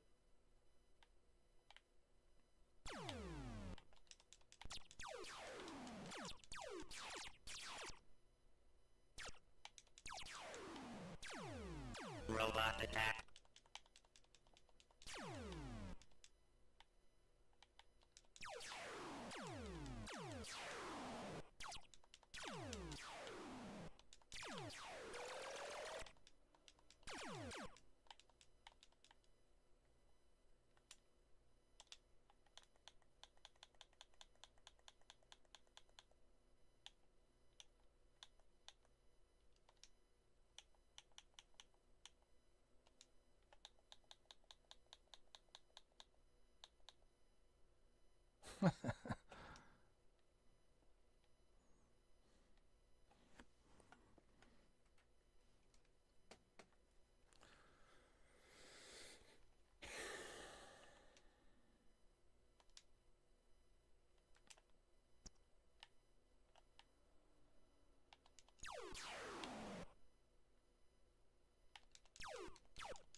Robot attack.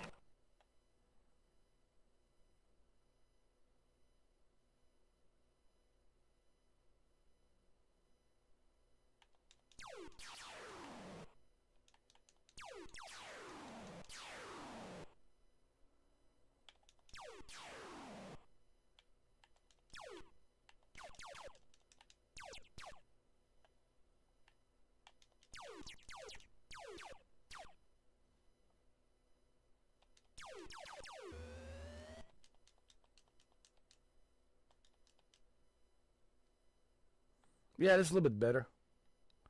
I like this Frenzy better than the Berserk, I think.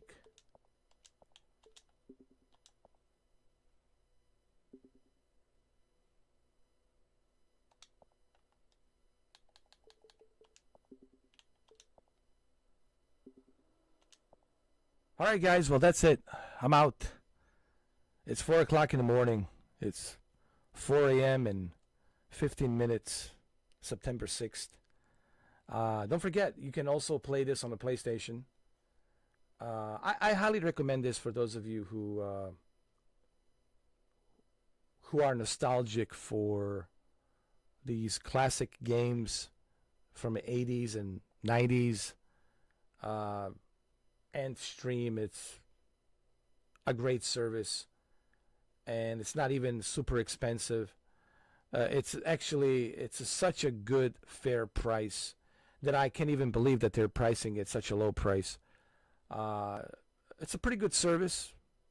It's only $3.99 a month. It's only $4 a month, and I think you get a great value for that $4. Trust me. And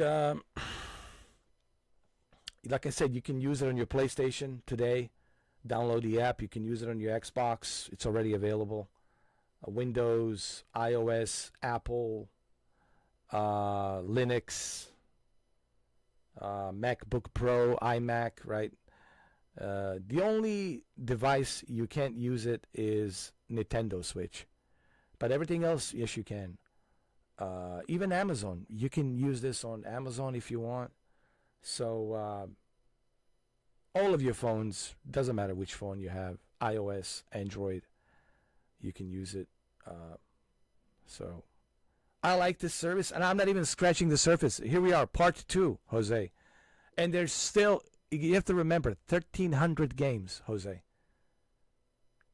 1,300 games. And I'm not even scratching the surface. And every week they add 2 extra games. 2 new extra games. So, if you guys have some ideas, let me know about some old school games. And I still have so much to go through here. There's so many games. I mean, so many.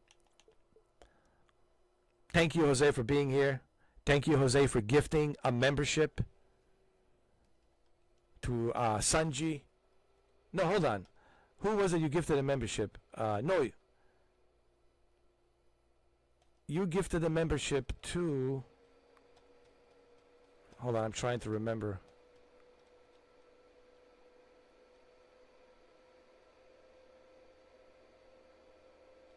Whom you gifted a membership? I can't remember. Oh, Call for the Priest.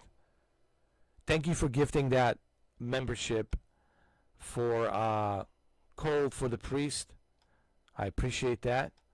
1984. Thank you for your $15 super chat. And I'll see if I can work on that Sean Connery voice. I'll do my best if I can bring the Sean Connery voice. So I'll do my best with the Sean Connery voice. Thank you for that $15 donation. I really appreciate it. Thank you, Sanji, for becoming a premium member. Thank you, Mark Boakster 11 for being here. Much appreciated. I appreciate you guys being here. I know it's a short notice. You know, I didn't tell anybody that I would be streaming, so it's kind of my fault. Thank you, everyone, for being here. Thank you for all the new subscribers. Gogo Poe, thank you, Gogo Poe, a new subscriber.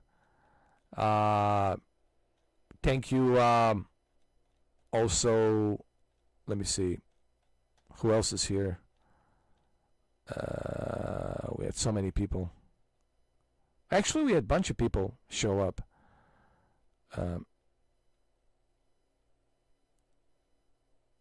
Listen, for all the new subscribers, thank you.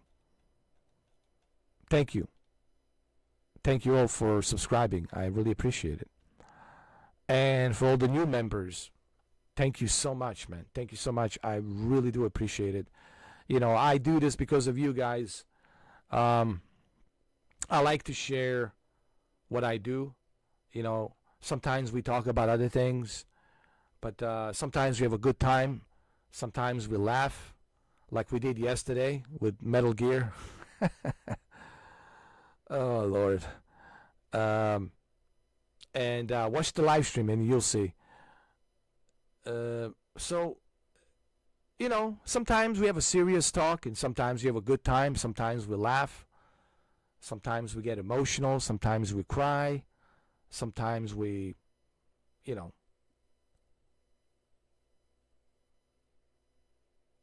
we brush ourselves off and we feel better. You know, it's a mixture of everything. It's like a mixture of everything. But above all, I want you guys to have a good time.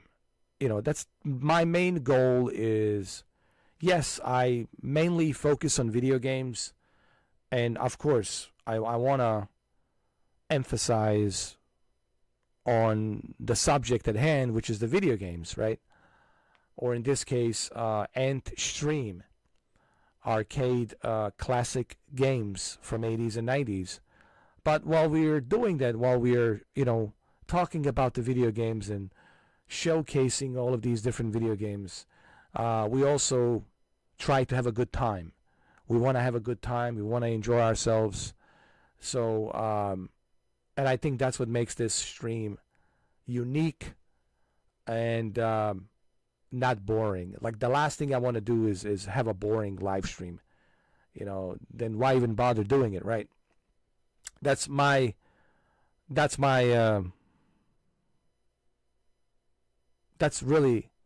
my look at the whole streaming thing. First and foremost, I'm an entertainer here.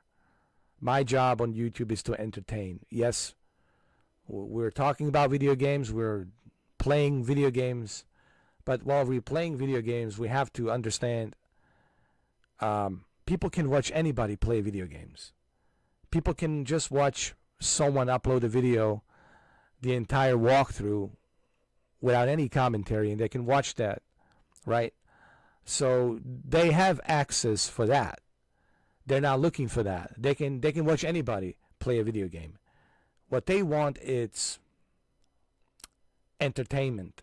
They want to be entertained, but at the same time talk about the video game, play the video game, but also be entertained, right? Like yesterday with Indiana Jones, the third leg, frozen third leg, and Sophia with her hot mouth defrosted the third leg. You know, things like that. So it has to be funny, it has to be entertaining, and that's the way I look at this. I look at this like, if I'm not entertaining you, then I'm not doing my job. Then I'm not, you know, then I'm not bringing 100%. And I always want to bring 100%, you know what I mean? So, thank you. I really appreciate it. Thank you, guys.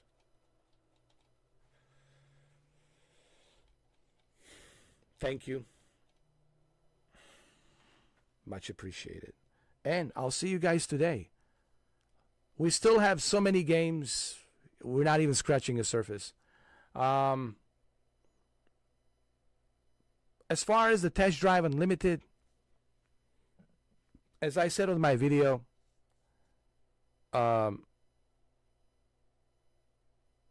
there's some interesting things on that game in Hong Kong.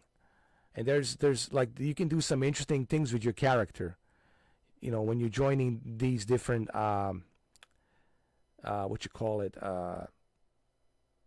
different clubs, like the elite club, right? And then the street club, which is like a street club, middle class club, and then you got the elite club. They got the elite cars and all that, sports cars, and you got the street, which is like Honda, Nissan, right? Things like that, Toyota, and there's some interesting things I can do with that game to make it entertaining, to make it funny. There's some funny things I can do with that game because I've been watching it and I've been thinking, how can I make this game funny? How can I make this game entertaining?